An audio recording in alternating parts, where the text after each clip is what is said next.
Spoon River Anthology by Edgar Masters. The Hill. Where are Elmer, Herman, Bert, Tom and Charlie, the weak of will, the strong of arm, the clown, the boozer, the fighter?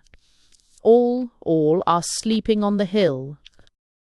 One passed in a fever, one was burned in a mine, one was killed in a brawl, one died in a jail, one fell from a bridge toiling for children and wife.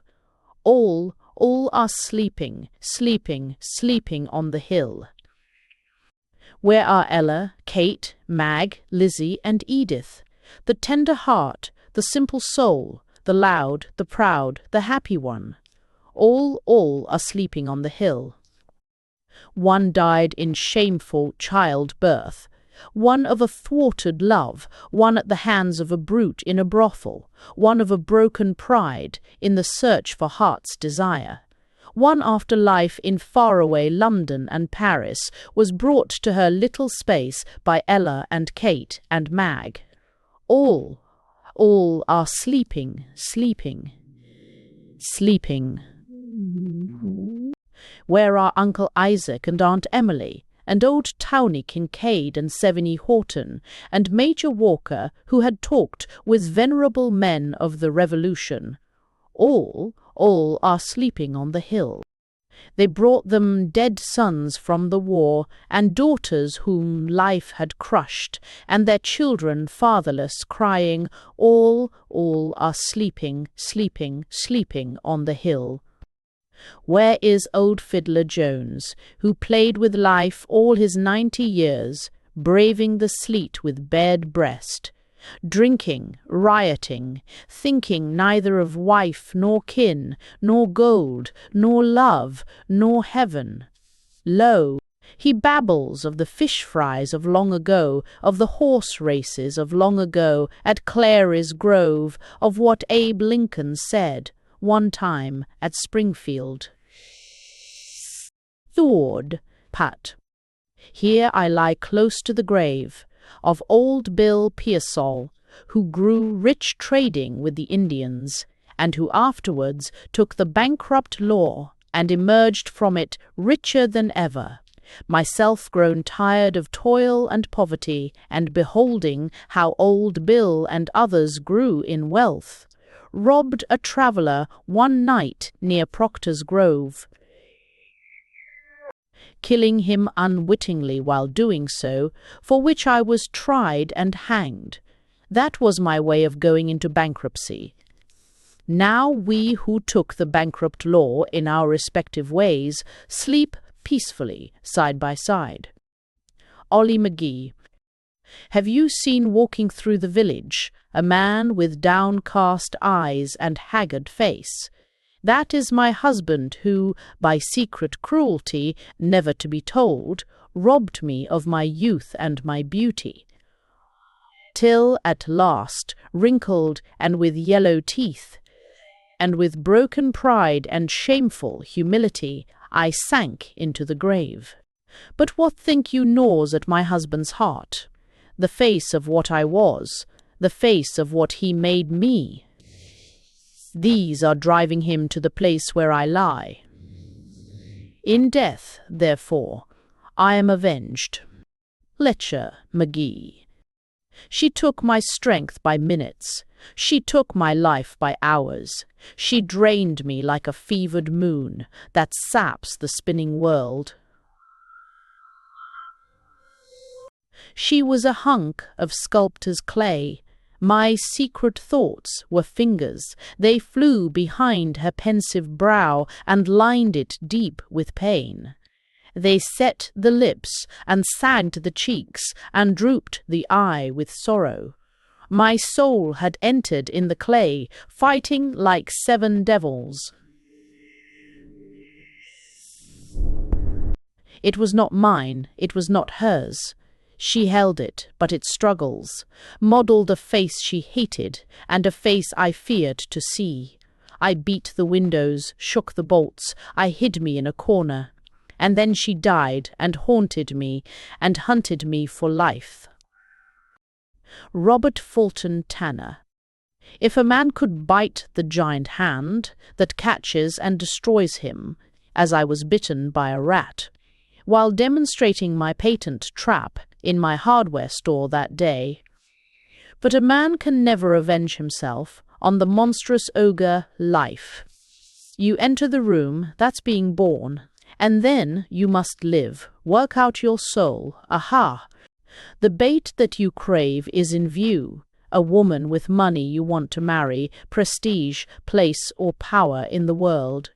But there's work to do and things to conquer. Oh yes, the wires that screen the bait. At last you get in, but you hear a step. The ogre, life, comes into the room. He was waiting and heard the clang of the spring, to watch you nibble the wondrous cheese and stare with his burning eyes at you and scowl and laugh and mock and curse you, running up and down in the trap until your misery bores him. Cassius Hufer. They have chiseled on my stone the words, "His life was gentle," and the elements so mixed in him that nature might stand up and say to all the world, "This was a man." Those who knew me smile as they read this empty rhetoric. My epitaph should have been, "Life was not gentle to him, and the elements so mixed in him that he made warfare on life, in the which he was slain." While I lived, I could not cope with slanderous tongues. Now that I am dead, I must submit to an epitaph graven by a fool. Serepta Mason. My life's blossom might have bloomed on all sides, save for a bitter wind which stunted my petals, on the side of me which you in the village could see. From the dust I lift a voice of protest, my flowering side you never saw. Ye living ones, ye are fools indeed, who do not know the ways of the wind and the unseen forces that govern the processes of life.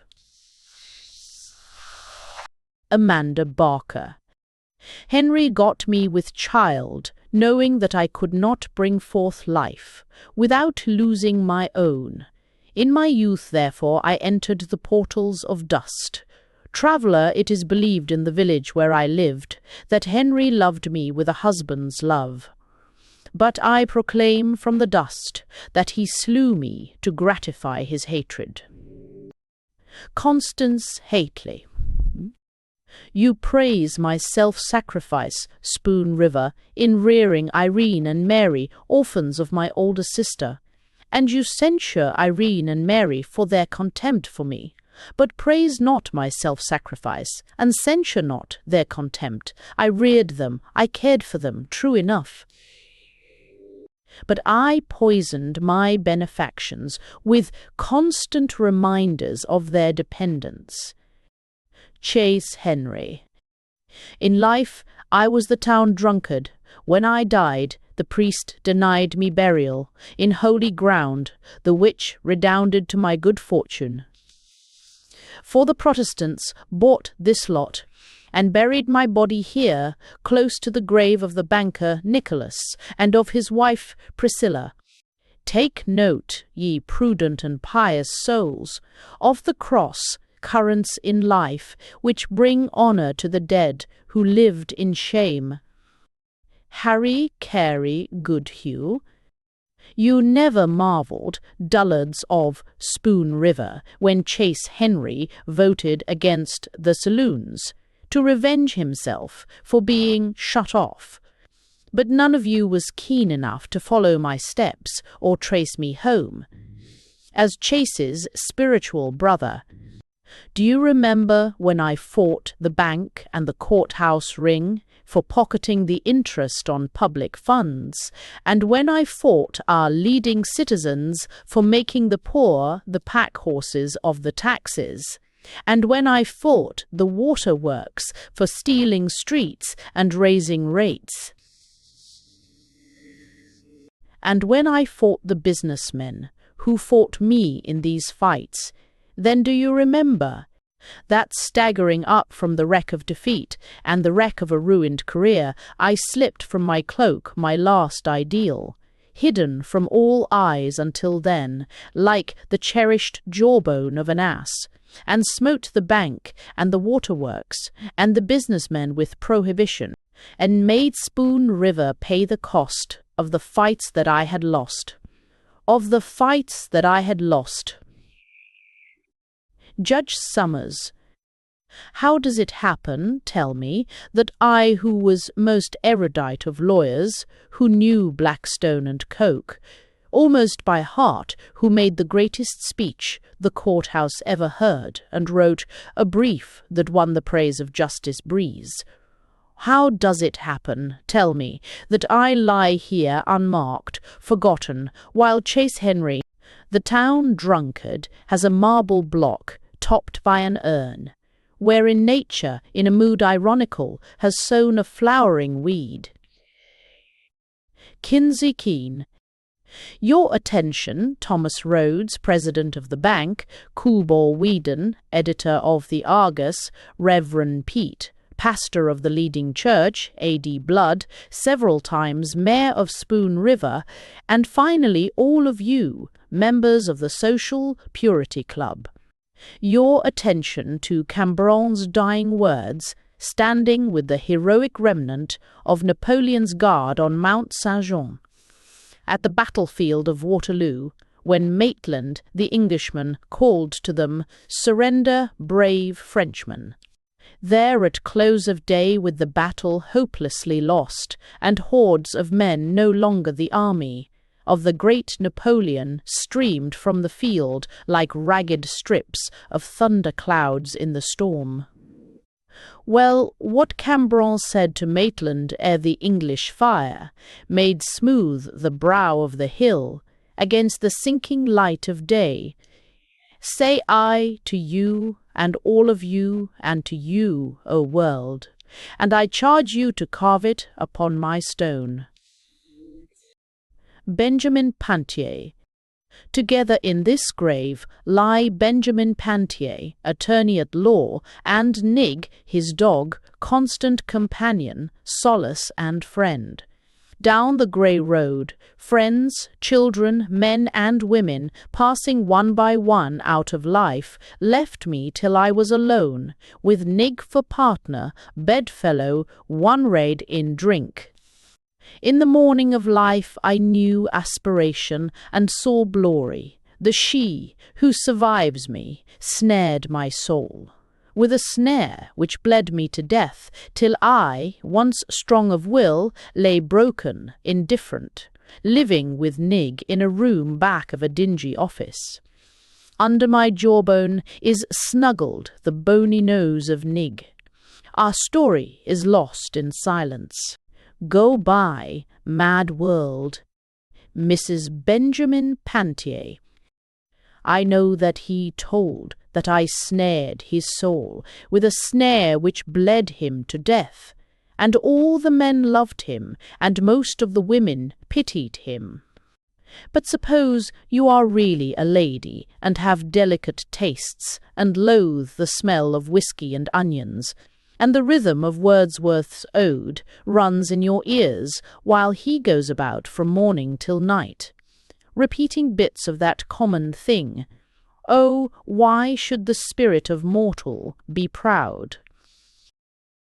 And then suppose you are a woman well endowed, and the only man with whom the law and morality permit you to have the marital relation is the very man that fills you with disgust every time you think of it, while you think of it, while you think of it, every time you see him. That's why I drove him away from home, to live with his dog in a dingy room back of his office. Reuben Pantier. Reuben Pantier. Well, Emily Sparks, your prayers were not wasted. Your love was not all in vain. I owe whatever I was in life to your hope that would not give me up, to your love that saw me still as good, Dear Emily Sparks, let me tell you the story. I passed the effect of my father and mother, the milliner's daughter made me trouble, and out I went in the world, where I passed through every peril known of wine and women and joy of life. One night, in a room in the Rue de Rivoli, I was drinking wine with a black-eyed cocotte, and the tears swam into my eyes. She, though they were amorous tears, and smiled, for thought of her conquest over me. But my soul was 3,000 miles away, in the days when you taught me in Spoon River, and just because you no more could love me, nor pray for me, nor write me letters, the eternal silence of you spoke instead. And the black-eyed cocotte took the tears for hers, as well as the deceiving kisses I gave her. Somehow, from that hour, I had a new vision, dear Emily Sparks. Emily Sparks. Where is my boy, in what far part of the world? The boy I loved best of all in the school, I, the teacher, the old maid, the virgin heart, who made them all my children.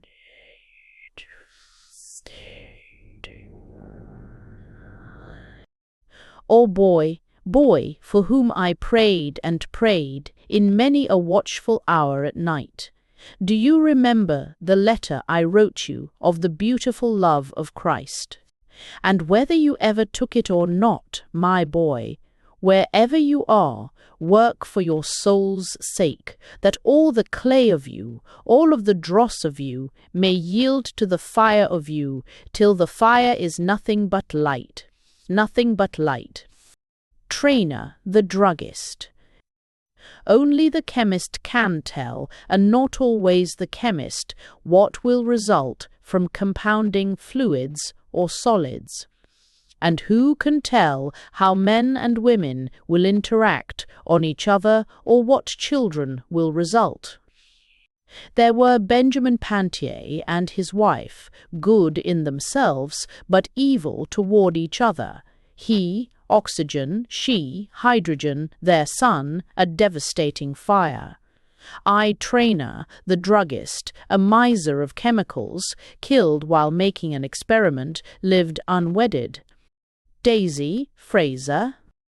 Did you ever hear of Editor Whedon giving to the public treasury any of the money he received for supporting candidates for office, or for writing up the canning factory, to get people to invest, or for suppressing the facts about the bank when it was rotten and ready to break?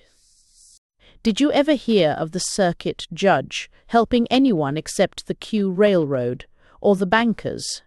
Or did Reverend Pete or Reverend Sibley give any part of their salary, earned by keeping still, or speaking out as the leaders wished them to do,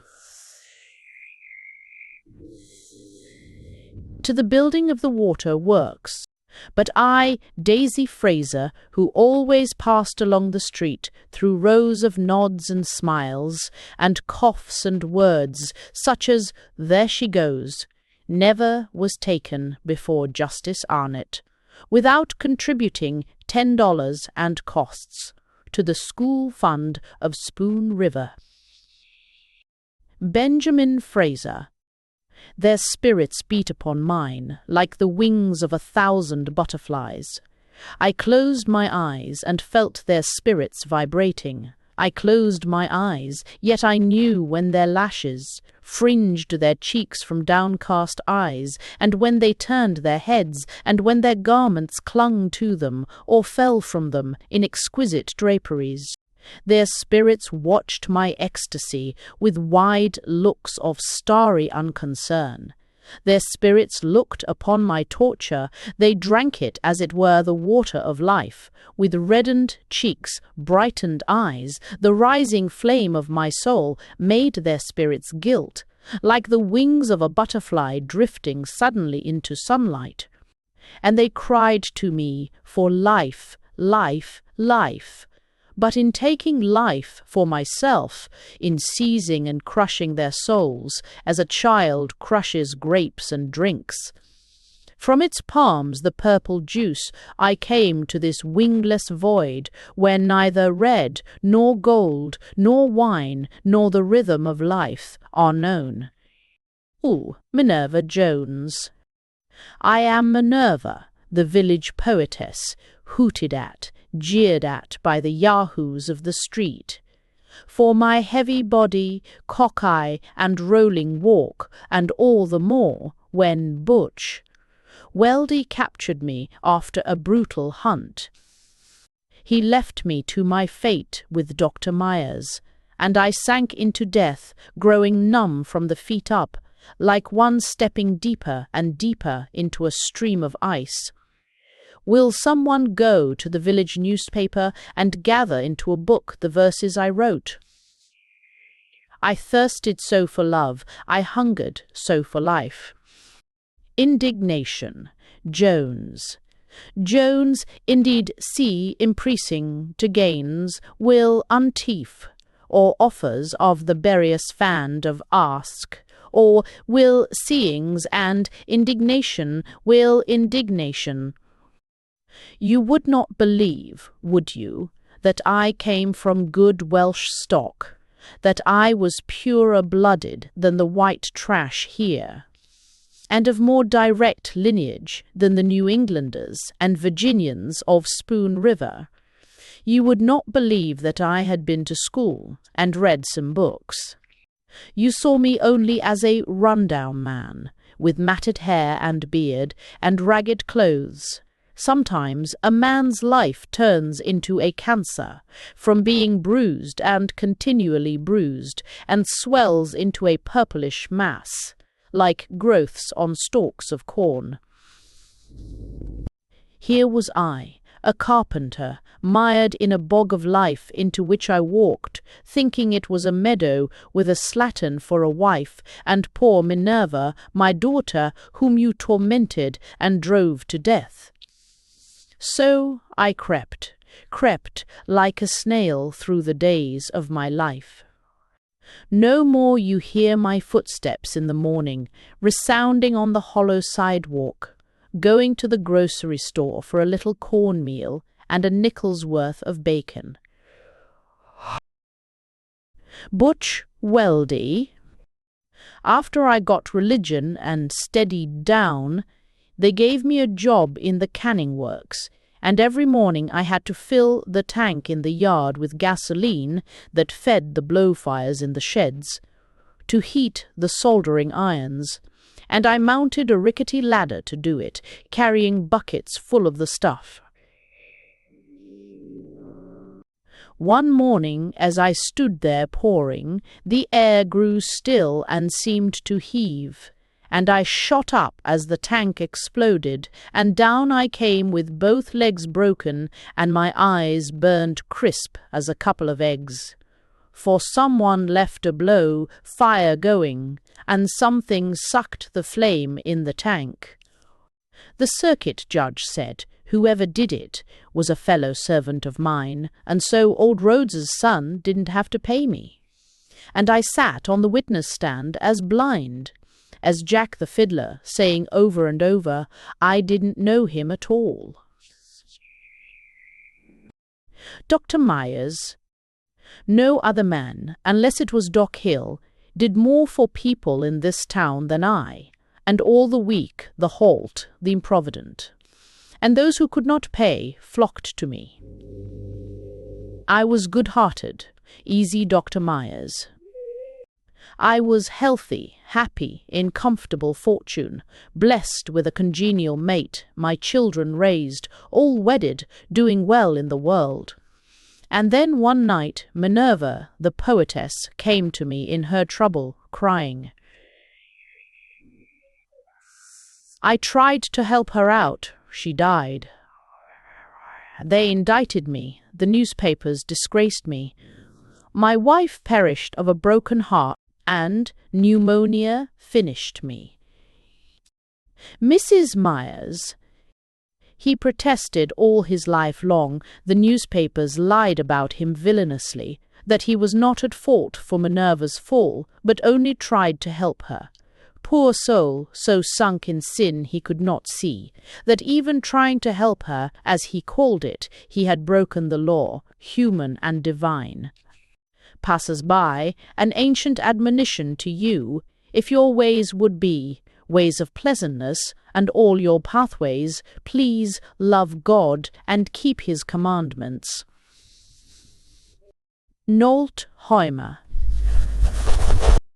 I was the first fruits of the Battle of Missionary Ridge. When I felt the bullet enter my heart, I wished I had stayed at home and gone to jail for stealing the hogs of Curl Trenery instead of running away and joining the army. Rather 1,000 times the county jail than to lie under this marble figure with wings and this granite pedestal bearing the words Pro Patria. What do they mean, anyway? Lydia Puckett. Here in now, but. Nolt Hoymer ran away to the war. The day before, Curl Trenery swore out a warrant through Justice Arnott for stealing hogs. But that's not the reason he turned a soldier. He caught me running with Lucius Atherton. We quarrelled, and I told him never again to cross my path. The Xistis 3. Then he stole the hogs and went to the war. Back of every soldier is a woman. Frank, drummer. Out of a cell into this darkened space. The end at 25. My tongue could not speak what stirred within me, and the village thought me a fool. Yet at the start there was a clear vision, a high and urgent purpose in my soul, which drove me on trying to memorize the Encyclopedia Britannica. Herr Drummer. Do the boys and girls still go to Seaver's for cider after school in late September, or gather hazelnuts among the thickets on Aaron Hatfield's farm when the frosts begin? For many times with the laughing girls and boys played I along the road and over the hills when the sun was low and the air was cool, stopping to club the walnut tree, standing leafless against a flaming west. Now the smell of the autumn smoke and the dropping acorns and the echoes about the vales bring dreams of life. They hover over me. They question me. Where are those laughing comrades? How many are with me? How many in the old orchards along the way to Seaver's and in the woods that overlook the quiet water? Conrad Seaver.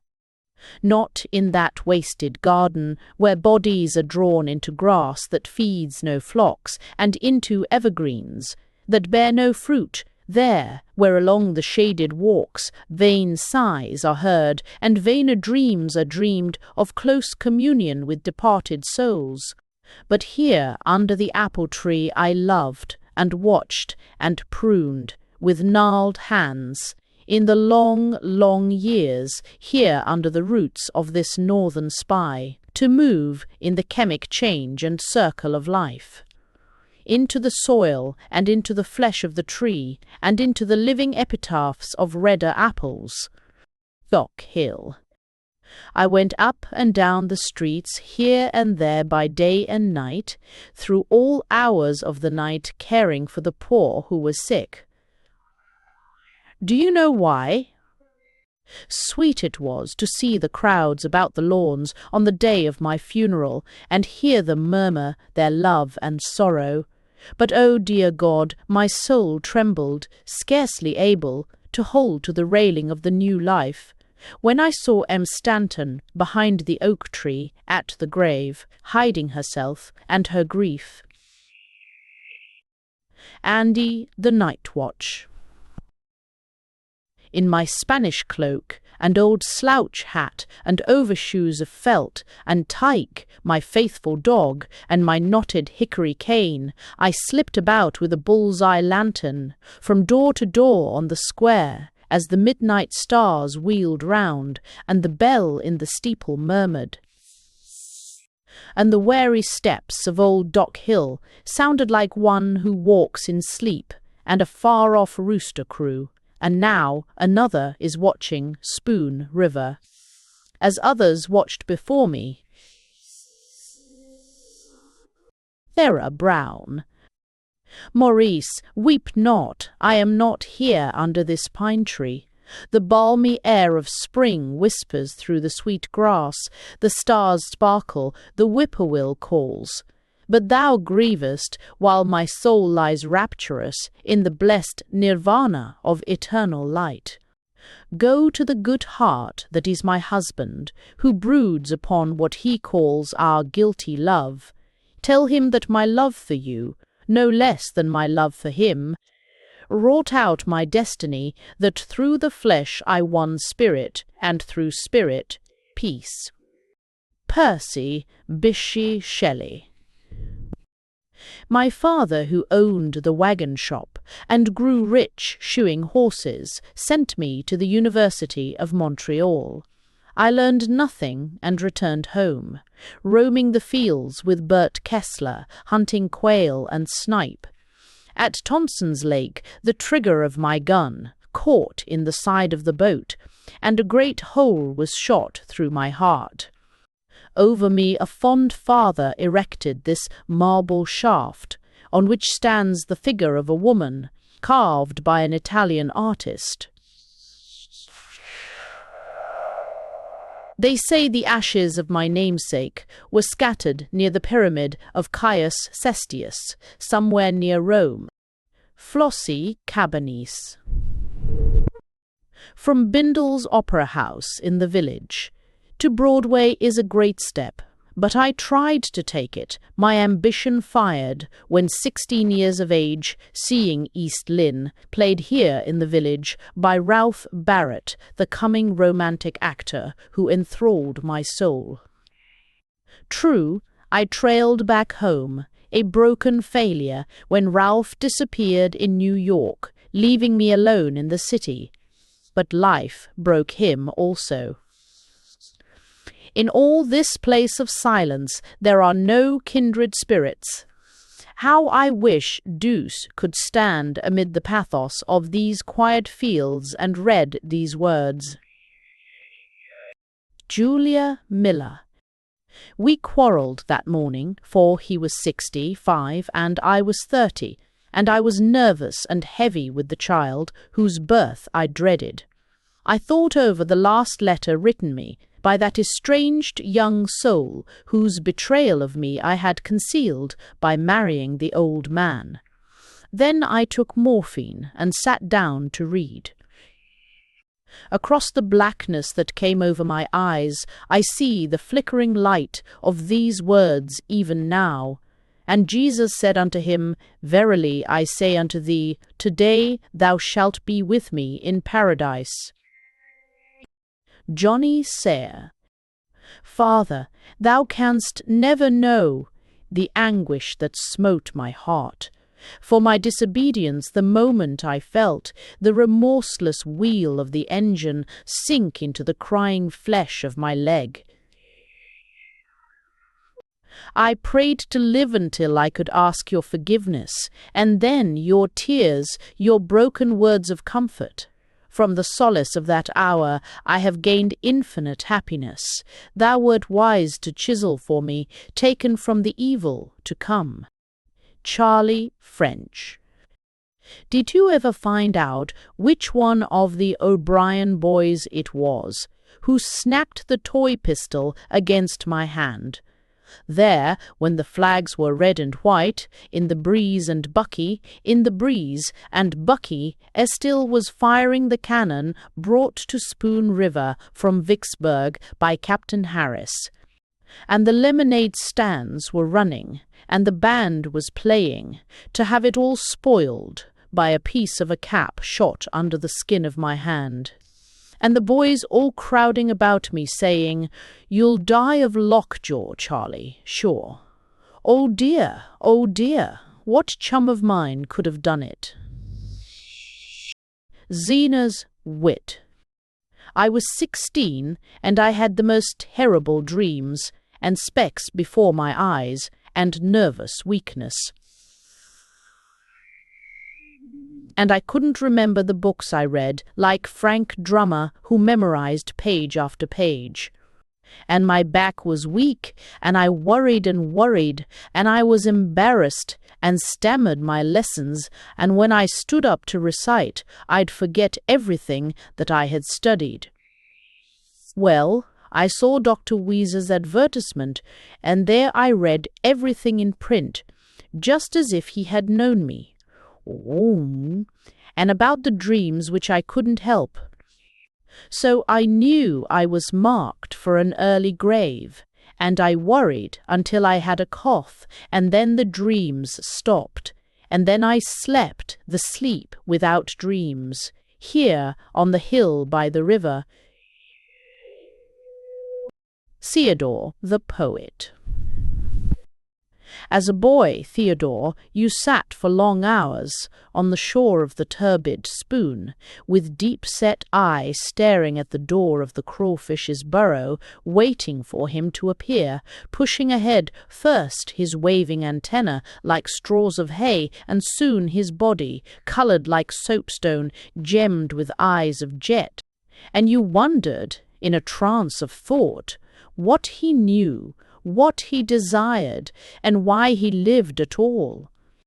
But later your vision watched for men and women, hiding in burrows of fate amid great cities, looking for the souls of them to come out, so that you could see how they lived, and for what and why they kept crawling so busily along the sandy way where water fails. As the summer wanes, the town marshal. The prohibitionists made me town marshal when the saloons were voted out, because when I was a drinking man, before I joined the church, I killed a Swede at the sawmill near Maple Grove. And they wanted a terrible man, grim, righteous, strong, courageous, and a hater of saloons and drinkers, to keep law and order in the village. And they presented me with a loaded cane, with which I struck Jack Maguire before he drew the gun with which he killed me. The prohibitionists spent their money in vain. To hang him, for in a dream I appeared to one of the 12 jurymen and told him the whole secret story. 14 years were enough for killing me. Jack Maguire. They would have lynched me had I not been secretly hurried away to the jail at Peoria. And yet I was going peacefully home, carrying my jug, a little drunk, when Logan, the marshal, halted me.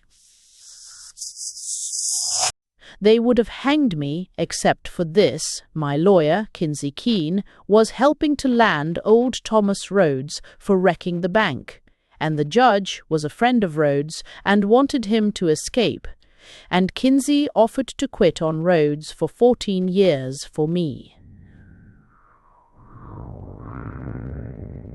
I served my time and learned to read and write. Jacob, Good Pasture. When Fort Sumter fell and the war came, I cried out in bitterness of soul, "O glorious Republic, now no more."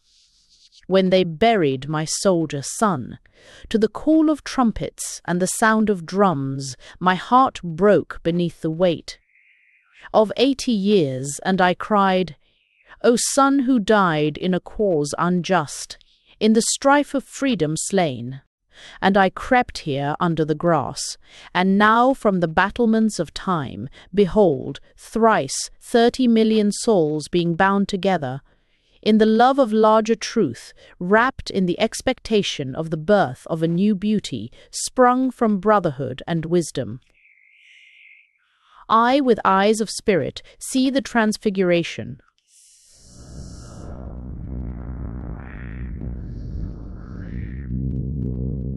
But ye infinite brood of golden eagles, nesting ever higher, wheeling ever higher, the sunlight wooing, of lofty places of thought, forgive the blindness of the departed owl. Dorcas Gustine. I was not beloved of the villagers, but all because I spoke my mind, and met those who transgressed against me with plain remonstrance, hiding nor nurturing nor secret griefs nor grudges. That act of the Spartan boy is greatly praised who hid the wolf under his cloak, letting it devour him uncomplainingly. It is braver, I think, to snatch the wolf forth and fight him openly, even in the street, amid dust and howls of pain. The tongue may be an unruly member, but silence poisons the soul. Nicholas Bindle. Were you not ashamed, fellow citizens, when my estate was probated and everyone knew how small a fortune I left? You who hounded me in life to give to the churches, to the poor, to the village.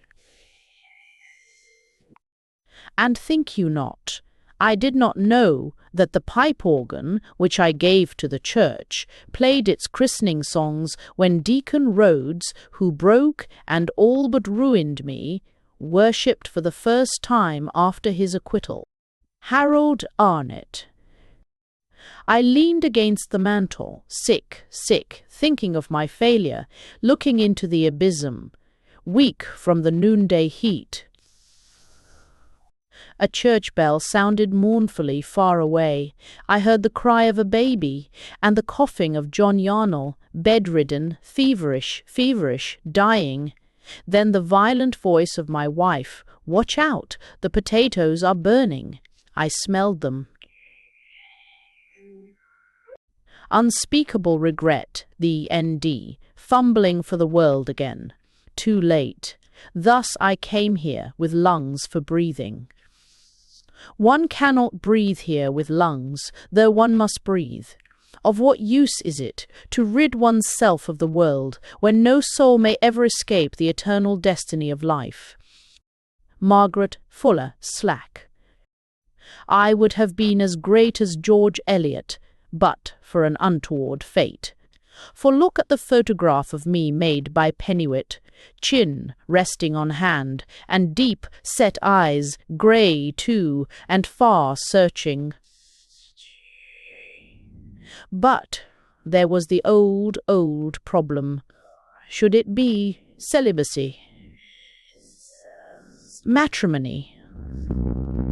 Then John Slack, the rich druggist, wooed me, luring me with the promise of leisure for my novel, and I married him, giving birth to 8 children, and had no time to write. It was all over with me, anyway, when I ran the needle in my hand while washing the baby's things, and died from lock jaw, an ironical death. Hear me, ambitious souls, sex is the curse of life. George Trimble. Do you remember when I stood on the steps of the courthouse and talked free silver and the single tax of Henry George? Then do you remember that when the peerless leader lost the first battle, I began to talk prohibition and became active in the church?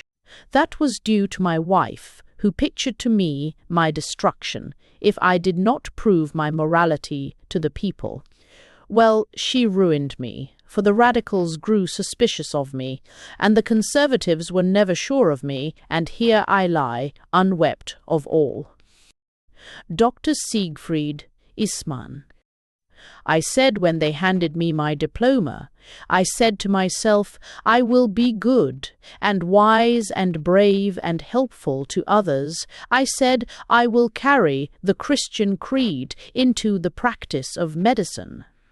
Somehow, the world and the other doctors know what's in your heart as soon as you make this high-souled resolution. And the way of it is, they starve you out, and no one comes to you but the poor, and you find too late that being a doctor is just a way of making a living. And when you are poor and have to carry the Christian creed and wife and children all on your back, it is too much.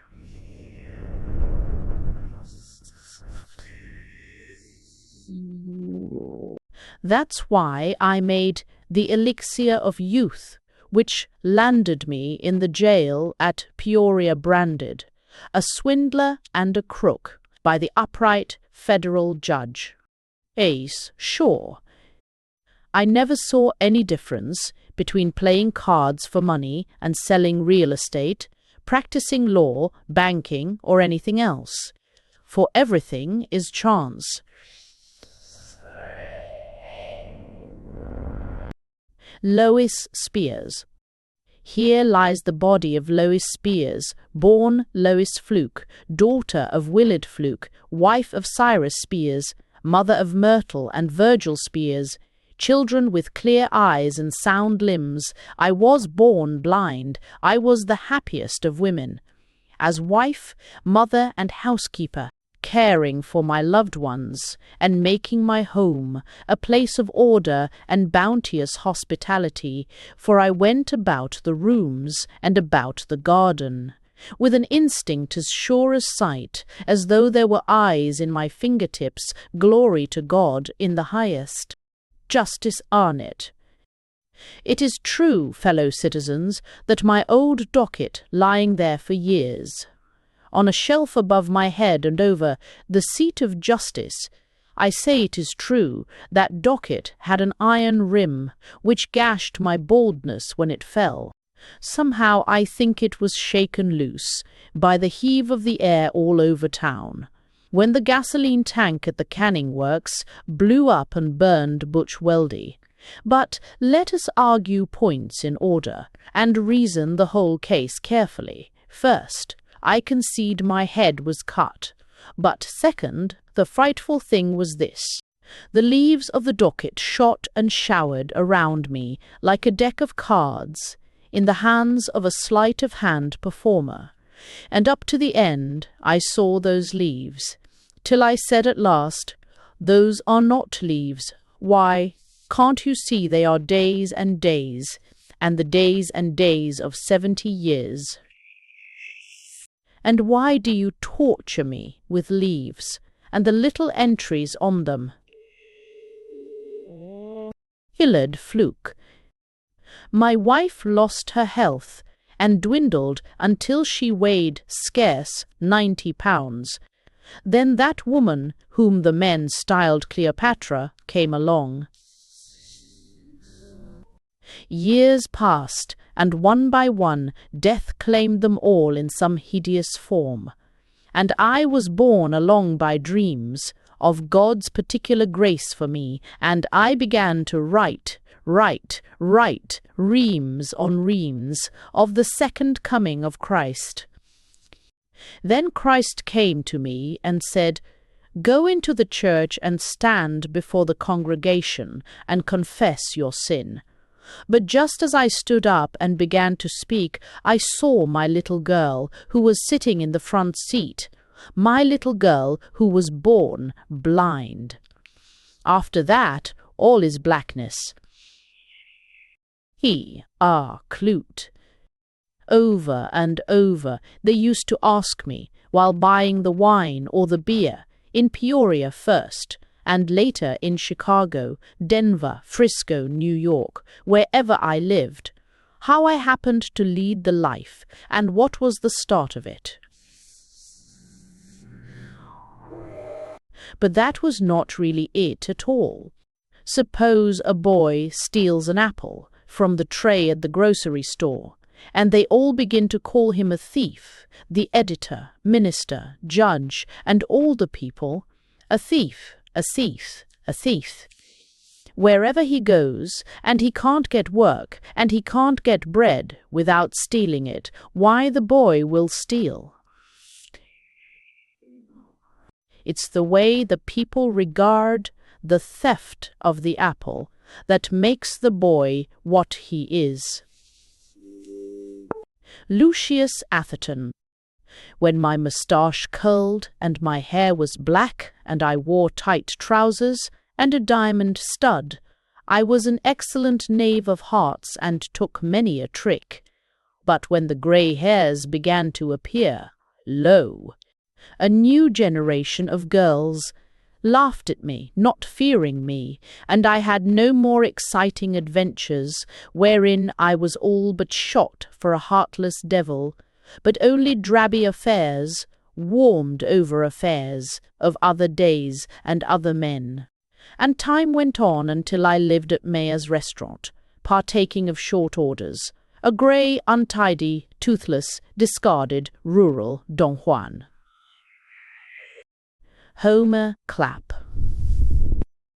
Often Anna Clute at the gate refused me the parting kiss, saying we should be engaged before that, and just with a distant clasp of the hand she bade me good night as I brought her home from the skating rink or the revival. No sooner did my departing footsteps die away than Lucius Atherton. So I learned, when Anna went to Peoria, stole in at her window or took her riding behind his spanking team of bays into the country. The shock of it made me settle down, and I put all the money I got from my father's estate into the canning factory to get the job of head accountant, and lost it all. Deacon Taylor. I belonged to the church and to the party of prohibition, and the villagers thought I died of eating watermelon. In truth, I had cirrhosis of the liver, for every noon for 30 years I slipped behind the prescription partition in Trainer's drugstore and poured a generous drink from the bottle marked Spiritus Frumenti. Sam Hookey. I ran away from home with the circus, having fallen in love with Mademoiselle Estrelada, the lion tamer. One time, having starved the lions for more than a day, I entered the cage and began to beat Brutus and Leo and Gypsy, whereupon Brutus sprang upon me and killed me. On entering these regions, I met a shadow who cursed me and said it served me right. Cooney Potter. I inherited 40 acres from my father, and, by working my wife, my 2 sons and 2 daughters, from dawn to dusk, I acquired 1,000 acres. But not content, wishing to own 2,000 acres, I bustled through the years with axe and plough, toiling, denying myself, my wife, my sons, my daughters. Squire Higby wrongs me to say that I died from smoking Red Eagle cigars, eating hot pie and gulping coffee, during the scorching hours of harvest time, brought me here ere I had reached my 60th year. Fiddler Jones. The earth keeps some vibration going, there in your heart, and that is you. And if the people find you can fiddle, why, fiddle you must for all your life. What do you see, a harvest of clover, or a meadow to walk through to the river? The wind's in the corn, you rub your hands, for beeves hereafter ready for market, or else you hear the rustle of skirts, like the girls when dancing at Little Grove. To Cooney Potter a pillar of dust, or whirling leaves meant ruinous drouth. How could I till my 40 acres, not to speak of getting more, with a medley of horns, bassoons, and piccolos, stirred in my brain by crows and robins, and the creak of a windmill, only these, and I never started to plough in my life, that someone did not stop in the road and take me away to a dance or picnic. I ended up with 40 acres. I ended up with a broken fiddle and a broken laugh and 1,000 memories, and not a single regret. Nellie Clark. I was only 8 years old, and before I grew up and knew what it meant, I had no words for it except that I was frightened and told my mother, and that my father got a pistol and would have killed Charlie, who was a big boy, 15 years old, except for his mother. And nevertheless the story clung to me. But the man who married me, a widower of 35, was a newcomer and never heard it, till 2 years after we were married. Then he considered himself cheated, and the village agreed that I was not really a virgin. Well, he deserted me, and I died. Louise Smith. Herbert broke our engagement of 8 years. When Annabel returned to the village from the seminary, me, if I had let my love for him alone, it might have grown into a beautiful sorrow, who knows, filling my life with healing fragrance. But I tortured it, I poisoned it, I blinded its eyes, and it became hatred, deadly ivy instead of clematis, and my soul fell from its support. Its tendrils tangled in decay. Herbert Marshall. All your sorrow, Louise, and hatred of me sprang from your delusion that it was wantonness of spirit and contempt of your soul's rights, which made me turn to Annabel and forsake you. You really grew to hate me for love of me, because I was your soul's happiness, formed and tempered, to solve your life for you, and would not. But you were my misery. If you had been my happiness, would I not have clung to you? This is life's sorrow, that one can be happy only where two are, and that our hearts are drawn to stars which want us not. George Gray. I have studied many times the marble which was chiselled for me, a boat with a furled sail at rest in a harbour. In truth, it pictures not my destination, but my life. For love was offered me, and I shrank from its disillusionment. Sorrow knocked at my door, but I was afraid. Ambition called to me. Yet all the while I hungered for meaning in my life, and now I know that we must lift the sail and catch the winds of destiny, wherever they drive the boat. To put meaning in one's life may end in madness, but life without meaning is the torture of restlessness and vague desire. It is a boat longing for the sea and yet afraid. On A. Henry Bennett. It never came into my mind until I was ready to die that Jenny had loved me to death, with malice of heart. For I was 70, she was 35, and I wore myself to a shadow trying to husband Jenny, rosy Jenny, full of the ardour of life. For all my wisdom and grace of mind gave her no delight at all in very truth, but ever and anon she spoke of the giant strength of Willard Schaefer and of his wonderful feat of lifting a traction engine out of the ditch one time at Georgie Kirby's. So Jenny inherited my fortune and married Willard, that mount of brawn, that clownish soul.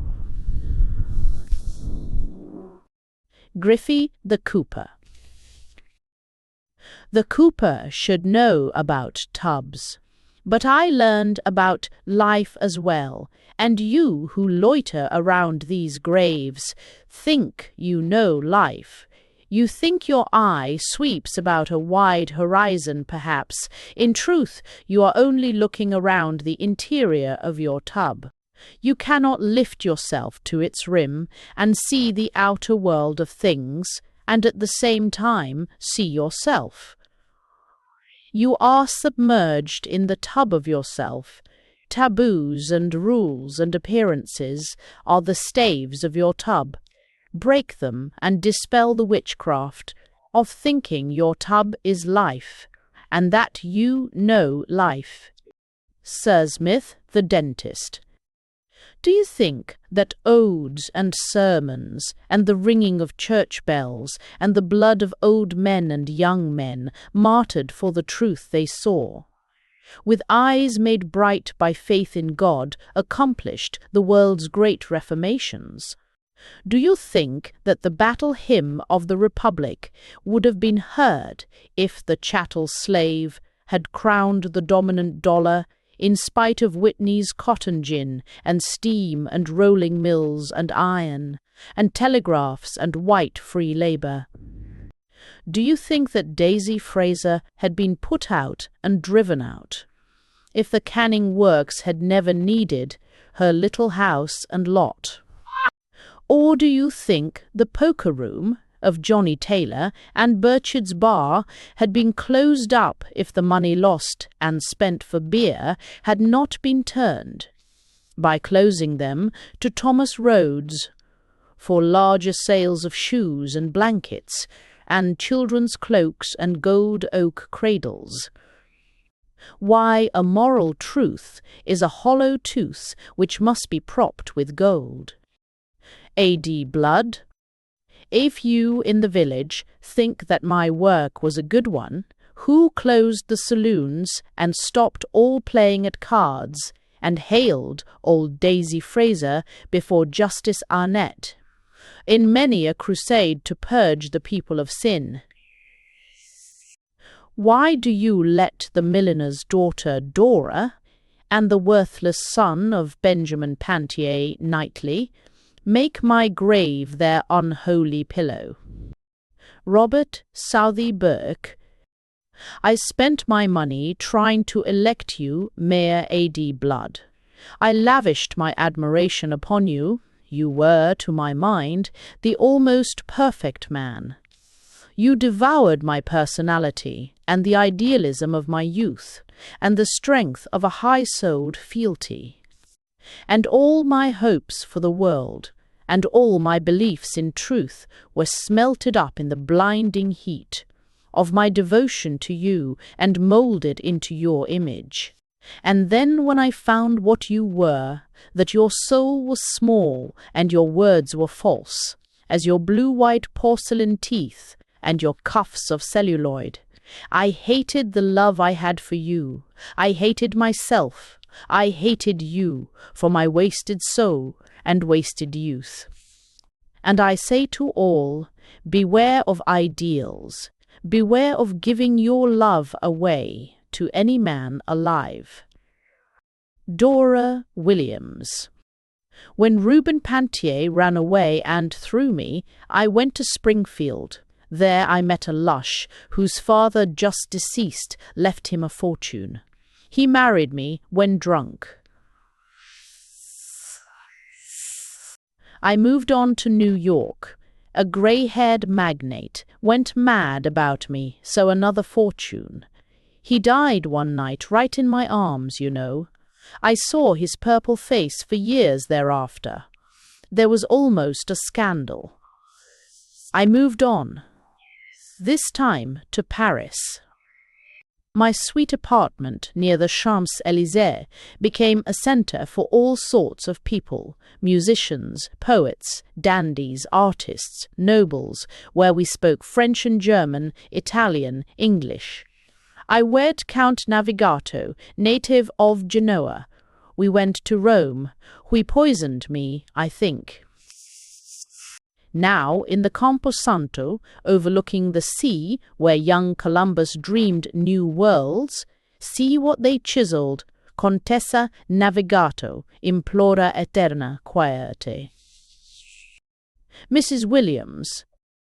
I was the milliner, talked about, lied about, mother of Dora, whose strange disappearance was charged to her rearing. My eye, quick to beauty, saw much beside ribbons and buckles and feathers and leghorns and felts. to set off sweet faces and dark hair and gold. One thing I will tell you, and one I will ask: the stealers of husbands wear powder and trinkets and fashionable hats. Wives, wear them yourselves. Hats may make divorces, they also prevent them. Well now, let me ask you, if all of the children born here in Spoon River had been reared by the county, somewhere on a farm, and the fathers and mothers had been given their freedom to live and enjoy, change mates if they wished, do you think that Spoon River had been any the worse? William and Emily. There is something about death like love itself.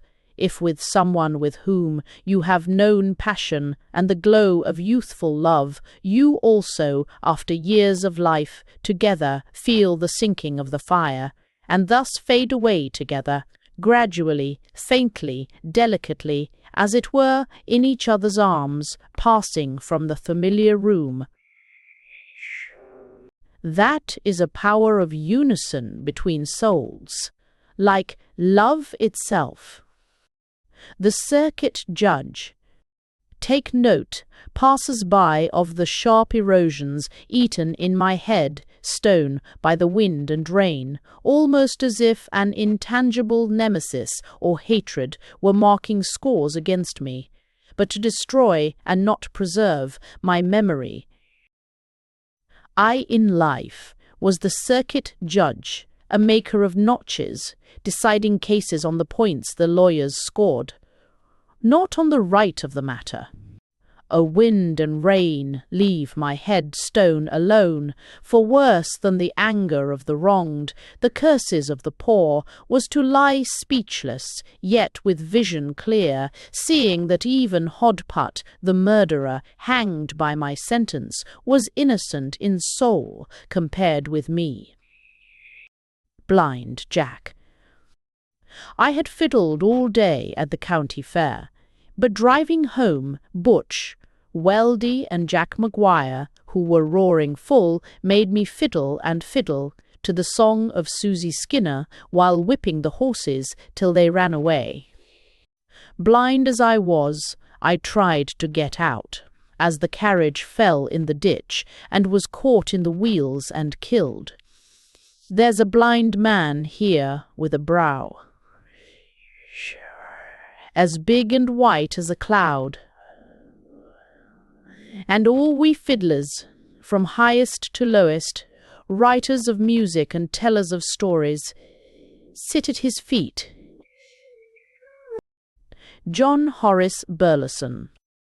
I won the prize essay at school here in the village, and published a novel before I was 25. Meanwhile, friend of the great and lover of letters and host to Matthew Arnold and to Emerson. An after-dinner speaker writing essays for local clubs.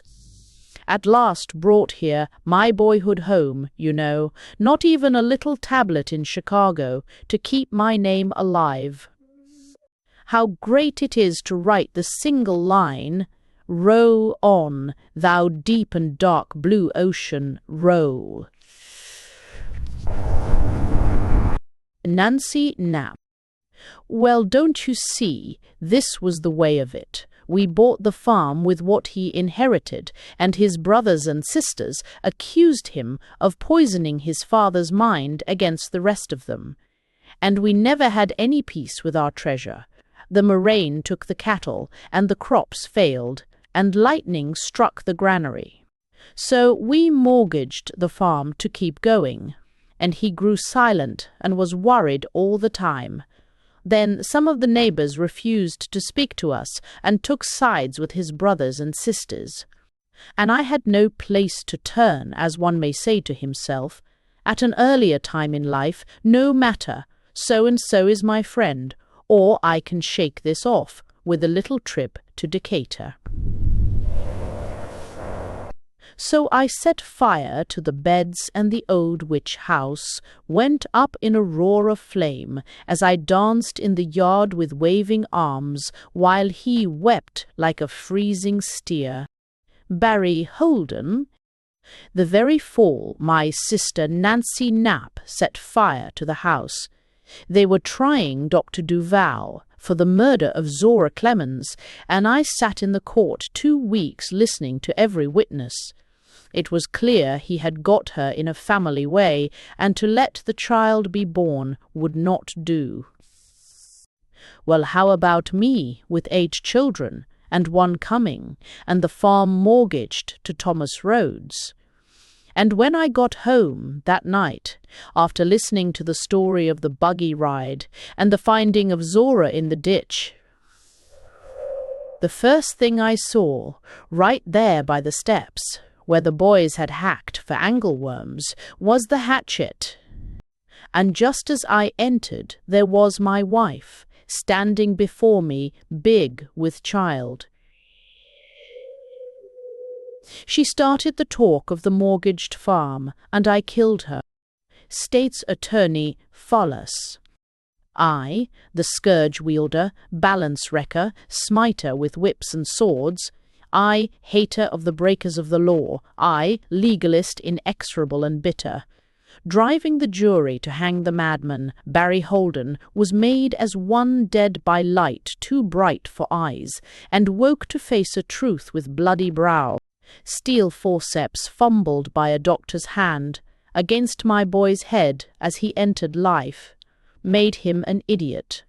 I turned to books of science to care for him.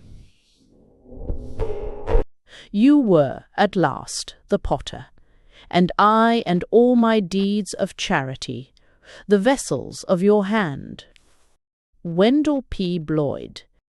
They first charged me with disorderly conduct, there being no statute on blasphemy. Later, they locked me up as insane, where I was beaten to death by a Catholic guard. My offence was this, I said. God lied to Adam and destined him to lead the life of a fool, ignorant that there is evil in the world as well as good. And when Adam outwitted God by eating the apple and saw through the lie, God drove him out of Eden to keep him from taking the fruit of immortal life. For Christ's sake, you sensible people, here's what God himself says about it in the book of Genesis. And the Lord God said, Behold, the man is become as one of us, a little envy, you see, to know good and evil, the all is good, lie exposed. And now, lest he put forth his hand and take also of the tree of life and eat, and live forever, therefore the Lord God sent him forth from the Garden of Eden. The reason I believe God crucified his own son to get out of the wretched tangle is because it sounds just like him. Francis Turner. I could not run or play in boyhood. In manhood, I could only sip the cup, not drink, for scarlet fever left my heart diseased. Yet I lie here, soothed by a secret none but Mary knows. There is a garden of acacia, catalpa trees, and arbours sweet with vines. There on that afternoon in June, by Mary's side, kissing her with my soul upon my lips, it suddenly took flight. Franklin Jones. If I could have lived another year, I could have finished my flying machine and become rich and famous. Hence it is fitting the workman, who tried to chisel a dove for me, made it look more like a chicken. Save that a man has an angel's brain, and sees the axe from the first. John M. Church. I was attorney for the Q and the indemnity company which insured the owners of the mine. I pulled the wires with judge and jury and the upper courts to beat the claims of the crippled, the widow and orphan, and made a fortune thereat. The Bar Association sang my praises in a high-flown resolution, and the floral tributes were many, but the rats devoured my heart. and a snake made a nest in my skull. Russian Sonia. I, born in Weimar, of a mother who was French and German father, a most learned professor, orphaned at 14 years, became a dancer known as Russian Sonia, all up and down the boulevards of Paris, mistress betimes of sundry dukes and counts, and later of poor artists and of poets. At 40 years passé I sought New York, and met old Patrick Hummer on the boat, red-faced and hale, though turned his 60th year, returning after having sold a shipload of cattle in the German city, Hamburg. He brought me to Spoon River, and we lived here. For 20 years they thought that we were married. This oak tree near me is the favourite haunt of blue jays, chattering all the day. Isa Nutter. Doc Myers said I had satyriasis, and Doc Hill called it leukemia. But I know what brought me here. I was 64, but strong as a man of 35 or 40. And it wasn't writing a letter a day, and it wasn't late hours 7 nights a week, and it wasn't the strain of thinking of Minnie, and it wasn't fear or a jealous dread, or the endless task of trying to fathom her wonderful mind, or sympathy for the wretched life she led with her first and second husband. It was none of these that laid me low, but the clamour of daughters and threats of sons, and the sneers and curses of all my kin. Right up to the day I sneaked to Peoria, and married Minnie in spite of them. And why, do you wonder, my will was made for the best and purest of women? Barney Hainsfeather. If the excursion train to Peoria had just been wrecked, I might have escaped with my life. Certainly I should have escaped this place. But as it was burned as well, they mistook me for John Allen, who was sent to the Hebrew cemetery at Chicago, and John for me, so I lie here. It was bad enough to run a clothing store in this town, but to be buried here, ach, no, and no do, no, in no do, no, shay. Pettit, the poet. Seeds in a dry pod, tick, tick, tick, tick, tick, tick, tick, like mites in a quarrel, faint iambics that the full breeze wakens, but the pine tree makes a symphony thereof. Triolets, villanelles, rondels, rondos, ballads, by the score with the same old thought. The snows and the roses of yesterday are vanished. And what is love but a rose that fades? Life all around me here in the village, tragedy, comedy, valour and truth, courage, constancy, heroism, failure, all in the loom, and oh what patterns! Woodlands, meadows, streams and rivers, blind to all of it all my life long. Triolets, villanelles, rondels, rondos, seeds in a dry pod, tick, tick, tick, tick, tick, tick. What little iambics, while Homer and Whitman roared in the pines. Pauline Barrett. Almost the shell of a woman after the surgeon's knife, and almost a year to creep back into strength till the dawn of our wedding decennial, found me my seeming self again. We walked the forest together by a path of soundless moss and turf, but I could not look in your eyes, and you could not look in my eyes, for such sorrow was ours, the beginning of grey in your hair, and I but a shell of myself. And what did we talk of? Sky and water, anything, most, to hide our thoughts, and then your gift of wild roses set on the table to grace our dinner. Poor heart, how bravely you struggled to imagine and live a remembered rapture. Then my spirit drooped as the night came on. And you left me alone in my room for a while, as you did when I was a bride, poor heart. And I looked in the mirror, and something said, one should be all dead when one is half dead, nor ever mock life, nor ever cheat love. And I did it, looking there in the mirror, dear. Have you ever understood? Mrs. Charles Bliss. Reverend Wiley advised me not to divorce him, for the sake of the children, and Judge Summers advised him the same. So we stuck to the end of the path. But 2 of the children thought he was right, and 2 of the children thought I was right. And the 2 who sided with him blamed me, and the 2 who sided with me blamed him, and they grieved for the one they sided with.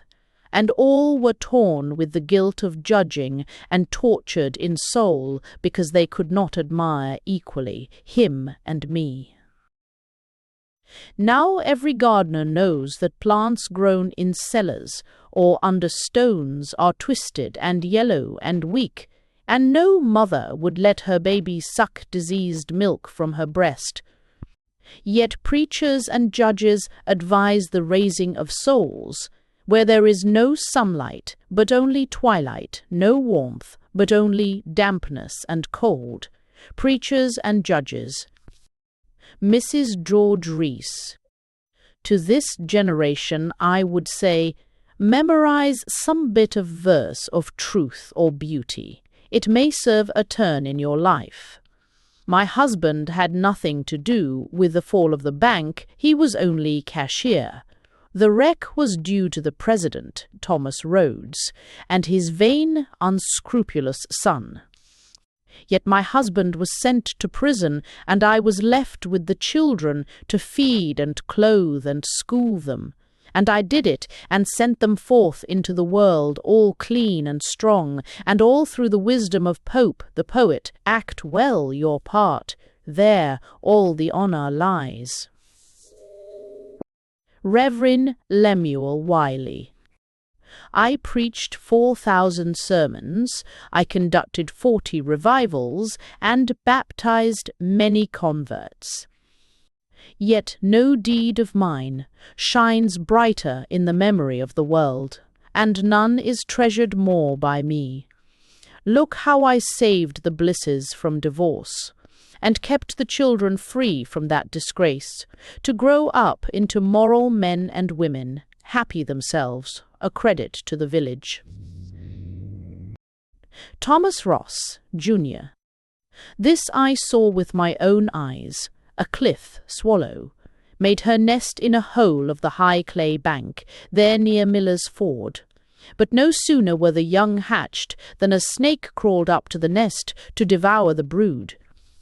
Then the mother swallow with swift flutterings and shrill cries fought at the snake, blinding him with the beat of her wings, until he, wriggling and rearing his head, fell backward down the bank into Spoon River and was drowned.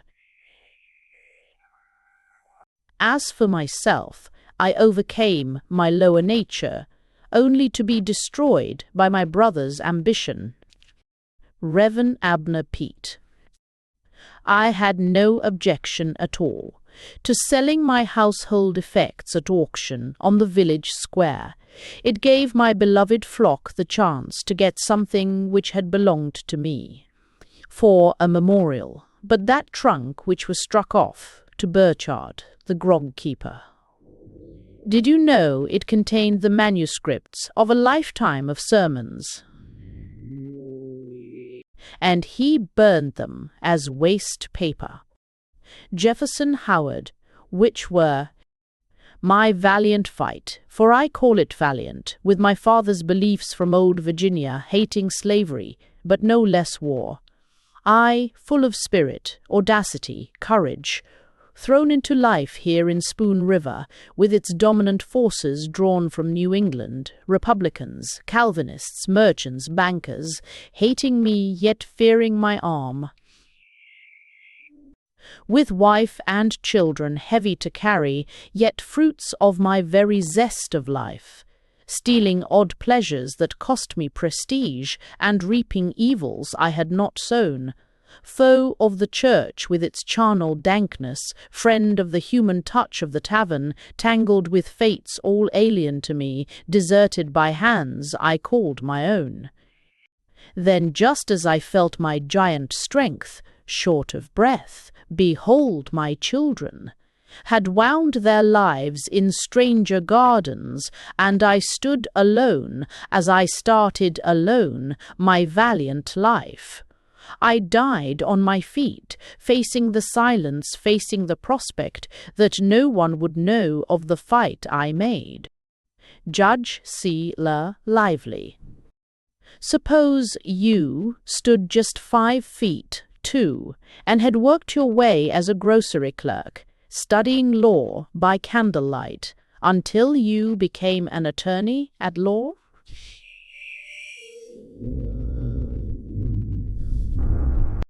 And then suppose, through your diligence and regular church attendance, you became attorney for Thomas Rhodes, collecting notes and mortgages, and representing all the widows in the probate court. And through it all they jeered at your size, and laughed at your clothes and your polished boots. And then suppose you became the county judge, and Jefferson Howard and Kinsey Keene and Harmon Whitney and all the giants who had sneered at you were forced to stand before the bar and say, "Your Honor, well." Albert Sherding. Jonas Keene thought his lot a hard one, because his children were all failures. But I know of a fate more trying than that. It is to be a failure while your children are successes. For I raised a brood of eagles, who flew away at last, leaving me a crow on the abandoned bough. Then, with the ambition to prefix honorable to my name, and thus to win my children's admiration, I ran for county superintendent of schools, spending my accumulations to win and lost. That fall, my daughter received first prize in Paris for her picture entitled "The Old Mill." It was of the water mill before Henry Wilkin put in steam. The feeling that I was not worthy of her finished me. Jonas Keene. Why did Albert Sherding kill himself? Trying to be county superintendent of schools, blessed as he was with the means of life, and wonderful children bringing him honor ere he was 60? If even one of my boys could have run a newsstand, or one of my girls could have married a decent man, I should not have walked in the rain, and jumped into bed with clothes all wet, refusing medical aid. Eugenia Todd.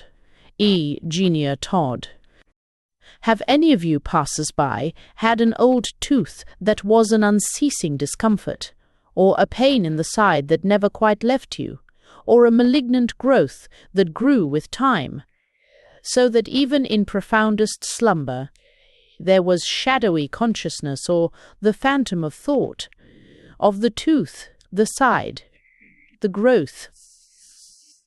Even so thwarted love, or defeated ambition, or a blunder in life, which mixed your life hopelessly to the end, will, like a tooth, or a pain in the side, float through your dreams in the final sleep, till perfect freedom from the earth sphere.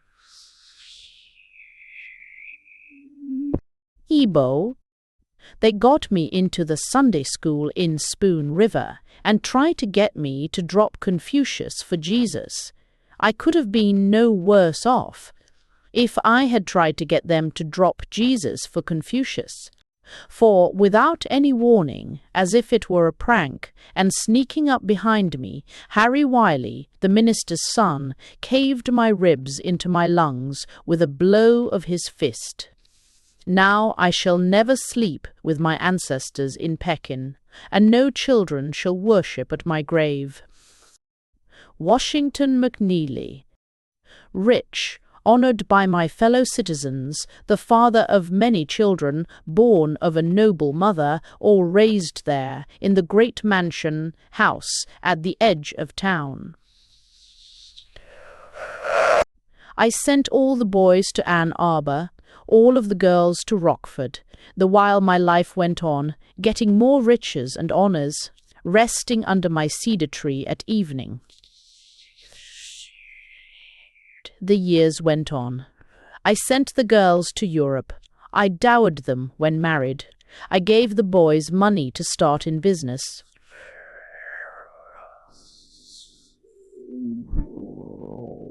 They were strong children, promising as apples before the bitten places show. But John fled the country in disgrace. Jenny died in childbirth. I sat under my cedar tree. Harry killed himself after a debauch. Susan was divorced. I sat under my cedar tree. Paul was invalided from overstudy. Mary became a recluse at home for love of a man. I sat under my cedar tree. All were gone, or broken, winged, or devoured by life. I sat under my cedar tree. My mate, the mother of them, was taken. I sat under my cedar tree. He till 90 years were told. O maternal earth, which rocks the fallen leaf to sleep. Paul McNeely. Dear Jane, dear winsome Jane, how you stole in the room where I lay so ill, in your nurse's cap and linen cuffs, and took my hand and said with a smile, "You are not so ill, you'll soon be well." And how the liquid thought of your eyes sank in my eyes like dew that slips into the heart of a flower. Dear Jane, the whole McNeely fortune could not have bought your care of me, by day and night and day, nor paid for your smile, nor the warmth of your soul, in your little hands laid on my brow. Jane, till the flame of life went out. In the dark above the disk of night, I longed and hoped to be well again, to pillow my head on your little breasts, and hold you fast in a clasp of love. Did my father provide for you when he died, Jane? Dear Jane. E. Mary McNeely. Passer-by, to love is to find your own soul through the soul of the beloved one. When the beloved one withdraws itself from your soul, then you have lost your soul. It is written, I'll have a friend, but my sorrow has no friend. Hence my long years of solitude at the home of my father, trying to get myself back, and to turn my sorrow into a supremer self.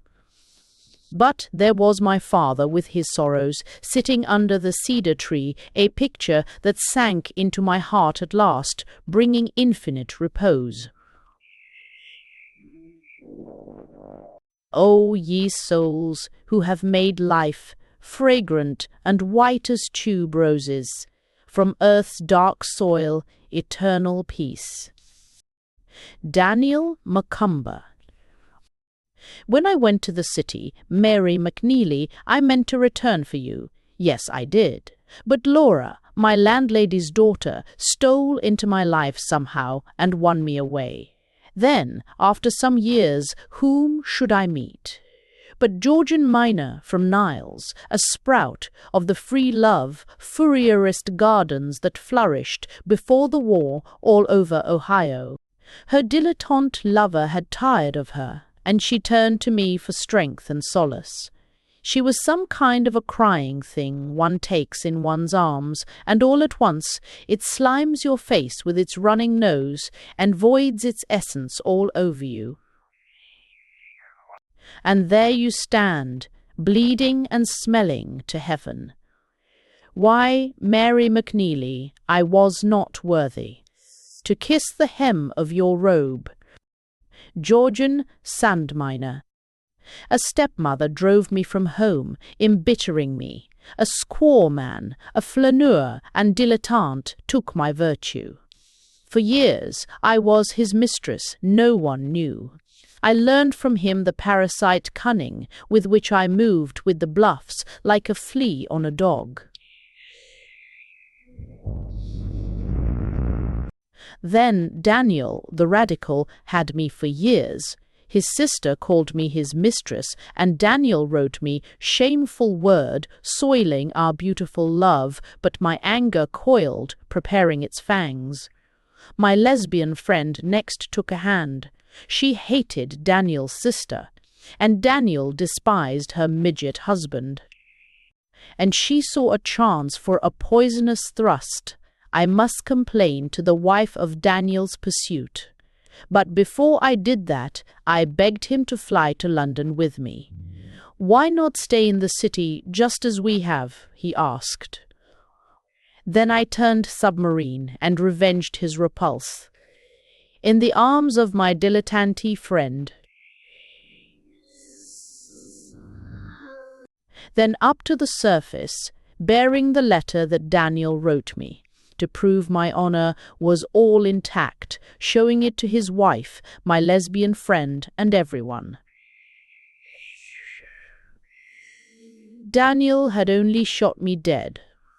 Instead of stripping me naked of lies, a harlot in body and soul. In Thomas Rhodes. Very well, you liberals and navigators into realms intellectual, you sailors through heights imaginative, blown about by erratic currents, tumbling into air pockets, you, Margaret Fuller Slacks, Pettits, and Tennessee, Claflin, Shopes, Burrs. You found, with all your boasted wisdom, how hard at the last it is to keep the soul from splitting into cellular atoms, while we, seekers of earth's treasures, getters and hoarders of gold, are self-contained, compact, harmonized, even to the end. Ida Chicken. After I had attended lectures at our Chautauqua and studied French for 20 years, committing the grammar almost by heart, I thought I'd take a trip to Paris to give my culture a final polish. So I went to Peoria for a passport. Thomas Rhodes was on the train that morning, and there the clerk of the district court made me swear to support and defend the Constitution, yes, even me, who couldn't defend or support it at all. And what do you think? That very morning, the federal judge, in the very next room, to the room where I took the oath, decided the Constitution. Exempted Rhodes from paying taxes. For the waterworks of Spoon River, Pennywit, the artist. I lost my patronage in Spoon River from trying to put my mind in the camera to catch the soul of the person. The very best picture I ever took was of Judge Summers, attorney at law. He sat upright and had me pause till he got his cross eye straight. Then, when he was ready, he said, "All right," and I yelled, "Overruled," and his eye turned up.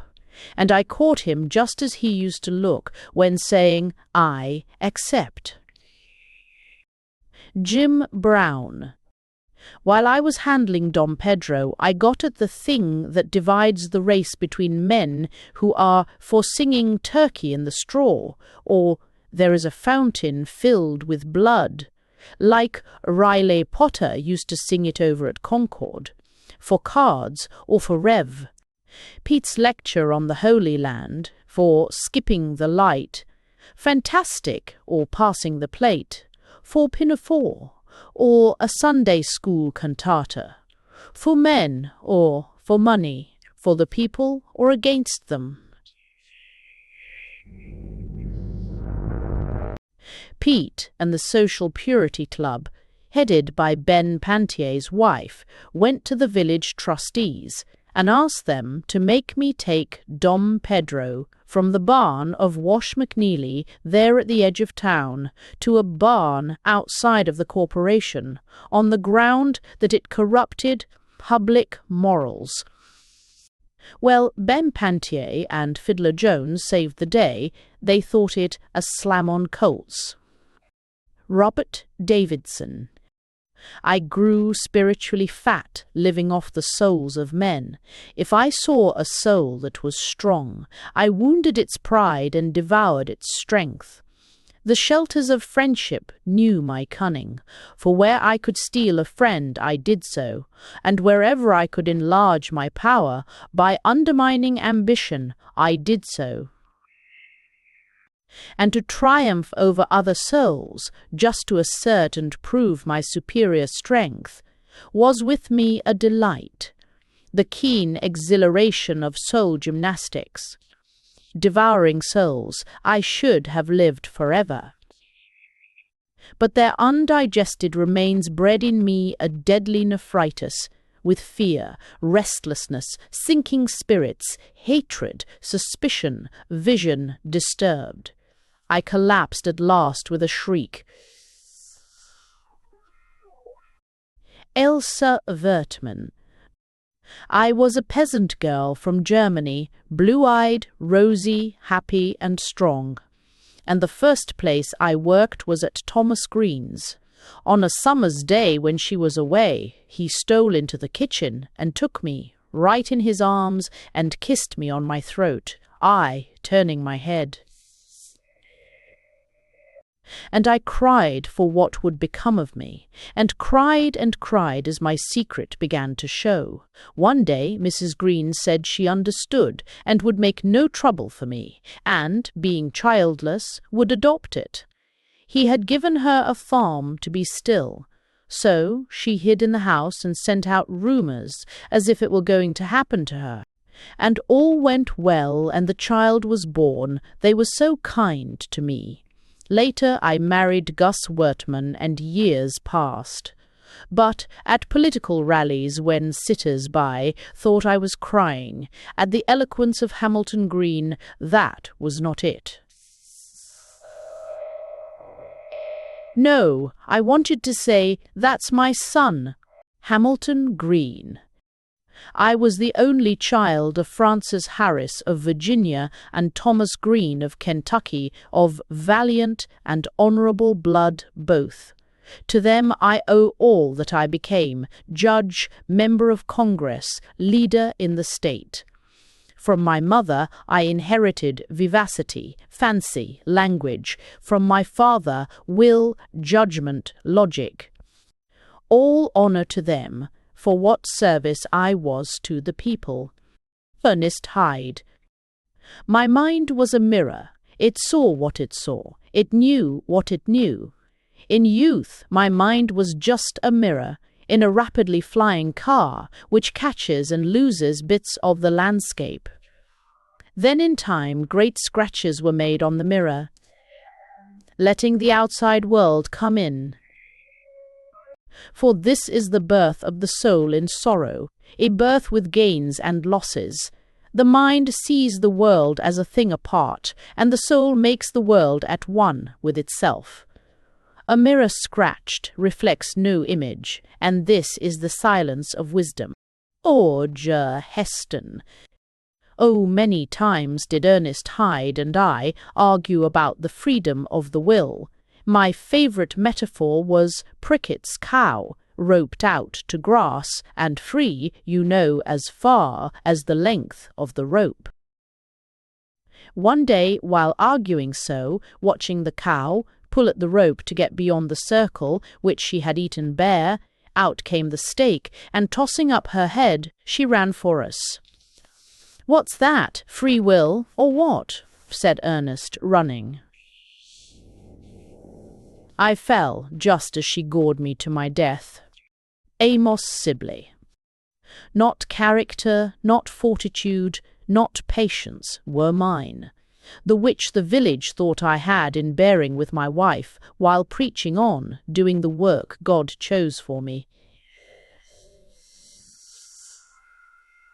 Therefore, to do God's work, and have it crop, I bore with her. So lied I to myself. So lied I to Spoon River. Yet I tried lecturing, ran for the legislature, canvassed for books, with just the thought in mind, if I make money thus, I will divorce her. Mrs. Sibley. The secret of the stars, gravitation, the secret of the earth, layers of rock, the secret of the soil to receive seed, the secret of the seed, the germ, the secret of man, the sower, the secret of woman, the soil. My secret under a mound that you shall never find. Adam Wierach. I was crushed between Altgeld and Armour. I lost many friends, much time and money, fighting for Altgeld, whom editor Whedon denounced as the candidate of gamblers and anarchists.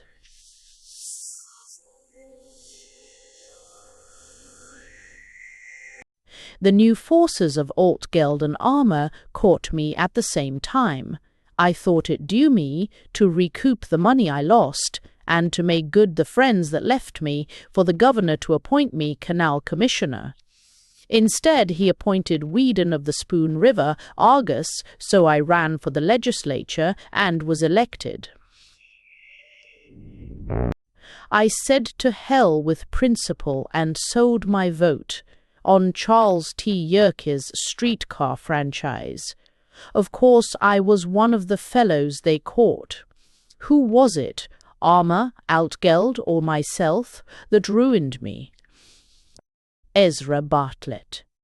A chaplain in the army, a chaplain in the prisons, an exhorter in Spoon River, drunk with divinity, Spoon River, yet bringing poor Eliza Johnson to shame, and myself to scorn and wretchedness. But why will you never see that love of women, and even love of wine, are the stimulants by which the soul, hungering for divinity, reaches the ecstatic vision and sees the celestial outposts? Only after many trials for strength, only when all stimulants fail, does the aspiring soul by its own sheer power find the divine by resting upon itself. Amelia Garrick. Yes, here I lie, close to a stunted rosebush, in a forgotten place near the fence where the thickets from Seaver's woods have crept over, growing sparsely. And you are a leader in New York, the wife of a noted millionaire, a name in the society columns, beautiful, admired, magnified, perhaps, by the mirage of distance. You have succeeded, I have failed, in the eyes of the world. You are alive, I am dead. Yet I know that I vanquished your spirit, and I know that lying here far from you, unheard of among your great friends, in the brilliant world where you move, I am really the unconquerable power over your life that robs it of complete triumph. John Hancock Otis. As to democracy, fellow citizens, are you not prepared to admit that I, who inherited riches and was to the manor born, was second to none in Spoon River, in my devotion to the cause of liberty?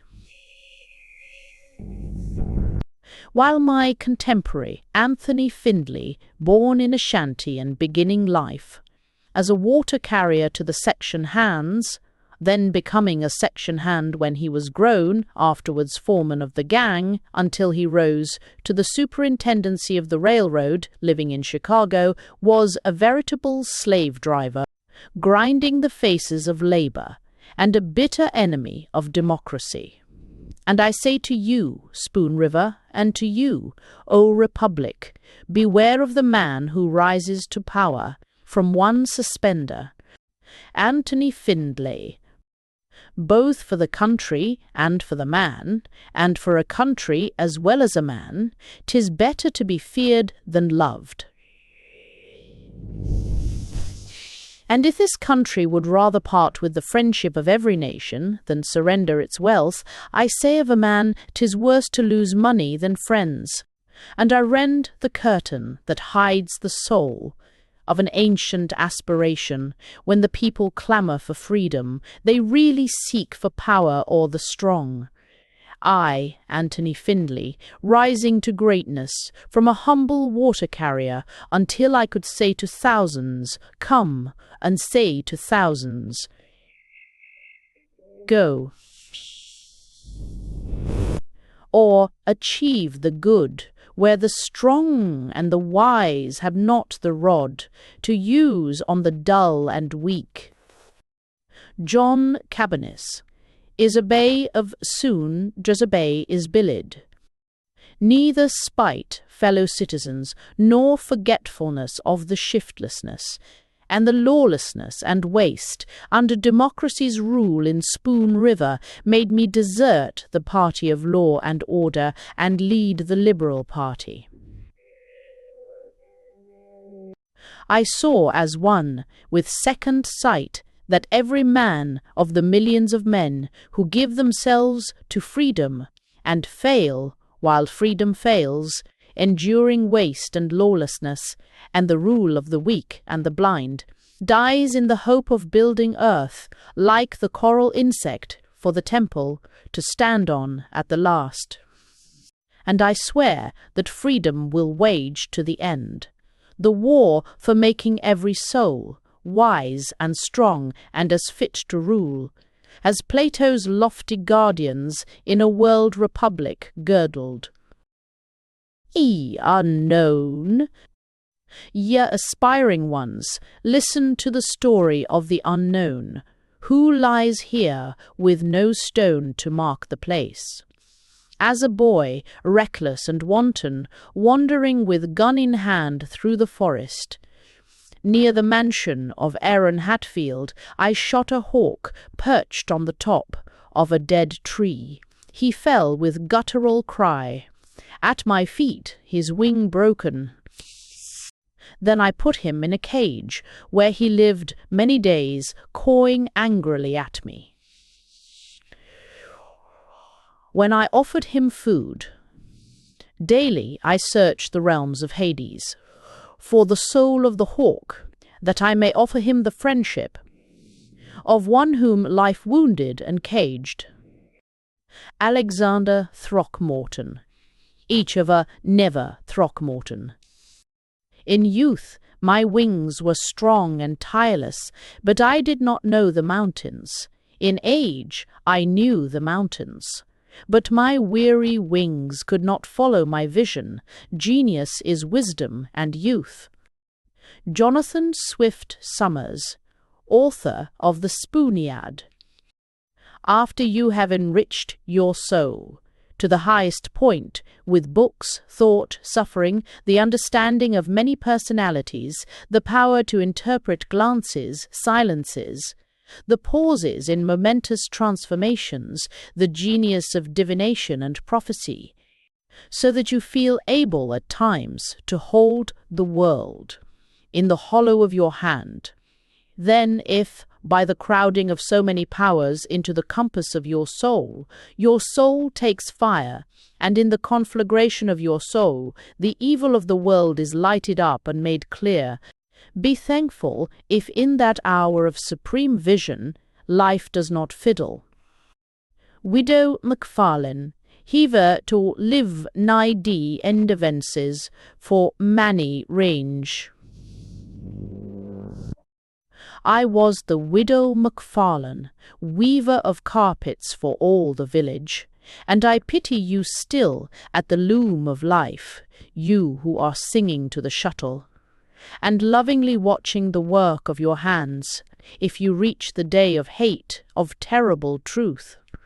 For the cloth of life is woven, you know, to a pattern hidden under the loom, a pattern you never see, and you weave high-hearted, singing, singing, you guard the threads of love and friendship for noble figures in gold and purple. And long after other eyes can see, you have woven a moon-white strip of cloth. You laugh in your strength, for hope overlays it with shapes of love and beauty. The loom stops short, the pattern's out. You're alone in the room. You have woven a shroud, and hate of it lays you in it. Joel Hamblin. The press of the Spoon River Clarion was wrecked, and I was tarred and feathered. For publishing this on the day the anarchists were hanged in Chicago, I saw a beautiful woman with bandaged eyes, standing on the steps of a marble temple. In her left hand she held a sword. She was brandishing the sword, sometimes striking a child, again a labourer, again a slinking woman, again a lunatic. In her right hand she held a scale. Into the scale pieces of gold were tossed by those who dodged the strokes of the sword. A man in a black gown read from a manuscript, "She is no respecter of persons." Then a youth wearing a red cap leapt to her side and snatched away the bandage. And lo, the lashes had been eaten away from the oozy eyelids, the eyeballs were seared with a milky mucus, the madness of a dying soul was written on her face, but the multitude saw why she wore the bandage. Editor Whedon.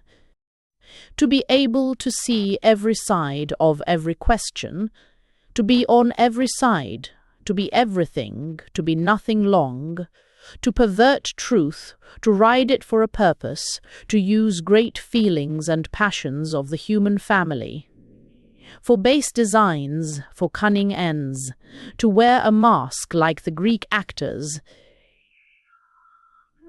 behind which you huddle, bawling through the megaphone of big type, "This is I, the giant," thereby also living the life of a sneak thief, poisoned with the anonymous words of your clandestine soul.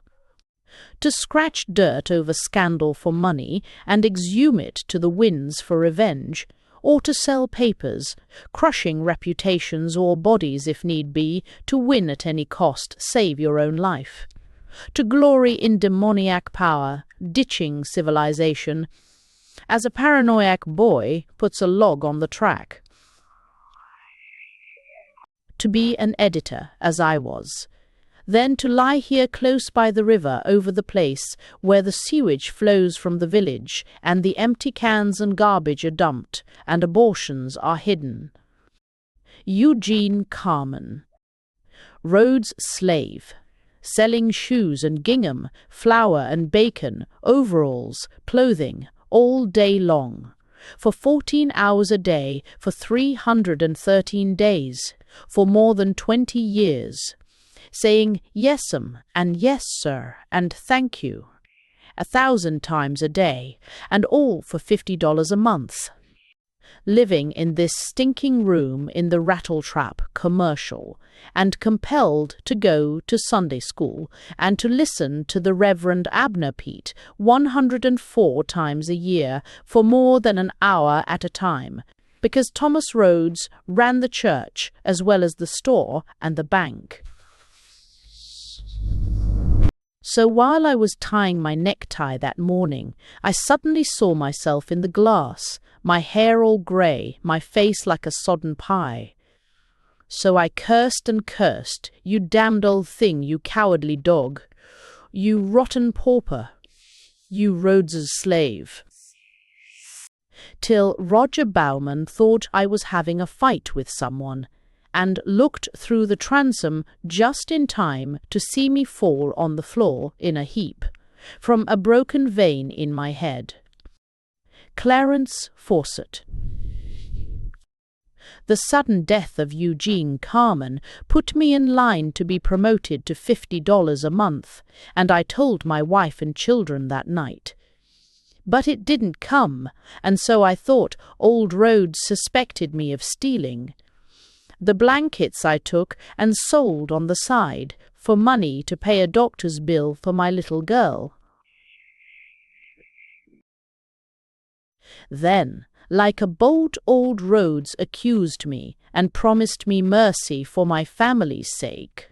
If I confessed, and so I confessed, and begged him to keep it out of the papers, and I asked the editors too. That night at home, the constable took me, and every paper, except the Clarion, wrote me up as a thief, because Old Rhodes was an advertiser and wanted to make an example of me. Oh, well, you know how the children cried, and how my wife pitied and hated me, and how I came to lie here. W. Lloyd Garrison Standard. Vegetarian, non-resistant, free thinker, in ethics a Christian, orator apt at the rhinestone rhythm of Ingersoll, carnivorous, avenger, believer and pagan. Continent, promiscuous, changeable, treacherous, vain, proud, with the pride that makes struggle a thing for laughter, with heart cored out by the worm of theatric despair. Wearing the coat of indifference to hide the shame of defeat, I, child of the abolitionist idealism, a sort of brand in a birth of half and half. What other thing could happen when I defended the patriot scamps who burned the courthouse, that Spoon River might have a new one, than plead them guilty? When Kinsey Keene drove through the cardboard mask of my life with a spear of light, what could I do but slink away like the beast of myself, which I raised from a whelp to a corner and growl? The pyramid of my life was naught but a dune, barren and formless, spoiled at last by the storm. Professor Newcomer. Everyone laughed at Cole. Pritchard, for buying an engine so powerful that it wrecked itself and wrecked the grinder he ran it with. But here is a joke of cosmic size, the urge of nature that made a man, evolve from his brain a spiritual life, O miracle of the world! The very same brain with which the ape and wolf get food and shelter and procreate themselves. Nature has made man do this in a world where she gives him nothing to do. After all, though the strength of his soul goes round, in a futile waste of power, to gear itself to the mills of the gods, but get food and shelter and procreate himself. A Ralph Rhodes. All they said was true. I wrecked my father's bank with my loans. To dabble in wheat, but this was true, I was buying wheat for him as well, who couldn't margin the deal in his name because of his church relationship. And while George Reese was serving his term, I chased the will-o'-the-wisp of women and the mockery of wine in New York. It's deathly to sicken of wine and women, when nothing else is left in life. But suppose your head is grey and bowed, on a table covered with acrid stubs of cigarettes and empty glasses, and a knock is heard, and you know it's the knock, so long drowned out by popping corks and the peacock screams of demi-reps. And you look up, and there's your theft, who waited until your head was grey and your heart skipped beats to say to you, the game is ended. I've called for you, go out on Broadway and be run over. They'll ship you back to Spoon River. Mickey McGrew. It was just like everything else in life. Something outside myself drew me down. My own strength never failed me. Why, there was the time I earned the money with which to go away to school, and my father suddenly needed help, and I had to give him all of it. Just so it went till I ended up a man of all work in Spoon River. Thus, when I got the water tower cleaned, and they hauled me up the 70 feet, I unhooked the rope from my waist and laughingly flung my giant arms over the smooth steel lips of the top of the tower, but they slipped from the treacherous slime, and down, down, down I plunged through bellowing darkness. Rosie Roberts. I was sick, but more than that, I was mad, at the crooked police and the crooked game of life. So I wrote to the chief of police at Peoria. I am here in my girlhood home in Spoon River, gradually wasting away. But come and take me. I killed the son of the merchant prince in Madame Lou's, and the papers that said he killed himself in his home while cleaning a hunting gun lied like the devil to hush up scandal. For the bribe of advertising, in my room I shot him at Madame Lou's, because he knocked me down when I said that, in spite of all the money he had, I'd see my lover that night. Oscar Hummel. I staggered on through darkness. There was a hazy sky, a few stars, which I followed as best I could. It was 9 o'clock. I was trying to get home, but somehow I was lost, though really keeping the road. Then I reeled through a gate and into a yard and called at the top of my voice, "Oh, fiddler! Oh, Mr. Jones!" I thought it was his house, and he would show me the way home. But who should step out but A.D. Blood, in his nightshirt, waving a stick of wood and roaring about the cursed saloons and the criminals they made. "You drunken Oscar Hummel," he said, as I stood there weaving to and fro, taking the blows from the stick in his hand, till I dropped down dead at his feet. Josiah Tompkins. I was well known and much beloved and rich, as fortunes are reckoned, in Spoon River, where I had lived and worked. That was the home for me, though all my children had flown afar, which is the way of nature, all but one. The boy, who was the baby, stayed at home, to be my help in my failing years and the solace of his mother. But I grew weaker as he grew stronger, and he quarrelled with me about the business, and his wife said I was a hindrance to it, and he won his mother to see as he did, till they tore me up to be transplanted with them to her girlhood home in Missouri. And so much of my fortune was gone at last. Though I made the will just as he drew it, he profited little by it. Roscoe Porkerpile. She loved me, oh, how she loved me. I never had a chance to escape from the day she first saw me. But then after we were married, I thought she might prove her mortality and let me out, or she might divorce me. But few die, none resign. Then I ran away and was gone a year on a lark. She said all would be well, that I would return, and I did return. I told her that while taking a row in a boat, I had been captured near Van Buren Street by pirates on Lake Michigan, and kept in chains, so I could not write her. She cried and kissed me, and said it was cruel, outrageous, inhuman. I then concluded our marriage was a divine dispensation, and could not be dissolved except by death. I was right. Mrs. Poor Appeal. He ran away and was gone for a year, When he came home, he told me the silly story of being kidnapped by pirates on Lake Michigan and kept in chains so he could not write me. I pretended to believe it, though I knew very well what he was doing and that he met the milliner, Mrs. Ageney Williams now and then, when she went to the city to buy goods, as she said.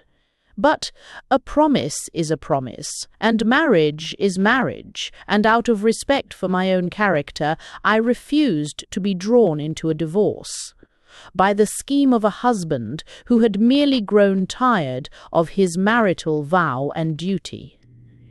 Mrs. Kessler. Mr. Kessler, you know, was in the army, and he drew $6 a month as a pension and stood on the corner talking politics, or sat at home reading Grant's memoirs, and I supported the family by washing, learning the secrets of all the people, from their curtains, counterpanes, shirts and skirts. For things that are new grow old at length.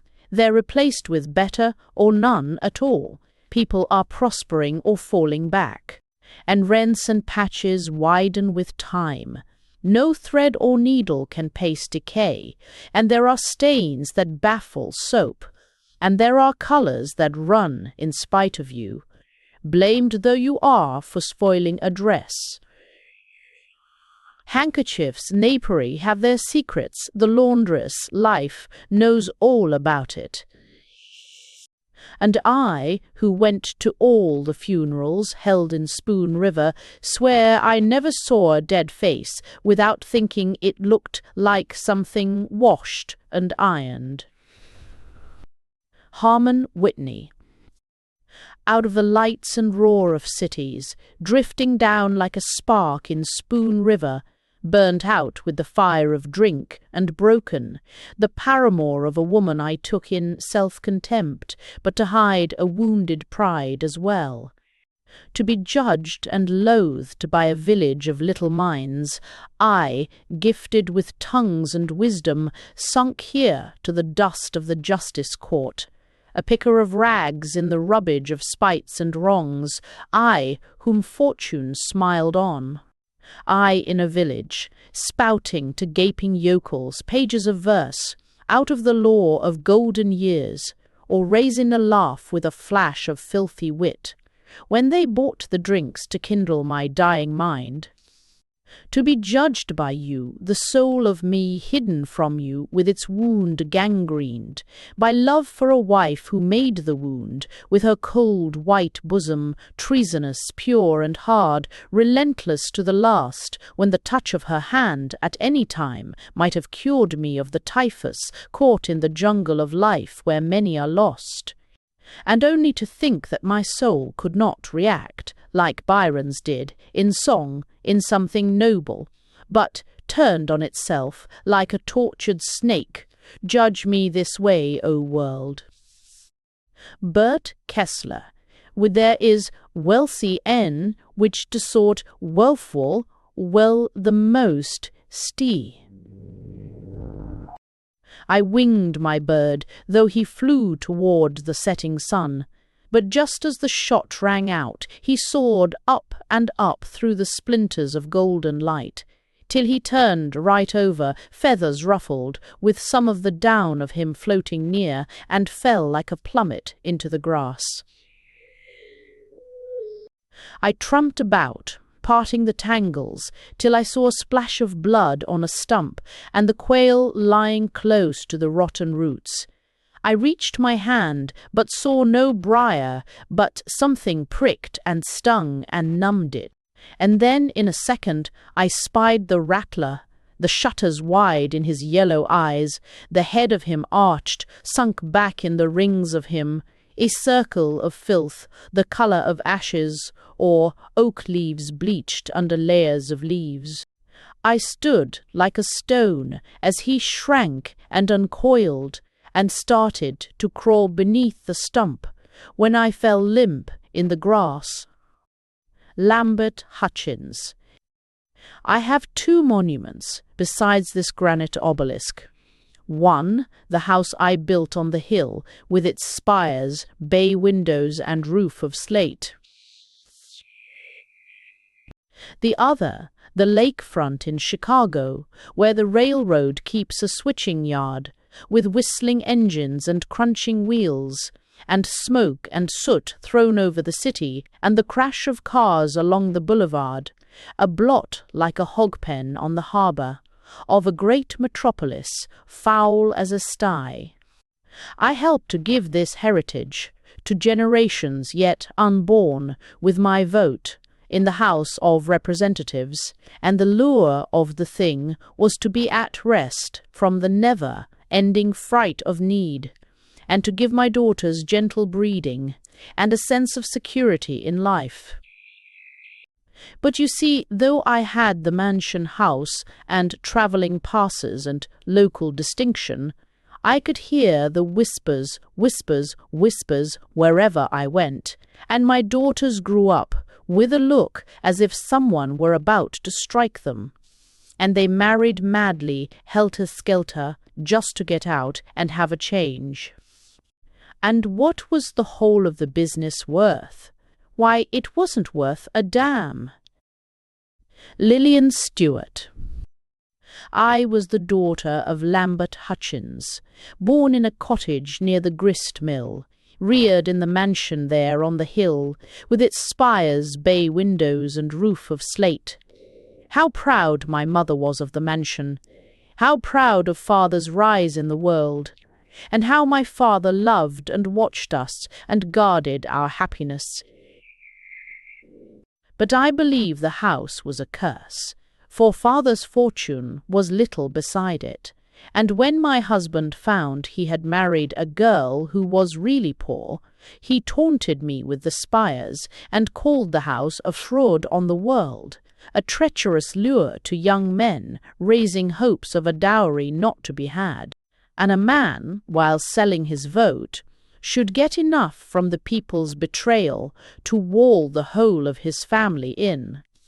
He vexed my life till I went back home, and lived like an old maid till I died, keeping house for father. Hortense Robbins.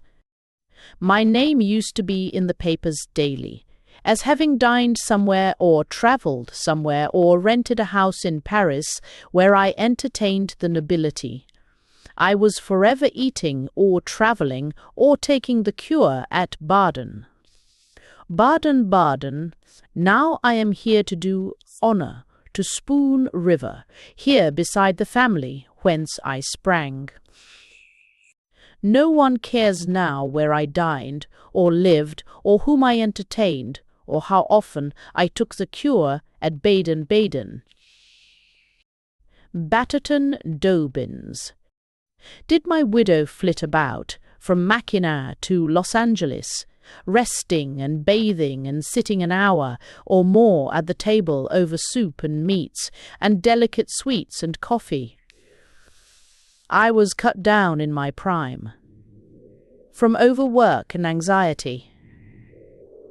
But I thought, all along, whatever happens, I've kept my insurance up, and there's something in the bank, and a section of land in Manitoba. But just as I slipped, I had a vision. In a last delirium, I saw myself lying nailed in a box, with a white lawn tie and a boutonniere, and my wife was sitting by a window, some place afar overlooking the sea. She seemed so rested, ruddy and fat, although her hair was white. And she smiled and said to a coloured waiter, "Another slice of roast beef, George. Here's a nickel for your trouble." Jacob Godby. How did you feel, you libertarians, who spent your talents rallying noble reasons around the saloon, as if liberty was not to be found anywhere except at the bar, or at a table, guzzling? How did you feel, Ben Pantier, and the rest of you, who almost stoned me for a tyrant, garbed as a moralist and as a wry-faced ascetic, frowning upon Yorkshire pudding, roast beef and ale, and goodwill and rosy cheer, things you never saw in a grog shop in your life. How did you feel after I was dead and gone, and your goddess, Liberty, unmasked as a strumpet, selling out the streets of Spoon River, to the insolent giants who manned the saloons from afar? Did it occur to you that personal liberty is liberty of the mind rather than of the belly? O light, bice, or regent's strine. My parents thought that I would be as great as Edison or greater, for as a boy I made balloons, and wondrous kites and toys with clocks, and little engines with tracks to run on, and telephones of cans and thread. I played the cornet and painted pictures, modelled in clay, and took the part of the villain in the octoroon. But then at 21 I married, and had to live, and so, to live, I learned the trade of making watches, and kept the jewellery store on the square, thinking, not of business, but of the engine I studied the calculus to build. And all Spoon River watched and waited to see it work, but it never worked, and a few kind souls believed my genius was somehow hampered by the store. It wasn't true. The truth was this: I did not have the brains. Tom Beatty. I was a lawyer like Harmon Whitney, or Kinsey Keene, or Garrison Standard, for I tried the rights of property, although by lamplight, for 30 years, in that poker room in the Opera House. And I say to you that life's a gambler. And if you lose, you can squeal as you will, you'll not get back your money. He makes the percentage hard to conquer. He stacks the cards to catch your weakness, and not to meet your strength. And he gives you 70 years to play. For if you cannot win in 70, you cannot win at all. So, if you lose, get out of the room. Get out of the room when your time is up. It's mean to sit and fumble the cards and curse your losses, leaden-eyed, whining to try and try. Roy Butler. If the learned Supreme Court of Illinois got at the secret of every case, as well as it does a case of rape, it would be the greatest court in the world. A jury, of neighbours mostly, with Butch. Weldy as foreman found me guilty in 10 minutes, and 2 ballots on a case like this. Richard Bandel and I had trouble over a fence, and my wife and Mrs. Bandel quarrelled as to whether Ipover was a finer town than Table Grove. I awoke one morning with the love of God brimming over my heart, so I went to see Richard to settle the fence in the spirit of Jesus Christ. I knocked on the door, and his wife opened. She smiled and asked me in. I entered. She slammed the door and began to scream. Just then her husband entered. I waved my hands, choked up with words. He went for his gun, and I ran out. But neither the Supreme Court nor my wife believed a word she said. Searcyfoot. I wanted to go away to college, but rich Aunt Persis wouldn't help me. So I made gardens and raked the lawns and bought John Alden's books with my earnings, and toiled for the very means of life. I wanted to marry Delia Prickett, but how could I do it with what I earned? And there was Aunt Persis, more than 70, who sat in a wheelchair half alive, with her throat so paralyzed, when she swallowed, the soup ran out of her mouth like a duck, a gourmand, yet investing her income in mortgages, fretting all the time about her notes and rents and papers. That day I was sawing wood for her and reading Proudhon in between. I went in the house for a drink of water, and there she sat asleep in her chair, and Proudhon lying on the table, and a bottle of chloroform on the book she used sometimes for an aching tooth. I poured the chloroform on a handkerchief, and held it to her nose till she died. Oh, Delia, Delia, you and Proudhon steadied my hand, and the coroner sighed. She died of heart failure. I married Delia and got the money. A joke on you, Spoon River. Edmund Pollard. He has a...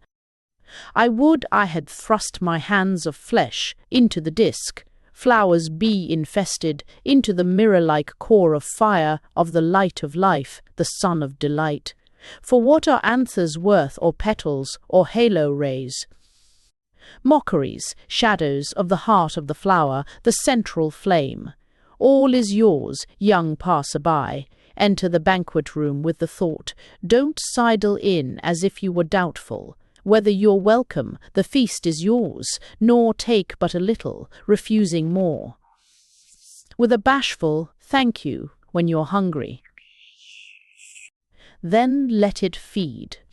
Leave no balconies where you can climb, nor milk-white bosoms where you can rest, nor golden heads with pillows to share, nor wine cups while the wine is sweet, nor ecstasies of body or soul.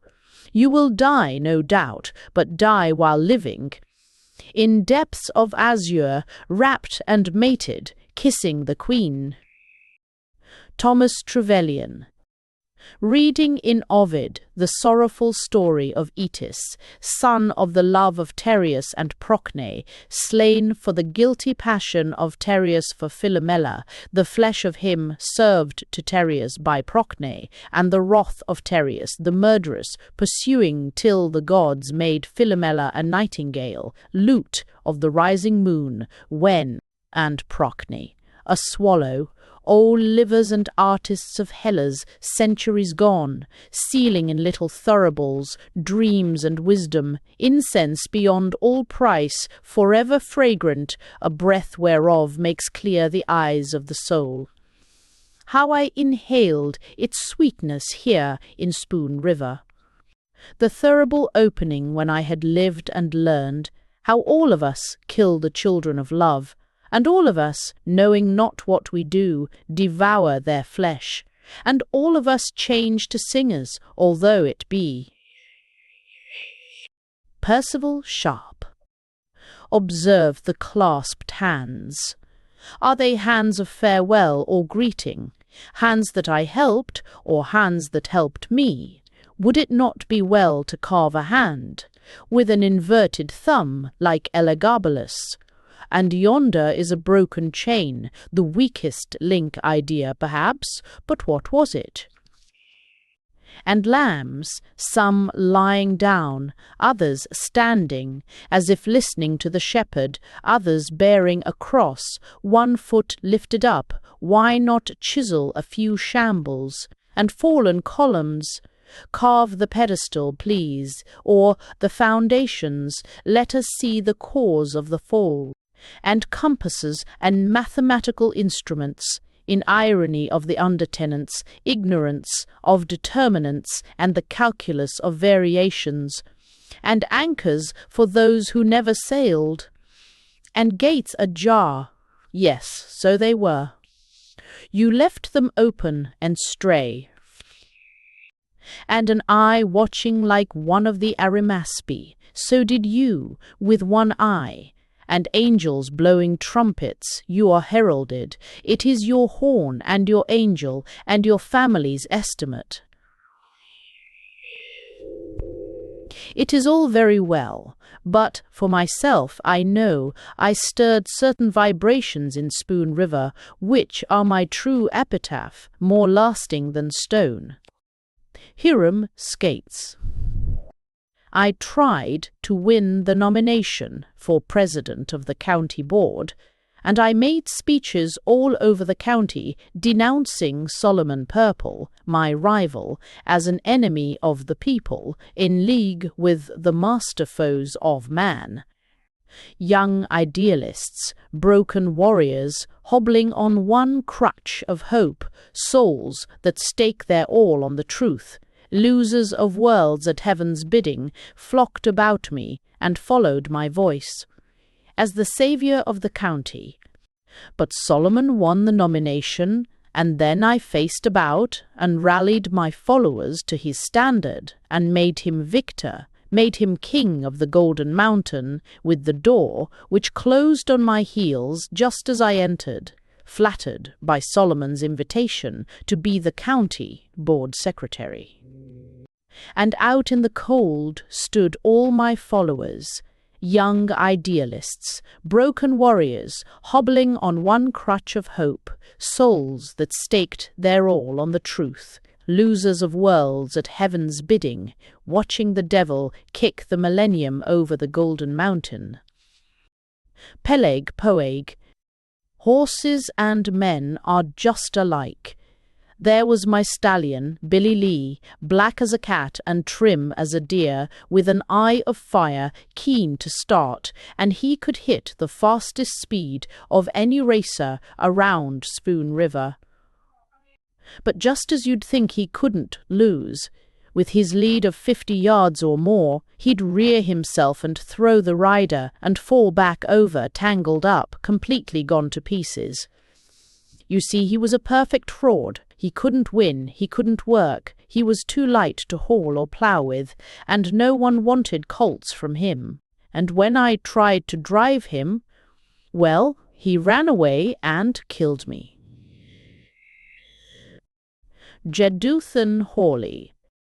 There would be a knock at the door, and I would arise at midnight and go to the shop, where belated travellers would hear me hammering sepulchral boards and tacking satin, and often I wondered who would go with me. To the distant land, our names the theme, for talk in the same week, for I've observed. Two always go together. Chase Henry was paired with Edith Conant, and Jonathan Summers with Willie Metcalf, and Editor Hamblin with Francis Turner, when he prayed to live longer than Editor Whedon, and Thomas Rhodes with Widow Macfarlane, and Emily Sparks with Barry Holden, and Oscar Hummel with Davis Matlock, and Editor Whedon with Fiddler Jones, and Faith Matheny with Dorcas Gustine.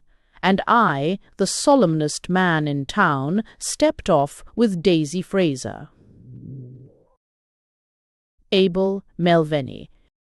I bought every kind of machine that's known: grinders, shellers, planters, mowers, mills and rakes and ploughs and threshers, and all of them stood in the rain and sun, getting rusted, warped and battered, for I had no sheds to store them in, and no use for most of them.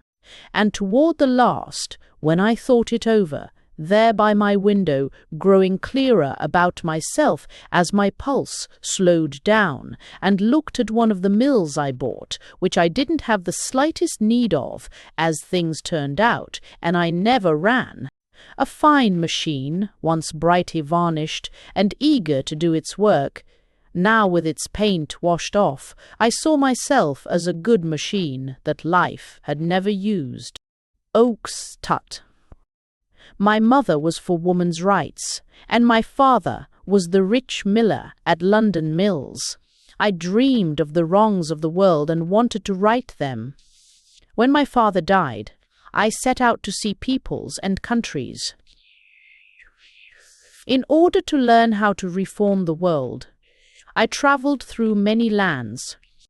I saw the ruins of Rome, and the ruins of Athens, and the ruins of Thebes.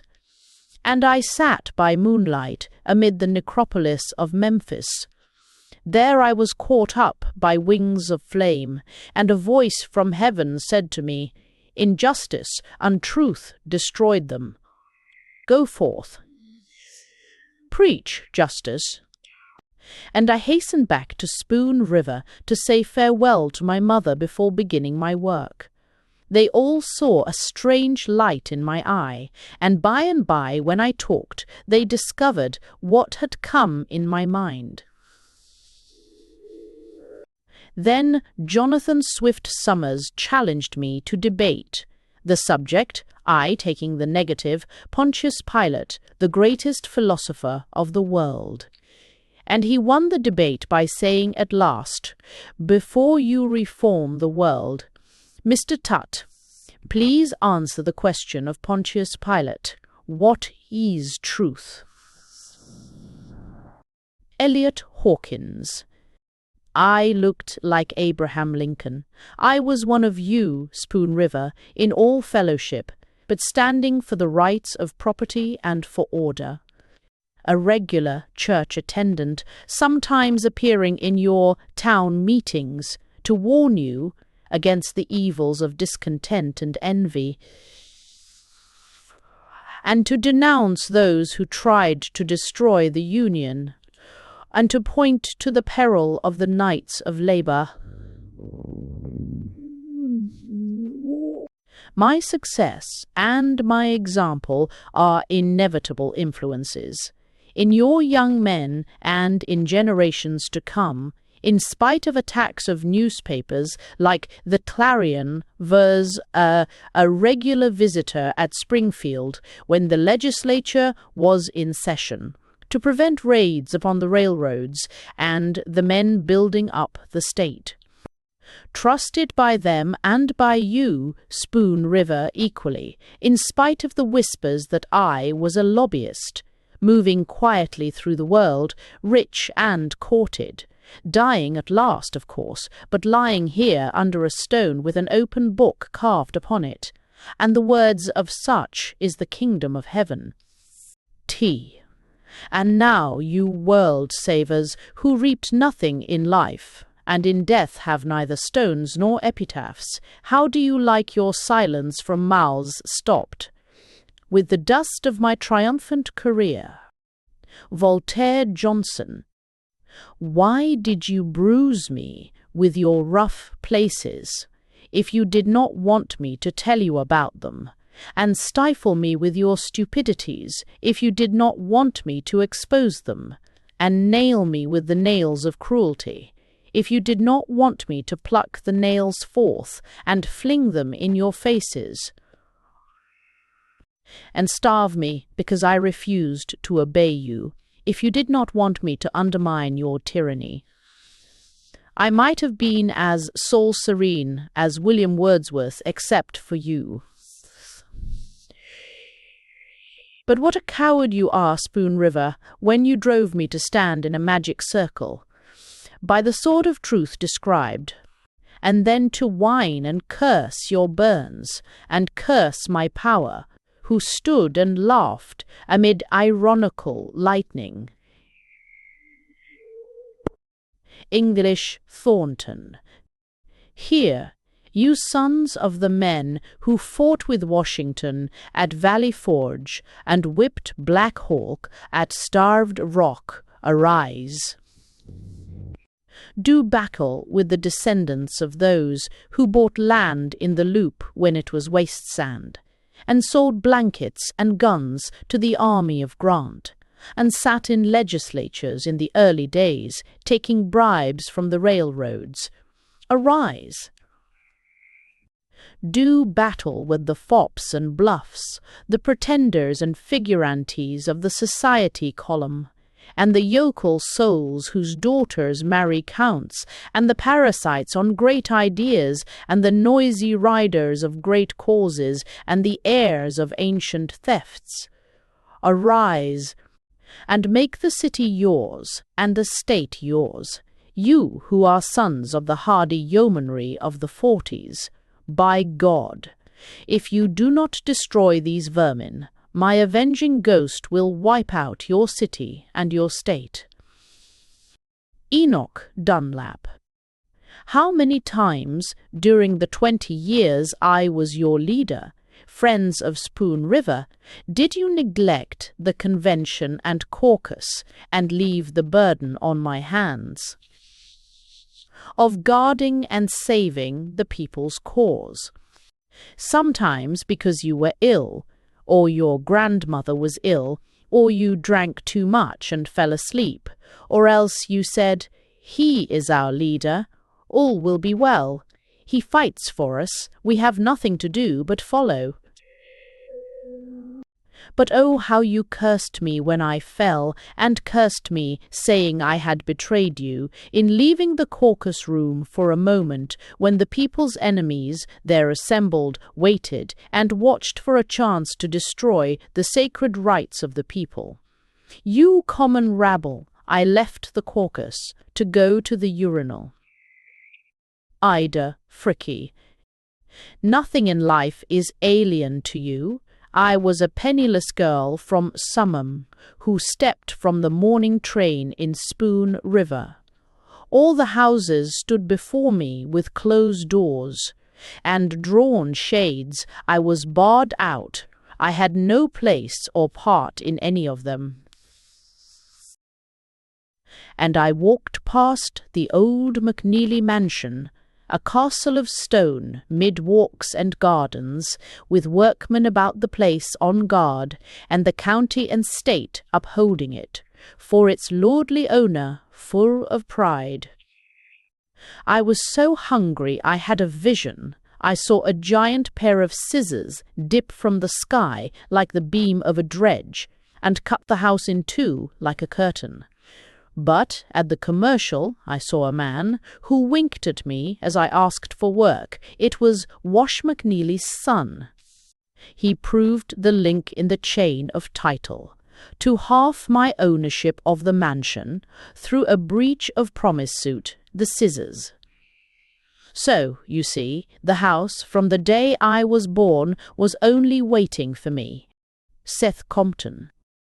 When I died, the circulating library, which I built up for Spoon River and managed for the good of inquiring minds, was sold at auction on the public square, as if to destroy the last vestige of my memory and influence.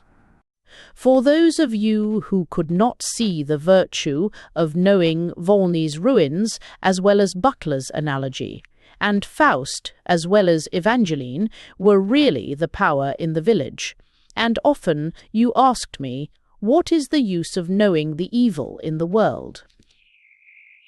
I am out of your way now, Spoon River. Choose your own good, and call it good, for I could never make you see that no one knows what is good, who knows not what is evil, and no one knows what is true, who knows not what is false.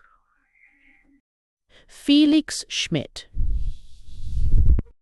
It was only a little house of 2 rooms, almost like a child's playhouse, with scarce 5 acres of ground around it, and I had so many children to feed, and school, and clothe, and a wife who was sick from bearing children.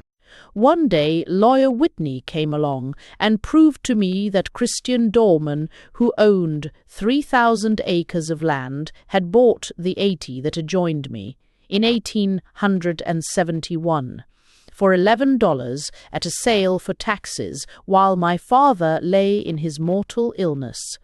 So the quarrel arose and I went to law. But when we came to the proof, a survey of the land showed clear as day that Dolman's tax deed covered my ground and my little house of 2 rooms. It served me right for stirring him up.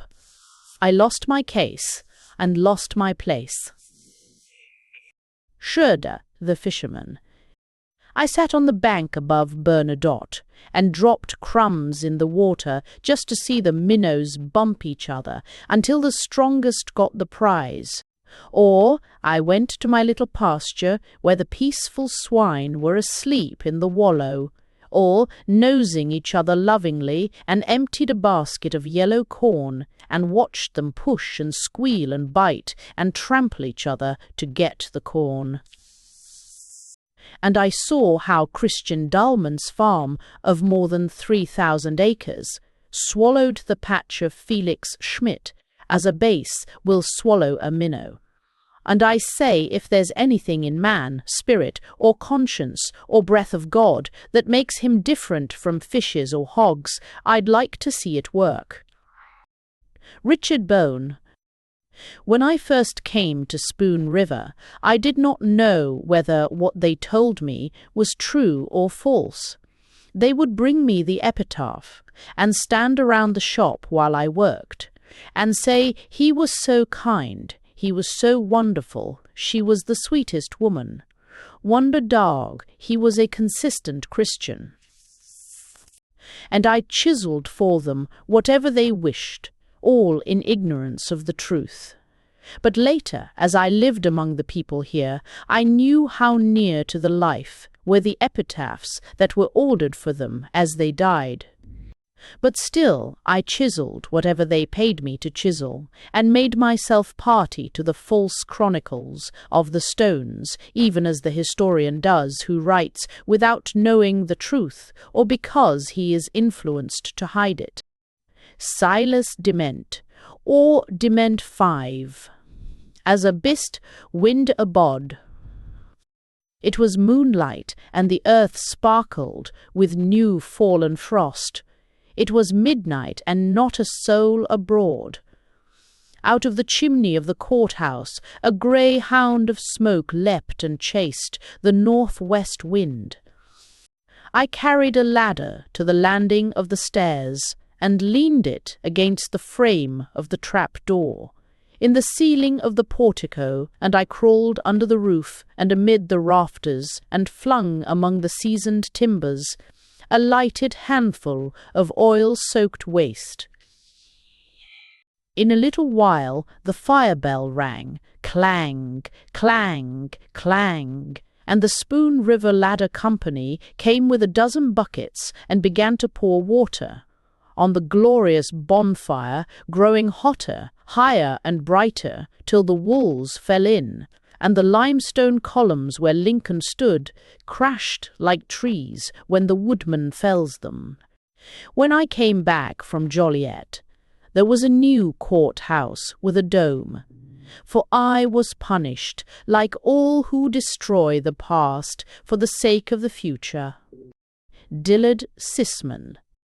The buzzards wheel slowly, in wide circles, in a sky faintly hazed as from dust from the road, and a wind sweeps through the pasture where I lie.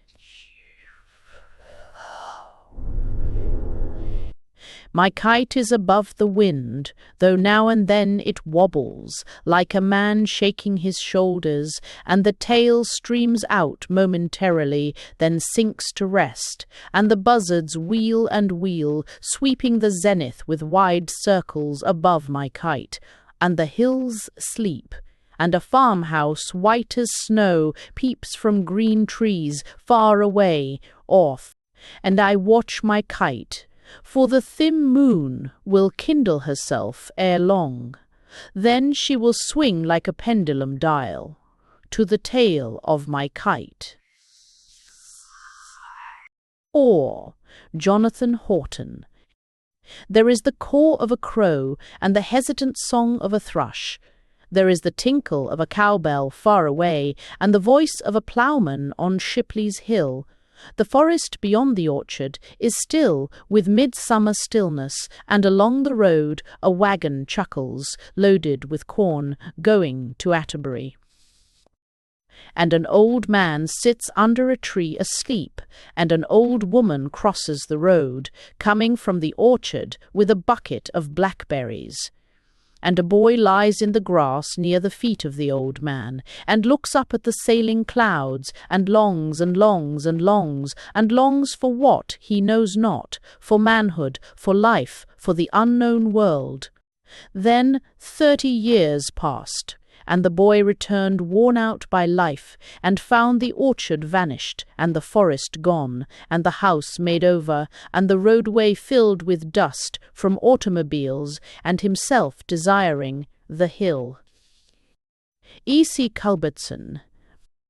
Is it true, Spoon River, that in the hall way of the new court-house there is a tablet of bronze containing the embossed faces of Editor Whedon and Thomas Rhodes?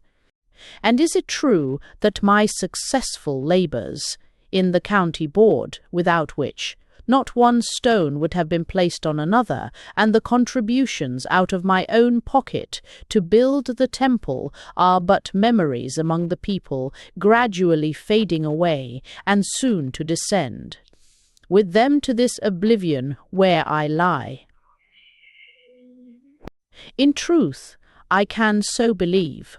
For it is a law of the kingdom of heaven that whoso enters the vineyard at the 11th hour shall receive a full day's pay. And it is a law of the kingdom of this world that those who first oppose a good work seize it and make it their own when the corner stone is laid and memorial tablets are erected.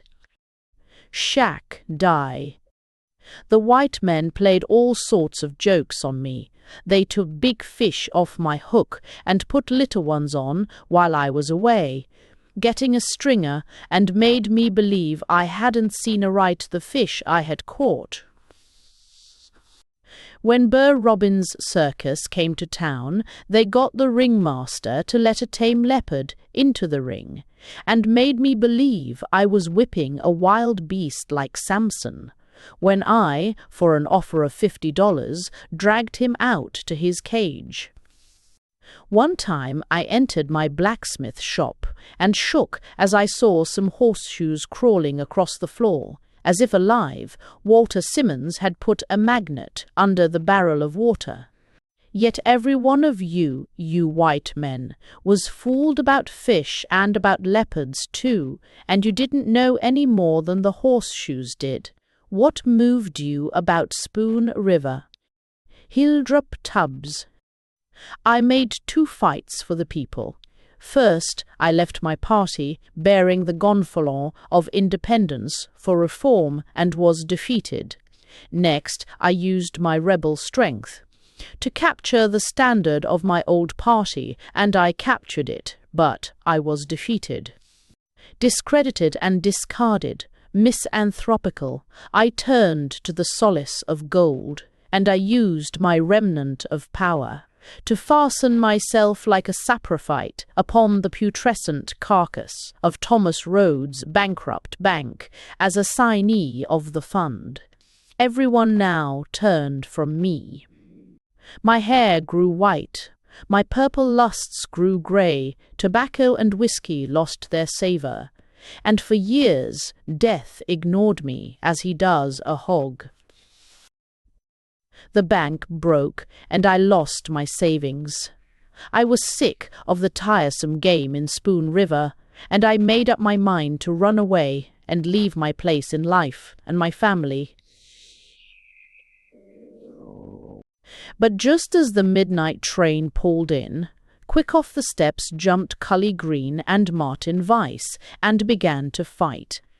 To settle their ancient rivalry, striking each other with fists that sounded like the blows of knotted clubs. Now it seemed to me that Cully was winning, when his bloody face broke into a grin of sickly cowardice, leaning on Martin and whining out, "We're good friends, Mart. You know that I'm your friend." But a terrible punch from Martin knocked him around and into a heap. And then they arrested me as a witness, and I lost my train and stayed in Spoon River to wage my battle of life to the end.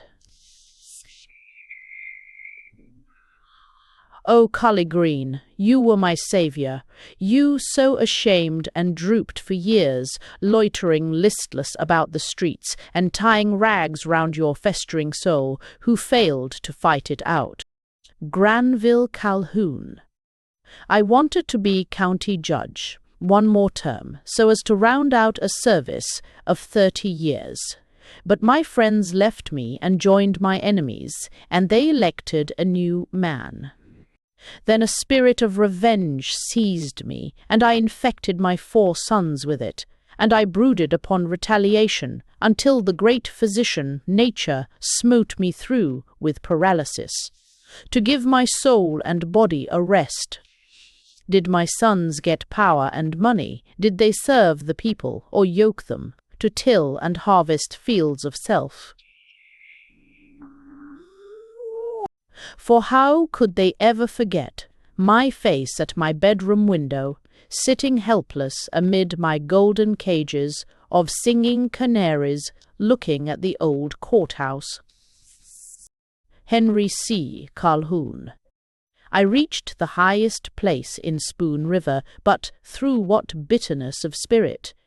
The face of my father sitting speechless, childlike, watching his canaries and looking at the courthouse window, of the county judge's room, and his admonitions to me to seek my own in life and punish Spoon River to avenge the wrong.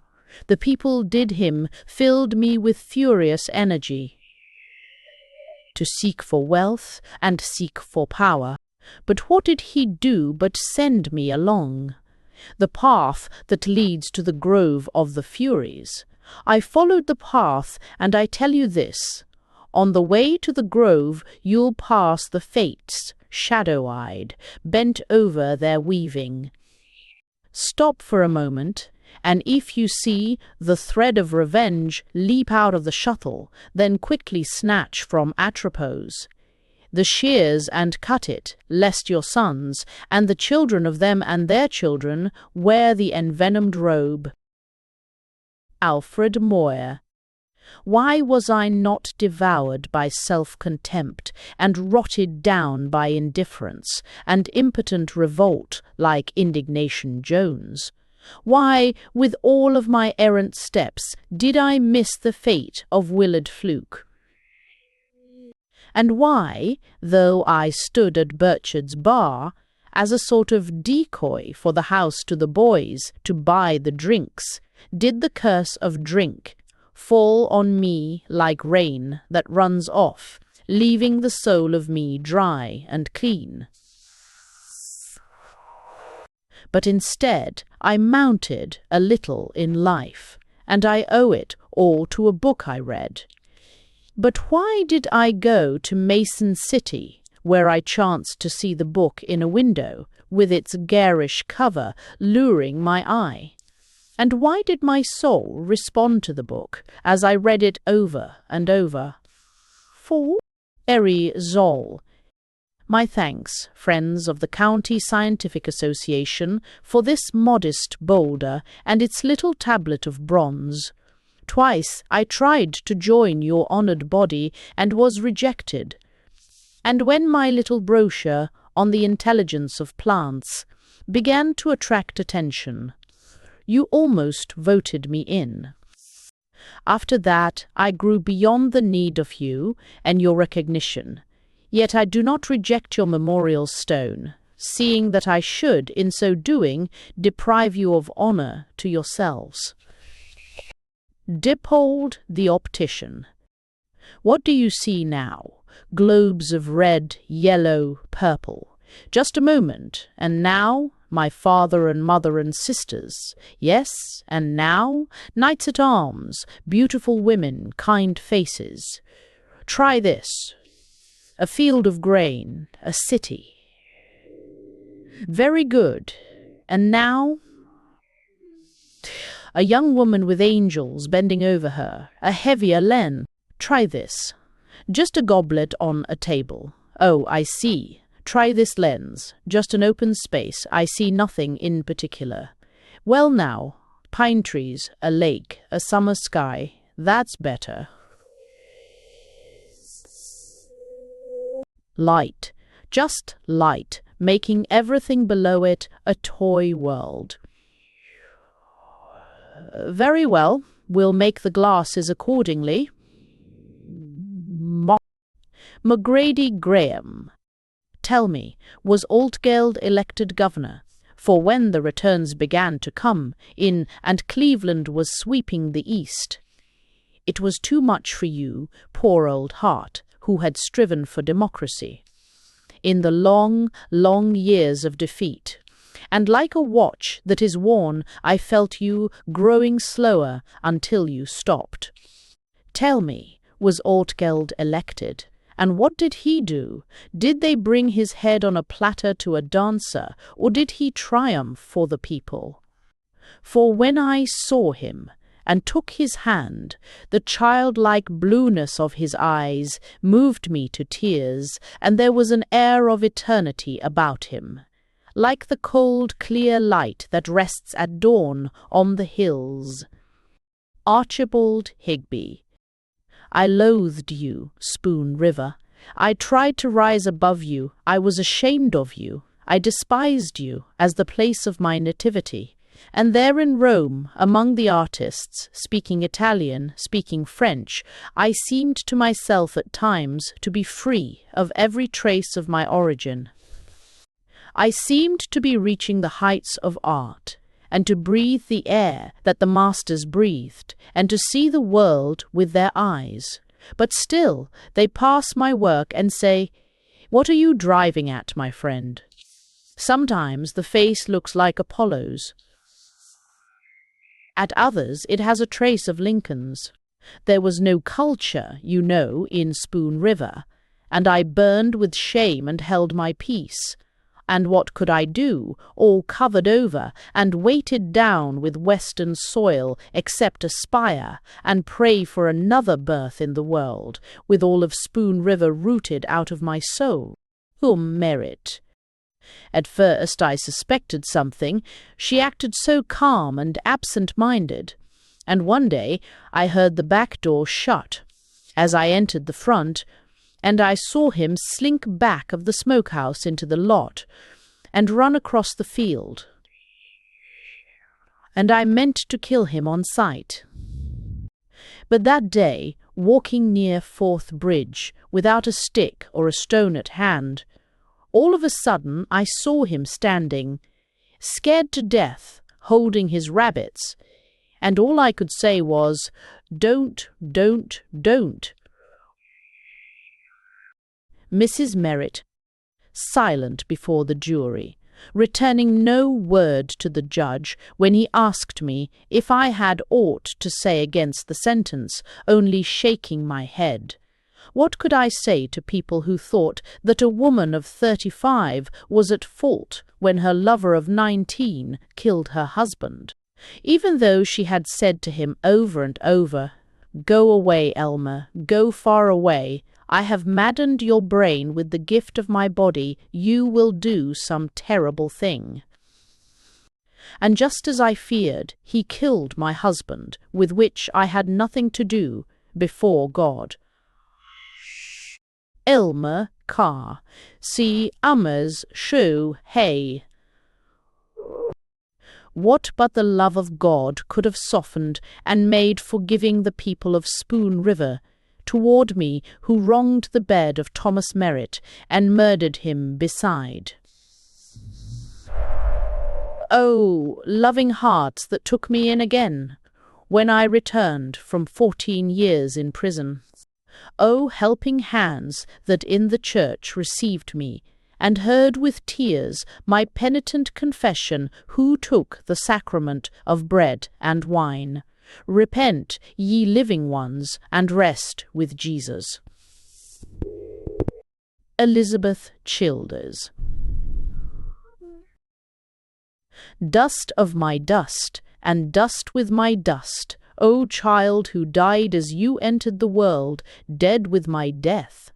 Not knowing breath, though you tried so hard, with a heart that beat when you lived with me, and stopped when you left me for life. It is well, my child, for you never travelled the long, long way that begins with school days, when little fingers blur under the tears that fall on the crooked letters, and the earliest wound when a little mate leaves you alone for another, and sickness and the face of fear by the bed, the death of a father or mother, or shame for them, or poverty, the maiden sorrow of school days ended, and eyeless nature that makes you drink from the cup of love, though you know it's poisoned, To whom would your flower face have been lifted? Botanist, weakling, cry of what blood to yours? Pure or foul, for it makes no matter, it's blood that calls to our blood. And then your children, oh, what might they be, and what your sorrow? Child. Edith Conant. We stand about this place, we, the memories, and shade our eyes because we dread to read. June 17th, 1884, aged 21 years and 3 days, and all things are changed, and we, the memories, stand here for ourselves alone, for no eye marks us, or would know why we are here. Your husband is dead, your sister lives far away, your father is bent with age, he has forgotten you, he scarcely leaves the house any more. No one remembers your exquisite face, your lyric voice. How you sang even on the morning you were stricken, with piercing sweetness, with thrilling sorrow, before the advent of the child which died with you. It is all forgotten, save by us, the memories, who are forgotten by the world. All is changed, save the river and the hill, even they are changed. Only the burning sun and the quiet stars are the same, and we, the memories, stand here in awe, our eyes closed with the weariness of tears, in immeasurable weariness. Charles Webster. The pine woods on the hill and the farmhouse miles away showed clear as though behind a lens, under a sky of peacock blue. But a blanket of cloud by afternoon muffled the earth. And you walked the road, and the clover field where the only sound was the cricket's liquid tremolo. Then the sun went down between great drifts of distant storms, for a rising wind swept clean the sky and blew the flames of the unprotected stars and swayed the russet moon hanging between the rim of the hill and the twinkling boughs of the apple orchard. You walked the shore in thought, where the throats of the waves were like whip-poor wills singing beneath the water and crying, to the wash of the wind in the cedar trees, till you stood, too full for tears, by the cot, and looking up saw Jupiter tipping the spire of the giant pine, and looking down saw my vacant chair. Rocked by the wind on the lonely porch, be brave, beloved. Father Malloy. You are over there, Father Malloy, where holy ground is, and the cross marks every grave, not here with us on the hill, us of wavering faith, and clouded vision, and drifting hope, and unforgiven sins. You were so human, Father Malloy, taking a friendly glass sometimes with us, siding with us who would rescue Spoon River from the coldness and the dreariness of village morality. You were like a traveller who brings a little box of sand from the wastes about the pyramids and makes them real and Egypt real. You were a part of and related to a great past, and yet you were so close to many of us. You believed in the joy of life. You did not seem to be ashamed of the flesh. You faced life as it is, and as it changes. Some of us almost came to you, Father Malloy, seeing how your church had divined the heart, and provided for it through Peter the Flame, Peter the Rock. Amy Green. Not a youth with hoary head and haggard eye, but an old man with a smooth skin and black hair. I had the face of a boy as long as I lived, and for years a soul that was stiff and bent, in a world which saw me just as a jest, to be hailed familiarly when it chose, and loaded up as a man when it chose, being neither man nor boy. In truth, it was soul as well as body, which never matured, and I say to you that the much-sought prize of eternal youth is just arrested growth. Calvin Campbell. Ye who are kicking against fate, tell me how it is that, on this hillside, running down to the river, which fronts the sun and the south wind, this plant draws from the air and soil poison and becomes poison ivy. And this plant draws from the same air and soil sweet elixirs and colours and becomes arbutus. You may blame Spoon River for what it is, but whom do you blame for the will in you that feeds itself and makes you dock, weed, jimson, dandelion, or mullein, and which can never use any soil or air, so as to make you jessamine or wistaria? Henry Latham. Whoever thou art who passest by, know that my father was gentle, and my mother was violent, while I was born, the whole of such hostile halves, not intermixed and fused, but each distinct, feebly soldered together.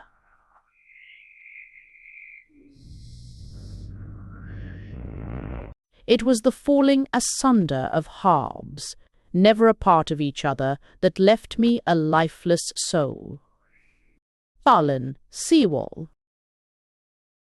You never understood, O unknown one, why it was I repaid your devoted friendship and delicate ministrations, first with diminished thanks, afterward by gradually withdrawing my presence from you, so that I might not be compelled to thank you, and then with silence which followed upon our final separation.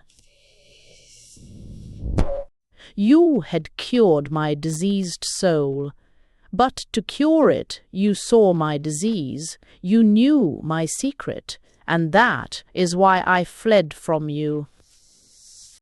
For though, when our bodies rise from pain, we kiss forever the watchful hands that gave us wormwood while we shudder, for thinking of the wormwood, a soul that's cured is a different matter, for there we'd blot from memory the soft-toned words, the searching eyes, and stand forever oblivious, not so much of the sorrow itself, as of the hand that healed it. Ippolit Konovalov. I was a gunsmith in Odessa. One night the police broke in the room where a group of us were reading Spencer, and seized our books and arrested us. But I escaped and came to New York, and thence to Chicago, and then to Spoon River, where I could study my Kant in peace and eke out a living repairing guns. Look at my molds, my architectonics. One for a barrel, one for a hammer, and others for other parts of a gun. Well, now suppose no gunsmith living had anything else but duplicate molds. Of these I show you, well, all guns would be just alike, with a hammer to hit, the cap and a barrel to carry the shot, all acting alike for themselves, and all acting against each other alike. On there would be your world of guns, which nothing could ever free from itself, except a moulder with different moulds, to mould the metal over. Henry Phipps. I was the Sunday school superintendent, the dummy president of the wagon works, and the canning factory, acting for Thomas Rhodes and the banking clique. My son, the cashier of the bank, wedded to Rhodes's daughter. My weekdays spent in making money. My Sundays at church and in prayer. In everything a cog in the wheel of things, as they are of money, master and man, made white with the paint of the Christian creed. And then the bank collapsed. I stood and hooked at the wrecked machine, the wheels with blowholes, stopped with putty and painted. the rotten bolts, the broken rods, and only the hopper for souls fit to be used again. In a new devourer of life, when newspapers, judges, and money magicians build over again. I was stripped to the bone, but I lay in the rock of ages, seeing now through the game, no longer a dupe, and knowing the upright shall dwell in the land, but the years of the wicked shall be shortened.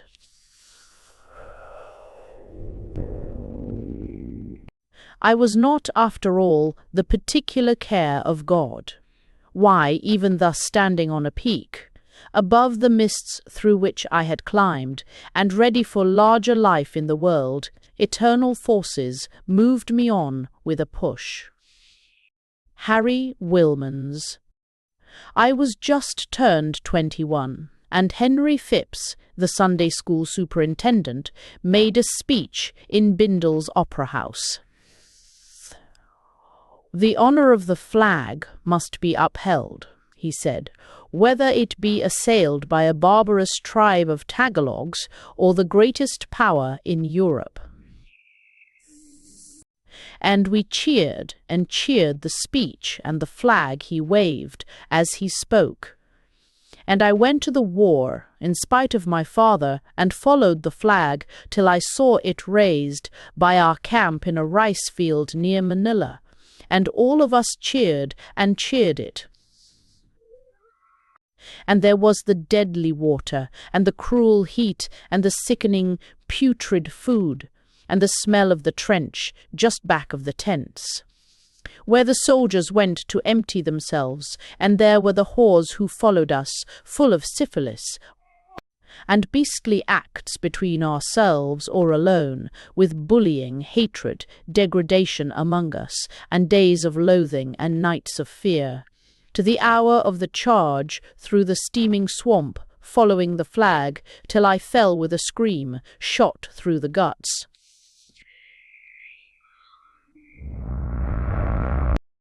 John Wasson. Oh, the dew-wet grass of the meadow in North Carolina, through which Rebecca followed me, wailing, wailing, one child in her arms, and 3 that ran along wailing, lengthening out the farewell to me. Off to the war with the British, and then the long hard years down to the day of Yorktown. And then my search for Rebecca, finding her at last in Virginia, 2 children dead in the meanwhile. We went by oxen to Tennessee, thence after years to Illinois, at last to Spoon River. We cut the buffalo grass, we felled the forests, we built the schoolhouses, built the bridges, levelled the roads, and tilled the fields, alone with poverty, scourges, death. Many soldiers.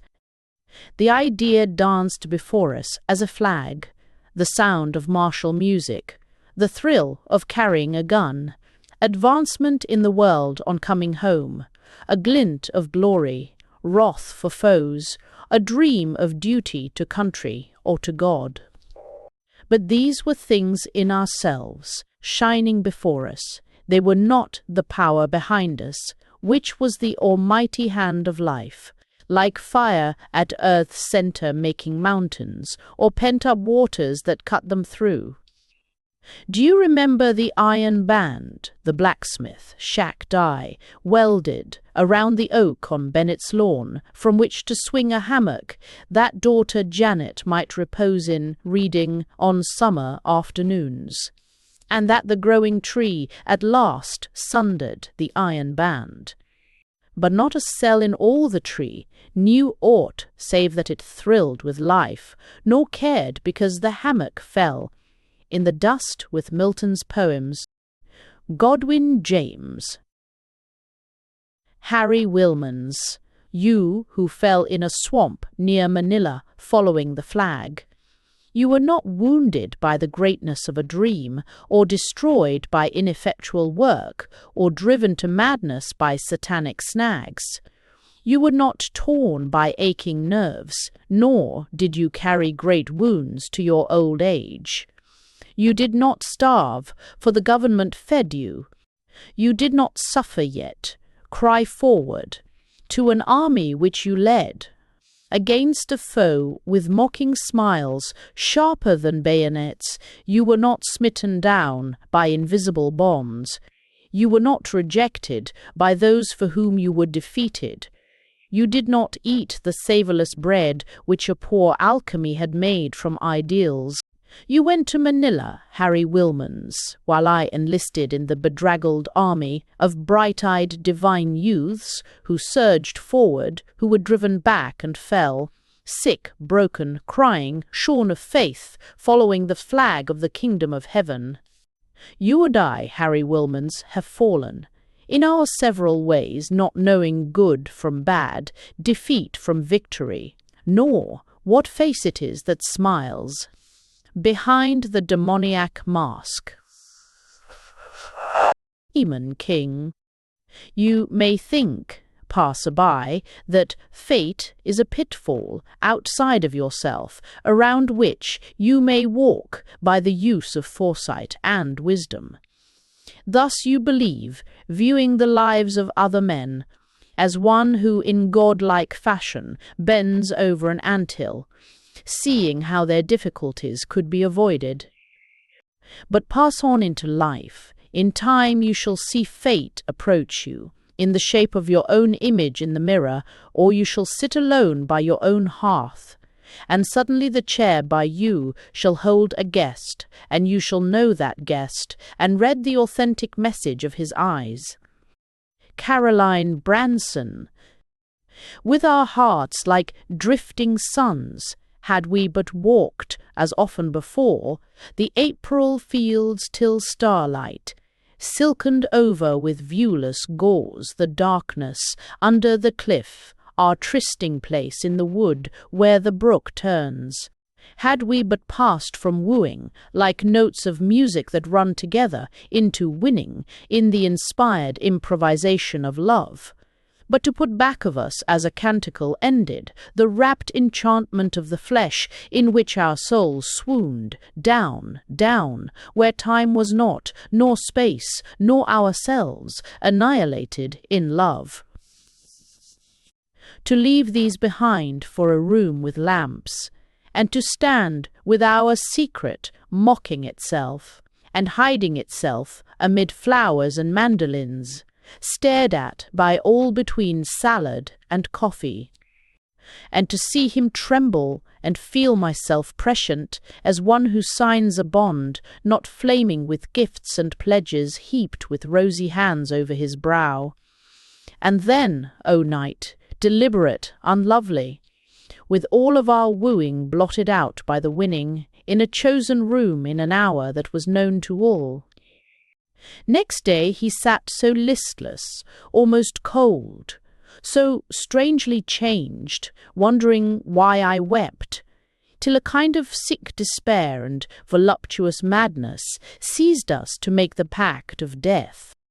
A stalk of the earth-sphere, frail as starlight, waiting to be drawn once again into creation's stream, but next time to be given birth, gazed at by Raphael and St. Francis. Sometimes as they pass, for I am their little brother, to be known clearly face to face through a cycle of birth hereafter run. You may know the seed and the soil, you may feel the cold rain fall, but only the earth-sphere, only heaven, knows the secret of the seed. In the nuptial chamber under the soil, throw me into the stream again, give me another trial, save me, Shelley. Anne Rutledge. Out of me unworthy and unknown, the vibrations of deathless music, with malice toward none, with charity for all. Out of me the forgiveness of millions toward millions, and the beneficent face of a nation, shining with justice and truth. I am Anne Rutledge, who sleep beneath these weeds, beloved in life of Abraham Lincoln. wedded to him not through union, but through separation. Bloom forever, O Republic, from the dust of my bosom. Hamlet, me sure. In a lingering fever many visions come to you.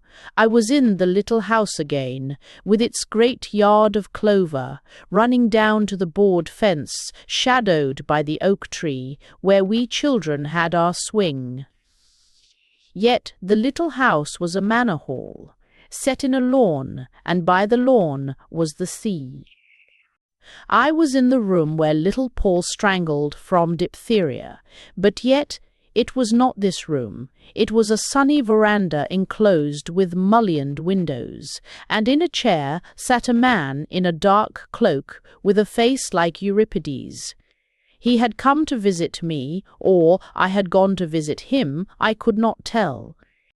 We could hear the beat of the sea, the clover nodded under a summer wind, and little Paul came with clover blossoms to the window and smiled.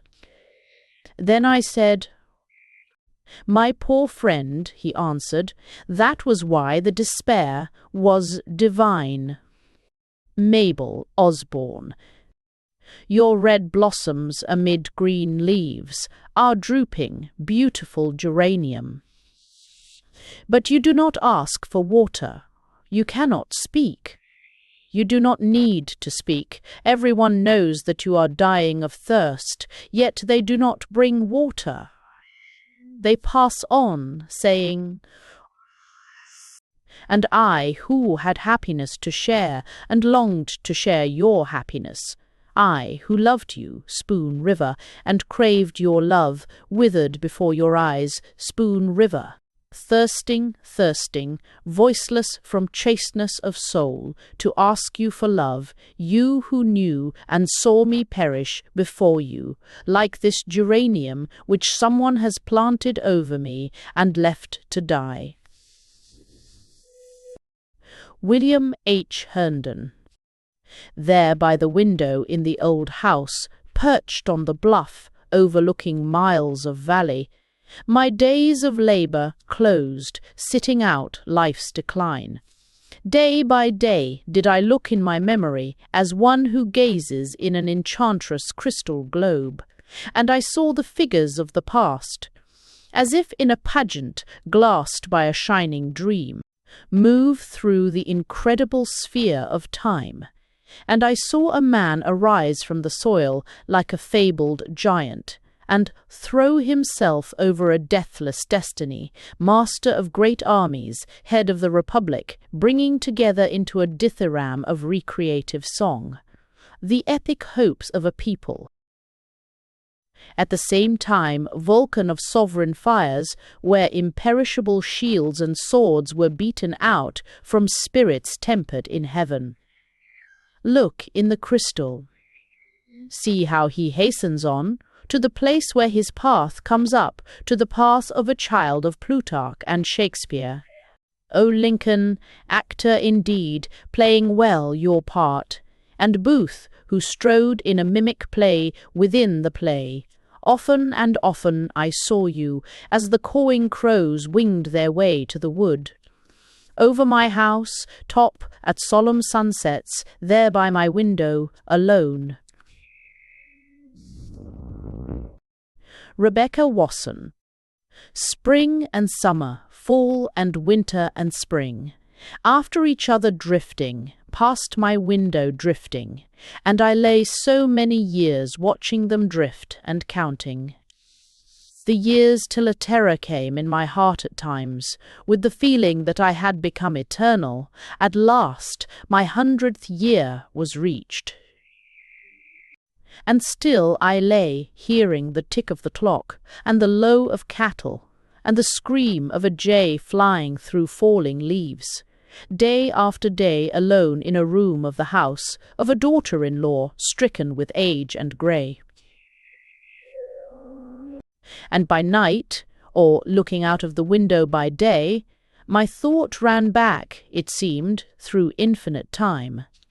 to North Carolina and all my girlhood days, and John, my John, away to the war with the British, and all the children, the deaths, and all the sorrows, and that stretch of years like a prairie in Illinois, through which great figures passed like hurrying horsemen, Washington, Jefferson, Jackson, Webster, Clay. Why, when I lay so helpless in bed for years, praying for you to come, was your coming delayed? Seeing that with a cry of rapture like that I uttered, when you found me in old Virginia after the war, I cried when I beheld you there by the bed, as the sun stood low in the west, growing smaller and fainter, in the light of your face. Rutherford, McDowell, they brought me ambrotypes of the old pioneers to enlarge, and sometimes one sat for me, someone who was in being when giant hands from the womb of the world tore the Republic. What was it in their eyes? For I could never fathom that mystical pathos of drooped eyelids and the serene sorrow of their eyes. It was like a pool of water amid oak trees at the edge of a forest, where the leaves fall as you hear the crow of a cock, from a far-off farmhouse seen near the hills, where the third generation lives, and the strong men and the strong women are gone and forgotten. And these grandchildren and great-grandchildren of the pioneers, truly did my camera record their faces too, with so much of the old strength gone, and the old faith gone, and the old mastery of life gone, and the old courage gone, which labours and loves and suffers and sings under the sun. Or Hannah Armstrong. I wrote him a letter asking him for old time's sake to discharge my sick boy from the army, but maybe he couldn't read it. Then I went to town and had James Garber, who wrote beautifully, write him a letter, but maybe that was lost in the mails. I was more than an hour finding the White House, and when I found it, they turned me away, hiding their smiles. Then I thought, oh, well, he ain't the same as when I boarded him, and he and my husband worked together, and all of us called him Abe, there in Menard. As a last attempt, I turned to a guard and said, please say it's old Aunt Hannah Armstrong from Illinois come to see him about her sick boy in the army. And when he saw me, he broke in a laugh and dropped his business as president, and wrote in his own hand Doug's discharge, talking the while of the early days, and telling stories. Lucinda Matlock. I went to the dances at Chandlerville, and played Snap-Out at Winchester.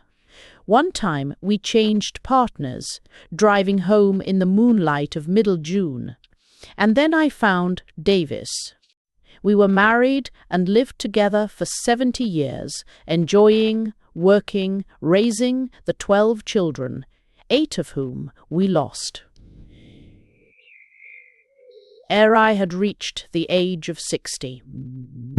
I spun, I wove, I kept the house, I nursed the sick, I made the garden, and for holiday rambled over the fields where sang the larks, and by Spoon River gathering many a shell, and many a flower and medicinal weed, shouting to the wooded hills, singing to the green valleys.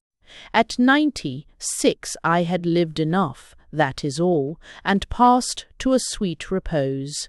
What is this I hear of sorrow and weariness, anger, discontent, and drooping hopes? Degenerate sons and daughters, life is too strong for you, it takes life to love life. Evis Matlock and Davis Matlock. Suppose it is nothing but the hive, that there are drones and workers and queens, and nothing but storing honey, material things as well as culture and wisdom. For the next generation, this generation never living, except as it swarms in the sunlight of youth, strengthening its wings on what has been gathered, and tasting, on the way to the hive, from the clover field, the delicate spoil. Suppose all this, and suppose the truth, that the nature of man is greater than nature's need in the hive, and you must bear the burden of life, as well as the urge from your spirit's excess. Well, I say to live it out like a god. Sure of immortal life, though you are in doubt, is the way to live it. If that doesn't make God proud of you, then God is nothing but gravitation, or sleep is the golden goal. Herman Altman. Did I follow truth wherever she led, and stand against the whole world for a cause, and uphold the weak against the strong? If I did, I would be remembered among men, as I was known in life among the people, and as I was hated and loved on earth. Therefore build no monument to me, and carve no bust for me, lest, though I become not a demigod, the reality of my soul be lost, so that thieves and liars, who were my enemies and destroyed me, and the children of thieves and liars may claim me and affirm before my bust that they stood with me in the days of my defeat. Build me no monument, lest my memory be perverted to the uses of lying and oppression. My lovers and their children must not be dispossessed of me. I would be the untarnished possession forever of those for whom I lived. Jenny McGrew. Not where the stairway turns in the dark, a hooded figure shriveled under a flowing cloak, not yellow eyes in the room at night, staring out from a surface of cobweb grey, and not the flap of a condor wing. When the roar of life in your ears begins as a sound heard never before, but on a sunny afternoon, by a country road, where purple ragweeds bloom along a straggling fence, and the field is gleaned, and the air is still, to see against the sun light something black, like a blot with an iris rim, that is the sign to eyes of second sight. Columbus Cheney. This weeping willow, why do you not plant a few, for the millions of children not yet born, as well as for us? Are they not non-existent, or cells asleep without mind? Or do they come to earth, their birth, rupturing the memory of previous being? Answer. But in any case, why not plant willows for them as well as for us? Wallace Ferguson. There at Geneva, where Mount Blanc floated above the wine-hued lake like a cloud when a breeze was blown, out of an empty sky of blue, and the roaring Rhone hurried under the bridge through chasms of rock, and the music along the cafes was part of the splendor of dancing water under a torrent of light, and the purer part of the genius of Jean Rousseau was the silent music of all we saw or heard. There at Geneva, I say, was the rapture less, because I could not link myself with the eye of yore when 20 years before I wandered about Spoon River. We live in the hour all free of the hours gone by. Therefore, O soul, if you lose yourself in death, and wake in some Geneva by some Mont Blanc, what do you care if you know not yourself, as the you who lived and loved in a little corner of earth, known as Spoon River, ages and ages, vanished? Marie Bateson. You observe the carven hand with the index finger pointing heavenward. That is the direction, no doubt, but how shall one follow it? It is well to abstain from murder and lust, to forgive, do good to others, worship God, without graven images. But these are external means, after all, by which you chiefly do good to yourself. The inner kernel is freedom. It is light, purity. I can no more. Find the go, or lose it, according to your vision. Tennessee Flafflin Shope. I was the laughing-stock of the village, chiefly of the people of good sense, as they call themselves, also of the learned, like Reverend Pete, who read Greek the same as English. For instead of talking free trade, or preaching some form of baptism, instead of believing in the efficacy of walking cracks, picking up pins the right way, seeing the new moon over the right shoulder, or curing rheumatism with blue glass, I asserted the sovereignty of my own soul. Eddie even got started with what she called science. I had mastered the Bhagavad Gita and cured my soul before Mary began to cure bodies with souls. Peace to all worlds. Oh, Plymouth Rock Joe, why are you running so fast hither and thither, chasing midges or butterflies? Some of you are standing solemnly scratching for grubs. Some of you are waiting for corn to be scattered. This is life, is it? Cock, a doodle. But here comes Elliot Hawkins, gluck, gluck, gluck, attracting political followers. Qua, qua, qua. Why so poetical, Minerva, this grey morning? Kitty, qua, qua. Benjamin Pantier as a cry of votes for women. Ka dook, dook. What inspiration has come to you, Margaret Fuller Slack? And why does your gooseberry eye flit so liquidly, Tennessee Claflin Shope? Are you trying to fathom the esotericism of an egg? Your voice is very metallic this morning, Hortense Robbins, almost like a guinea hen's. Wha! That was a guttural sigh, Isaiah Beethoven. Did you see the shadow of the hawk, or did you step upon the drumsticks which the cook threw out this morning? Be chivalric, heroic, or aspiring, metaphysical, religious, or rebellious, you shall never get out of the barnyard, except by way of over the fence, mixed with potato peelings and such into the trough. Emmanuel Ehrenhardt. I began with Sir William Hamilton's lectures, then studied Dugald Stewart, and then John Locke on the understanding, and then Descartes, Fichte and Schelling, Kant, and then Schopenhauer, books 1, 1, 1, averst 1, 1. All read with rapturous industry, hoping it was reserved to me, to grasp the tale of the ultimate secret and drag it out of its hole. My soul flew up 10,000 miles, and only the moon looked a little bigger.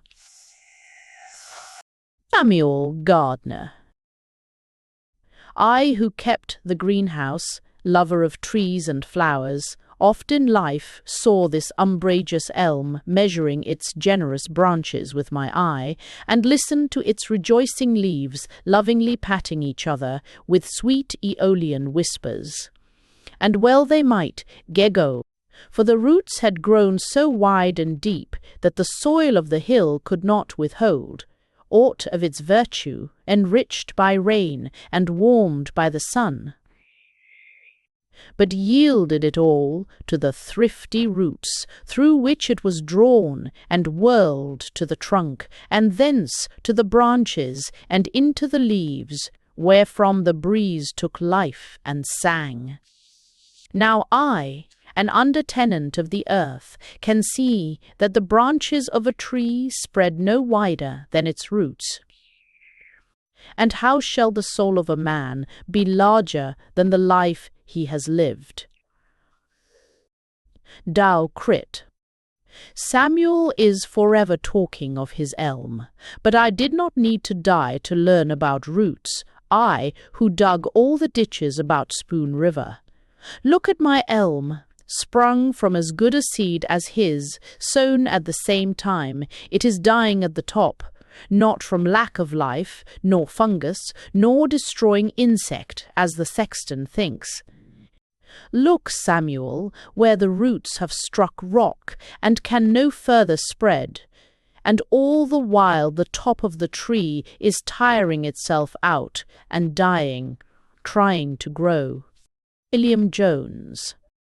Once in a while, a curious weed, unknown to me, needing a name from my books, once in a while a letter from yeomans. Out of the mussel shells gathered along the shore, sometimes a pearl with a didn't-like meadow rue, then betimes a letter from Tyndall in England, stamped with the stamp of Spoon River. I, lover of nature, beloved for my love of her, held such converse afar with the great who knew her better than I. Oh, there is neither lesser nor greater, save as we make her greater and win from her keener delight.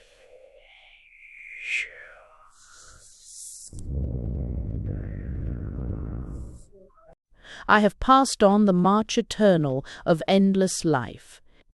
William Good. To all in the village I seemed, no doubt, to go this way and that way, aimlessly. But here, by the river, you can see at twilight the soft-winged bats fly zigzag here and there. They must fly so to catch their food. And if you have ever lost your way at night, in the deep wood near Miller's Ford, and dodged this way and now that, wherever the light of the Milky Way shone through, trying to find the path, you should understand I sought the way with earnest zeal, and all my wanderings were wanderings in the quest. J. Milton Miles.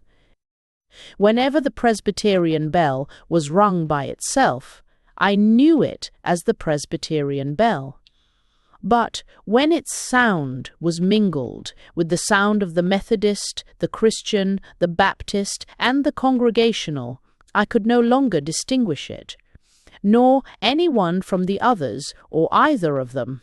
And as many voices called to me in life, marvel not that I could not tell the true from the false, nor even, at last, the voice that I should have known. Faith, Matheny.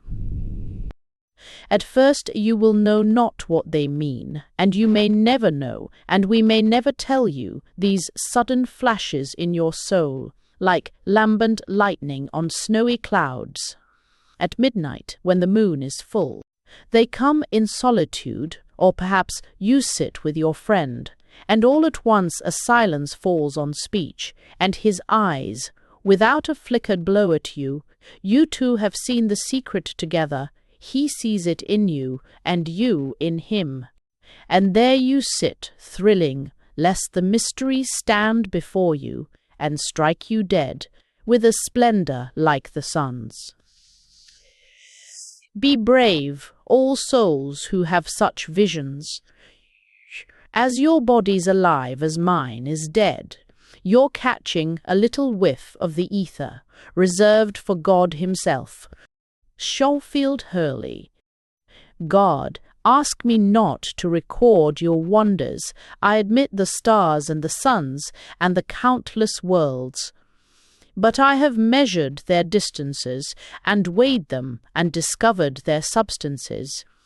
I have devised wings for the air, and keels for water, and horses of iron for the earth. I have lengthened the vision you gave me 1,000,000 times, and the hearing you gave me 1,000,000 times. I have leaped over space with speech, and taken fire for light out of the air.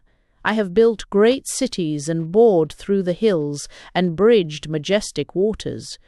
I have written the Iliad and Hamlet, and I have explored your mysteries, and searched for you without ceasing, and found you again after losing you. Willie Metcalf. I was Willie Metcalf. They used to call me Dr. Mayers because they said I looked like him. And he was my father, according to Jack Maguire. I lived in the livery stable, sleeping on the floor side by side with Roger Bogman's bulldog, or sometimes in a stall. I could crawl between the legs of the wildest horses without getting kicked. We knew each other. On spring days I tramped through the country to get the feeling, which I sometimes lost, that I was not a separate thing from the earth. I used to lose myself, as if in sleep, by lying with eyes half open in the woods. Sometimes I talked with animals, even toads and snakes, anything that had an eye to look into. Once I saw a stone in the sunshine trying to turn into jelly. In April days in this cemetery, the dead people gathered all about me and grew still, like a congregation in silent prayer. I never knew whether I was a part of the earth, with flowers growing in me, or whether I walked. Now I know. Willie Pennington. They called me the weakling, the simpleton, for my brothers were strong and beautiful, while I, the last child of parents who had aged, inherited only their residue of power. But they, my brothers, were eaten up in the fury of the flesh, which I had not, made pulp in the activity of the senses, which I had not, hardened by the growth of the lusts, which I had not, though making names and riches for themselves. Then I, the weak one, the simpleton, resting in a little corner of life, saw a vision, and through me many saw the vision, not knowing it was through me. Thus a tree sprang from me, a mustard seed. The village atheist. Ye young debaters over the doctrine of the soul's immortality. I who lie here was the village atheist, talkative, contentious, versed in the arguments of the infidels. But through a long sickness, coughing myself to death, I read the Upanishads and the poetry of Jesus. And they lighted a torch of hope and intuition and desire, which the shadow leading me swiftly through the caverns of darkness could not extinguish. Listen to me, ye who live in the senses, and think through the senses only. Immortality is not a gift. Immortality is an achievement. John Ballard. In the lust of my strength I cursed God, but he paid no attention to me. I might as well have cursed the stars. In my last sickness I was in agony, but I was resolute, and I cursed God for my suffering. Still he paid no attention to me. He left me alone, as he had always done. I might as well have cursed the Presbyterian steeple. Then, as I grew weaker, a terror came over me. Perhaps I had alienated God by cursing him. One day, Lydia Humphrey brought me a bouquet, and it occurred to me to try to make friends with God. So I tried to make friends with him, but I might as well have tried to make friends with the bouquet. Now I was very close to the secret, for I really could make friends with the bouquet by holding close to me the love in me for the bouquet. And so I was creeping upon the secret, But Julian Scott. Toward the last, the truth of others was untruth to me, the justice of others injustice to me. Their reasons for death, reasons with me for life. Their reasons for life, reasons with me for death. I would have killed those they saved, and save those they killed. And I saw how a god, if brought to earth, must act out what he saw and thought, and could not live in this world of men, and act among them side by side, without continual clashes. The dusts for crawling, heavens for flying. Wherefore, O soul, whose wings are grown, soar upward to the sun. Alfonso Churchill. They laughed at me as Prof. Moon, as a boy in Spoon River, born with the thirst of knowing about the stars. They jeered when I spoke of the lunar mountains, and the thrilling heat and cold, and the ebon valleys by silver peaks, and Spica quadrillions of miles away, and the littleness of man. But now that my grave is honoured, friends, let it not be because I taught the law of the stars in Knox College, but rather for this, that through the stars I preached the greatness of man, who is none the less a part of the scheme of things, for the distance of Spica or the spiral nebulae, nor any the less a part of the question of what the drama means. Zilpha Marsh.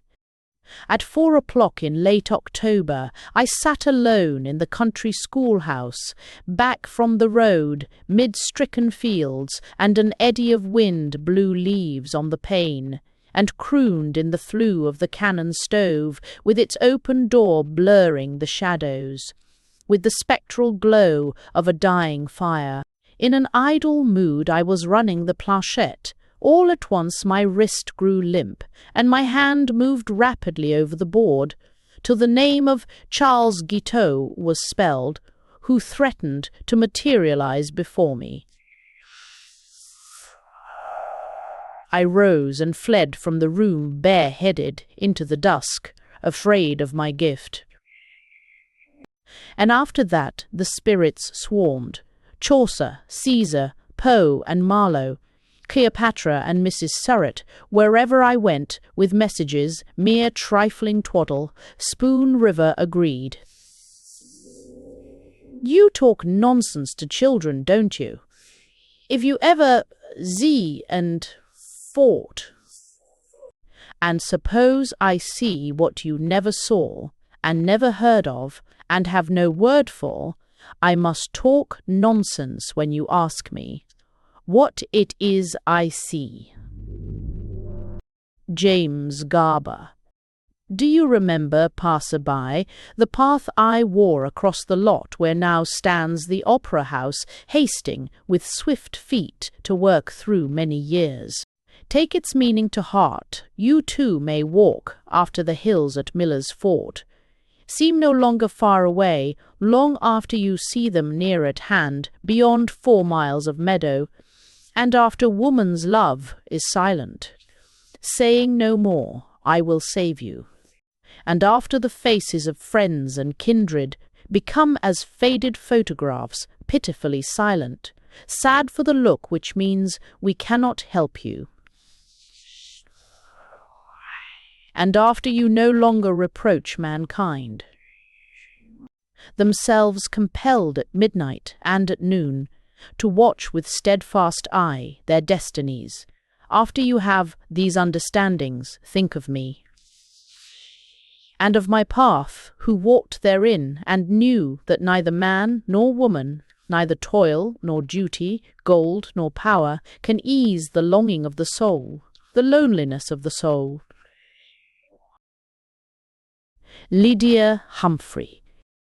Back and forth, to and from the church, with my Bible under my arm, till I was grey and old, unwedded, alone in the world, finding brothers and sisters in the congregation, and children in the church.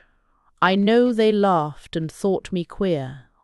I knew of the eagle souls that flew high in the sunlight above the spire of the church, and laughed at the church, disdaining me, not seeing me. But if the high air was sweet to them, sweet was the church to me. It was the vision of the poets. Leroy Goldman. What will you do when you come to die, if all your life long you have rejected Jesus, and know as you lie there, he is not your friend? Over and over I said, I, the revivalist. Ah, yes, but there are friends and friends. And blessed are you, say I, who know all now, you who have lost ere you pass a father or mother, or old grandfather or mother, and give God an intimate view of your soul, as only one of your flesh could do it. That is the hand your hand will reach for, to lead you along the corridor, to the court where you are a stranger. Gustav Richter. After a long day of work in my hot houses, sleep was sweet, but if you sleep on your left side, your dreams may be abruptly ended.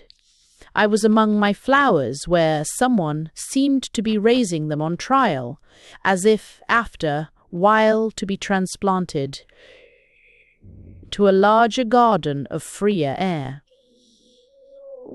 And I was disembodied vision, amid a light, as it were, the sun had floated in and touched the roof of glass, like a toy balloon, and softly bursted, and etherealized in golden air, and all was silence, except the splendor was immanent with thought as clear as a speaking voice, and I, as thought, could hear a presence think as he walked between the boxes, pinching off leaves, looking for bugs and noting values, with an eye that saw it all. Homer, oh yes, Pericles good.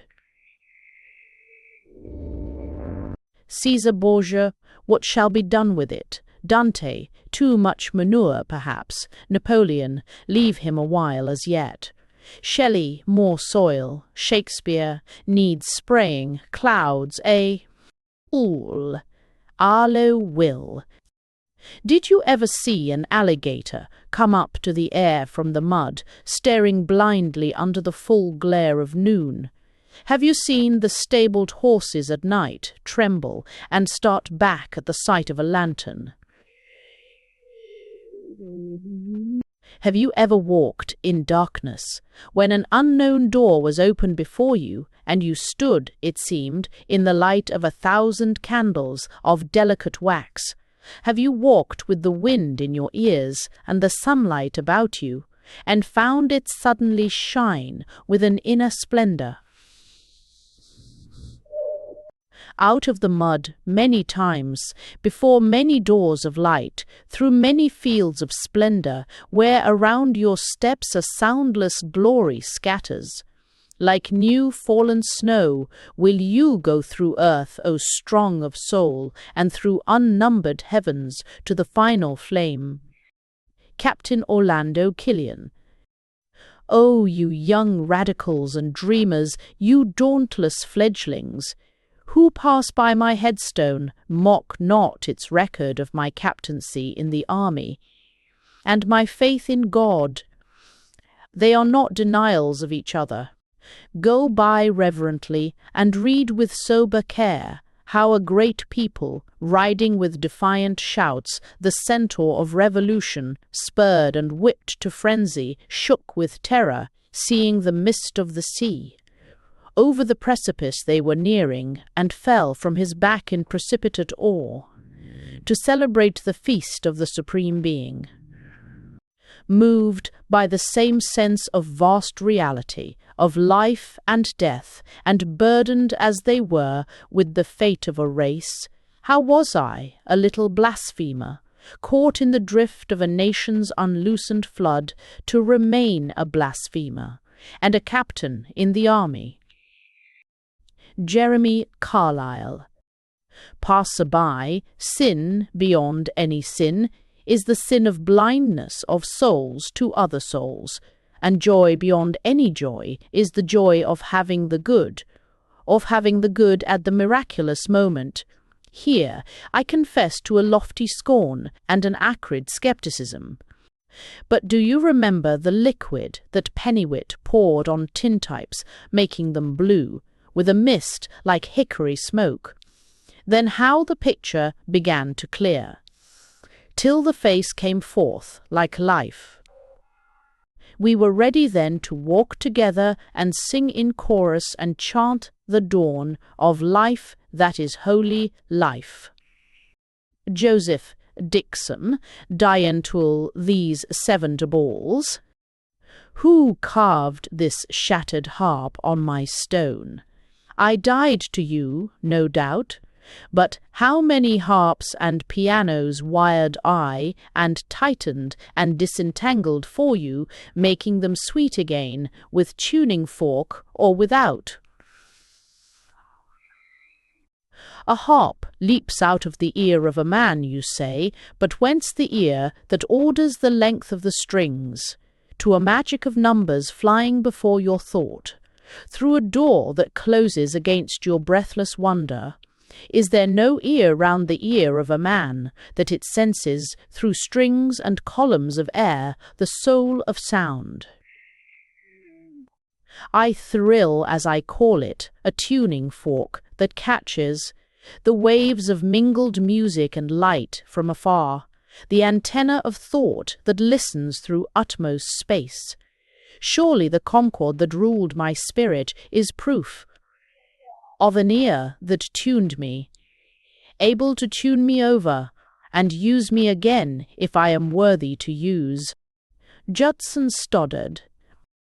On a mountain top above the clouds that streamed like a sea below me, I said that peak is the thought of Buddha, and that one is the prayer of Jesus, and this one is the dream of Plato, and that one there, the song of Dante.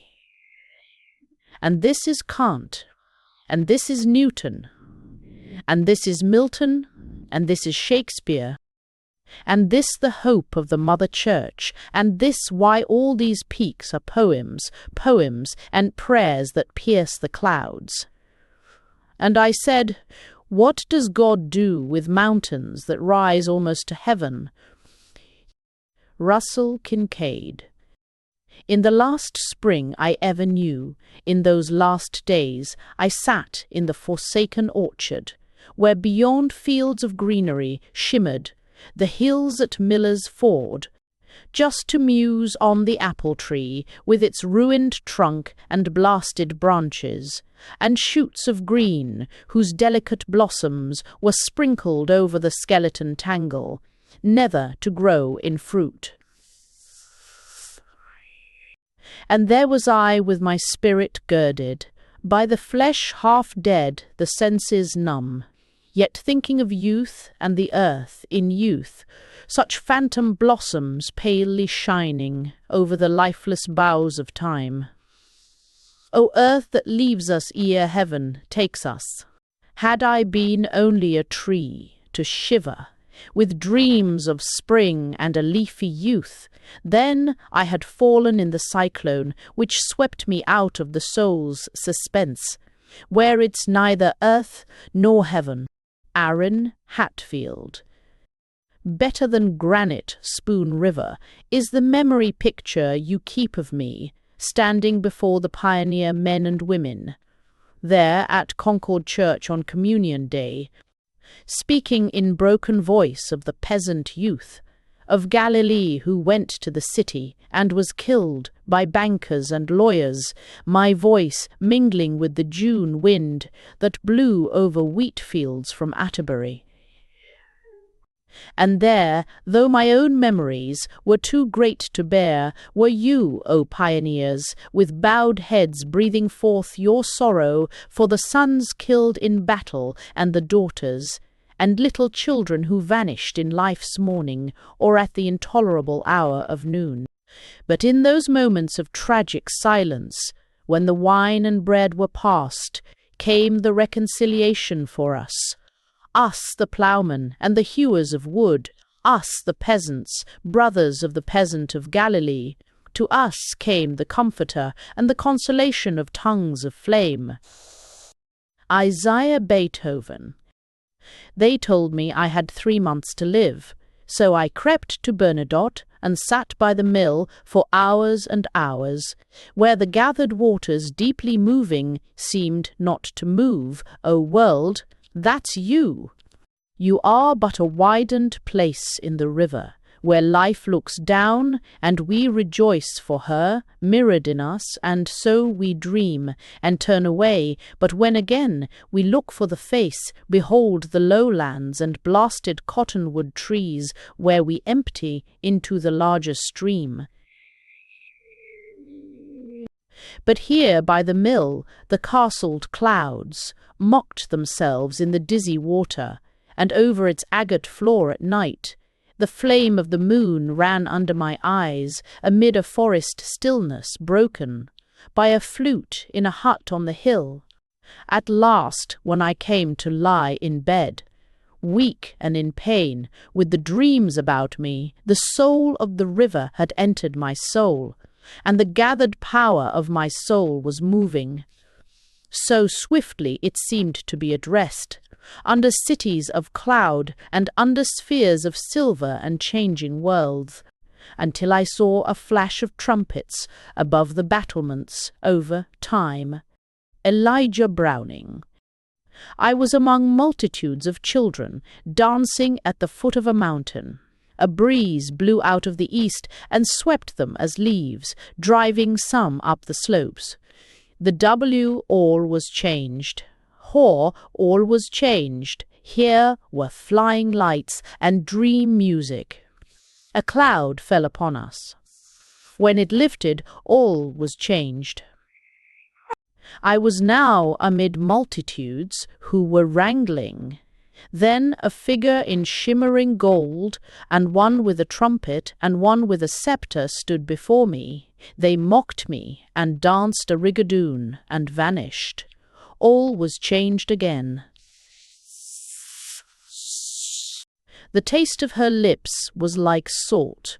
She left blood on my lips. I fell exhausted. I arose and ascended higher, but a mist, as from an iceberg, clouded my steps. I was cold and in pain.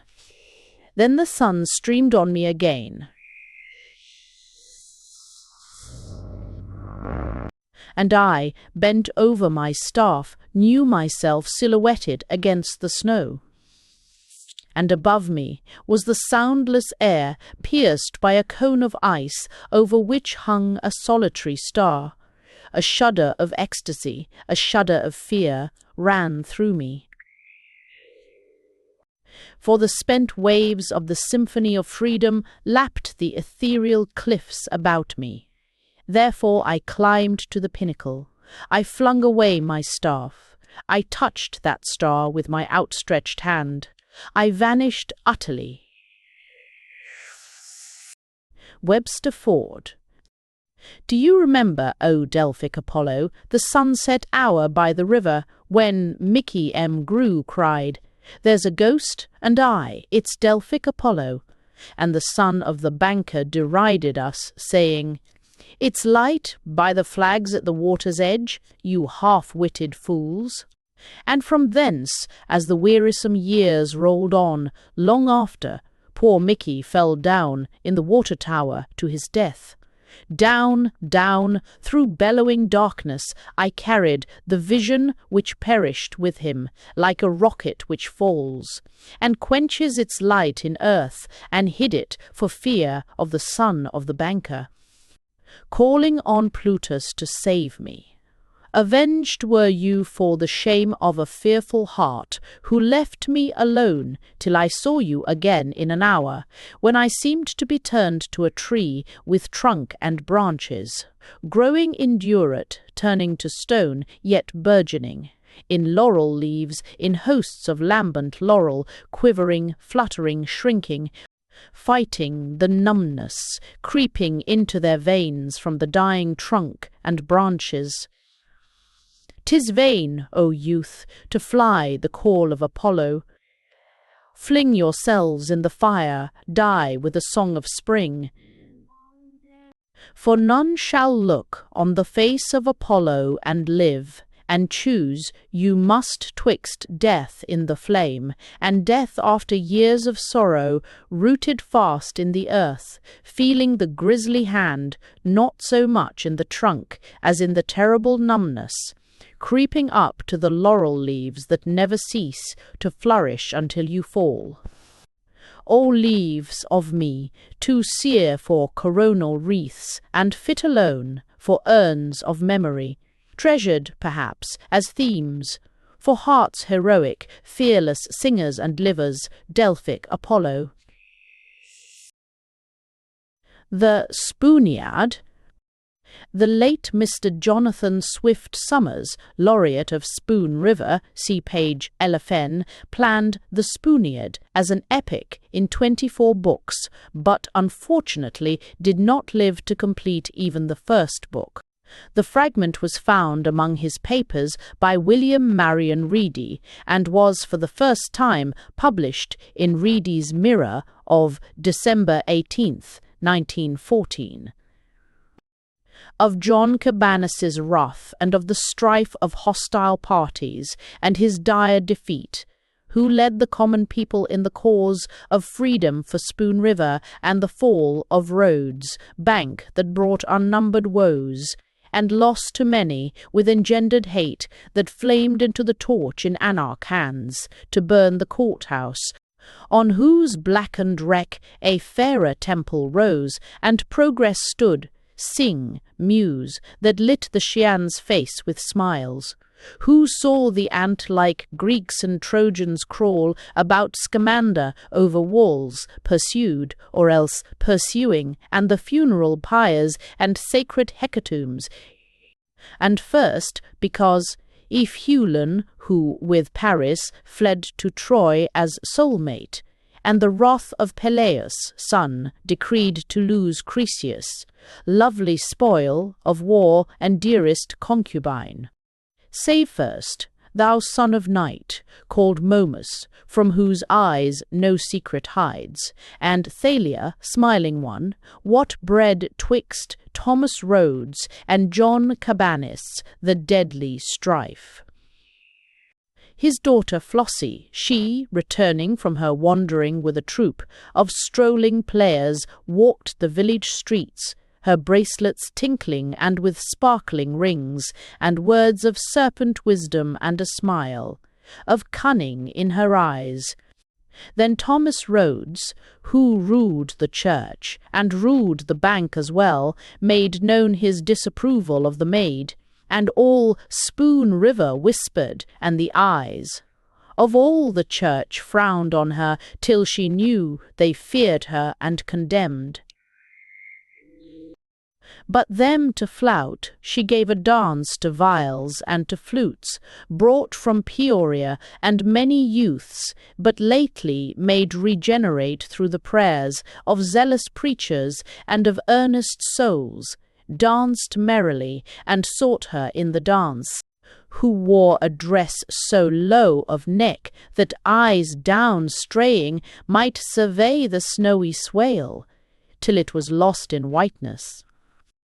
With the dance, the village changed to merriment from gloom. The milliner, Mrs. Williams, could not fill her orders for new hats, and every seamstress plied busy needles making gowns. Old trunks and chests were opened for their store of laces, and rings and trinkets were brought out of hiding. And all the youths fastidious grew of dress. Notes passed, and many a fair one's door at eve. Ormoke and strolling lovers thronged about the hills that overlooked the river. Then, since the mercy seats more empty showed, one of God's chosen lifted up his voice. The woman of Babylon is among us. Rise, ye sons of light, and drive the wanton forth. So John Cabanis left the church and left the hosts of law and order with his eyes. By anger cleared, and him the liberal cause, acclaimed as nominee to the mayoralty, to vanquish A.D. Blood. But as the war, waged bitterly for votes and rumours flew about the bank, and of the heavy loans which Rhodes' son had made to prop his loss, in wheat, and many drew their coin and left. The Bank of Rhodes more hollow, with the talk among the Liberals of another bank, soon to be chartered. The bubble burst, mid cries and curses, but the Liberals laughed, and in the hall of Nicholas Bindle held wise converse and inspiriting debate. High on a stage that overlooked the chairs, where dozens sat, and where a pop-eyed daub, of Shakespeare, very like the hired man, of Christian Dolman, brow and pointed beard, upon a drab proscenium outward stared, sat Harmon Whitney to that eminence, by merit raised in ribaldry and guile. And to the assembled rebels thus he spake: whether to lie supine and let a clique, cold-blooded, scheming, hungry, singing psalms, devour our substance, wreck our banks and drain our little hoards for hazards on the price of wheat or pork, or yet to cower beneath the shadow of a spire upreared to curb a breed of lackeys and to serve the bank, coadjutor in greed. That is the question. Shall we have music and the jocund dance, or tolling bells, or shall young romance roam these hills about the river, flowering now, to April's tears, or shall they sit at home, or play croquet where Thomas Rhodes may see, I ask you?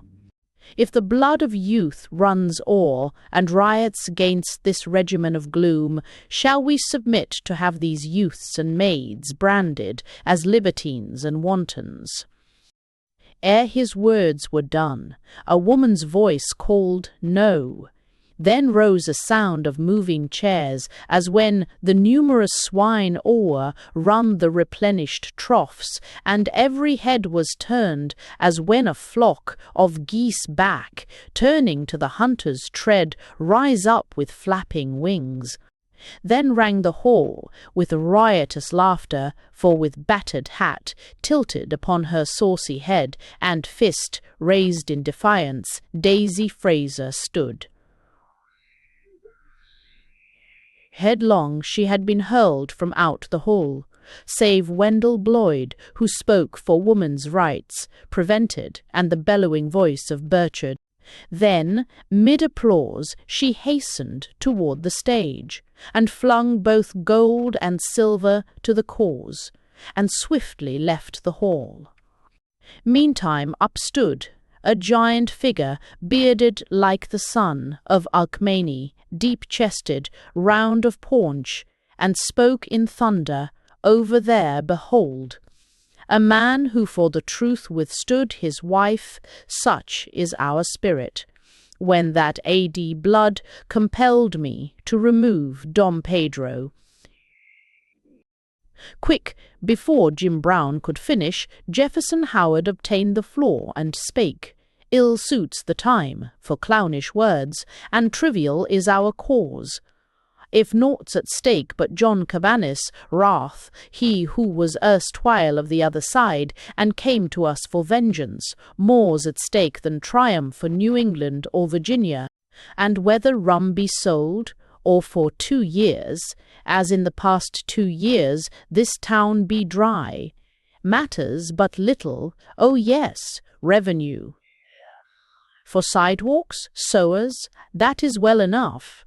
I wish to God this fight were now inspired by other passion than to salve the pride of John Cabanis or his daughter. Why can never contests of great moment spring from worthy things not little, still, If men must always act so, and if rum must be the symbol and the medium to release from life's denial and from slavery, then give me rum." Exultant cries arose. Then, as George Trimble had overcome his fear and vacillation and begun to speak, the door creaked, and the idiot, Willie Metcalf, breathless and hatless, whiter than a sheet, entered and cried, "The marshal's on his way to arrest you all.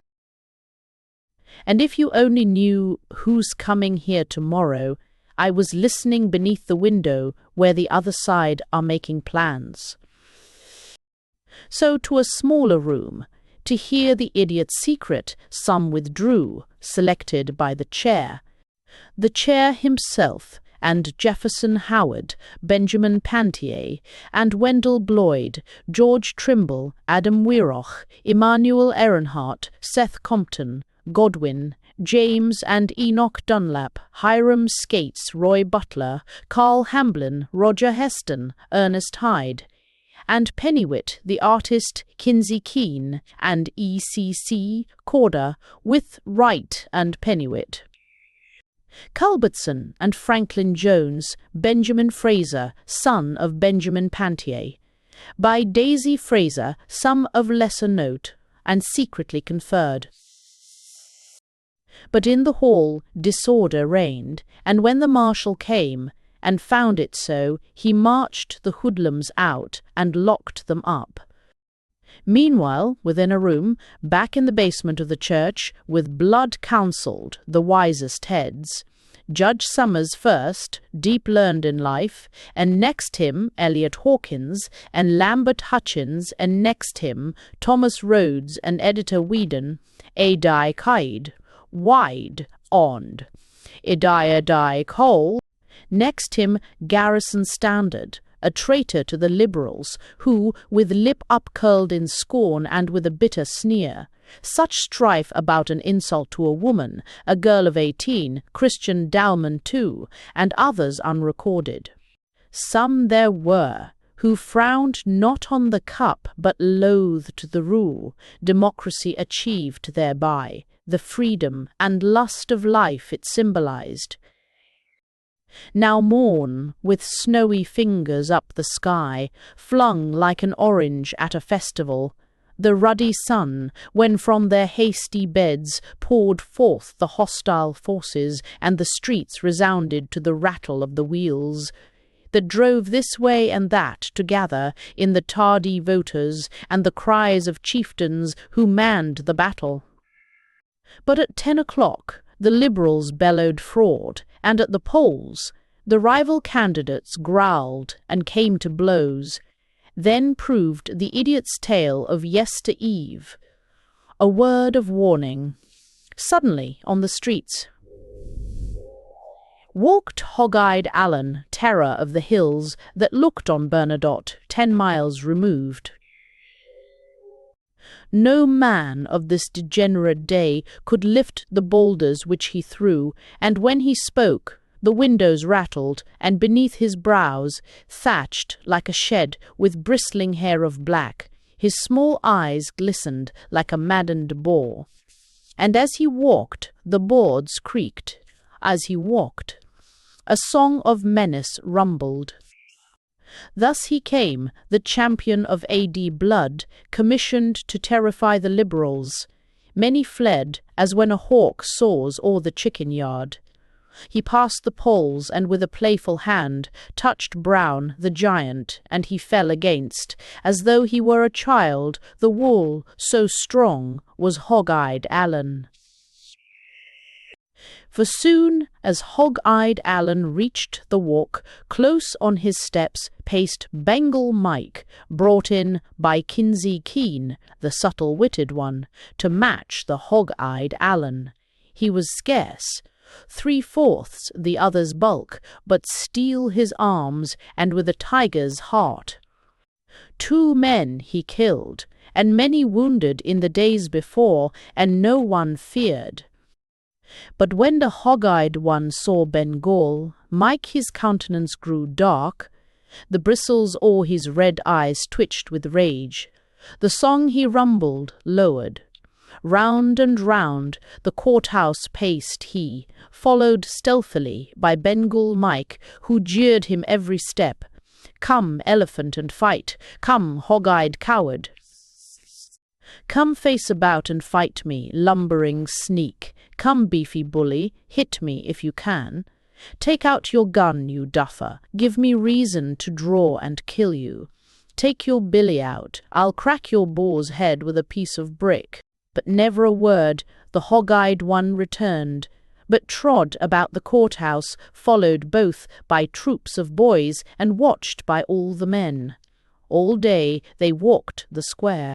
But when Apollo stood with reluctant look above the hills, as fain to see the end, and all the votes were cast, and closed the polls before the door of Trainer's drugstore, Bengal Mike, in tones that echoed through the village, bawled the taunt, "Who was your mother, hog-eyed?"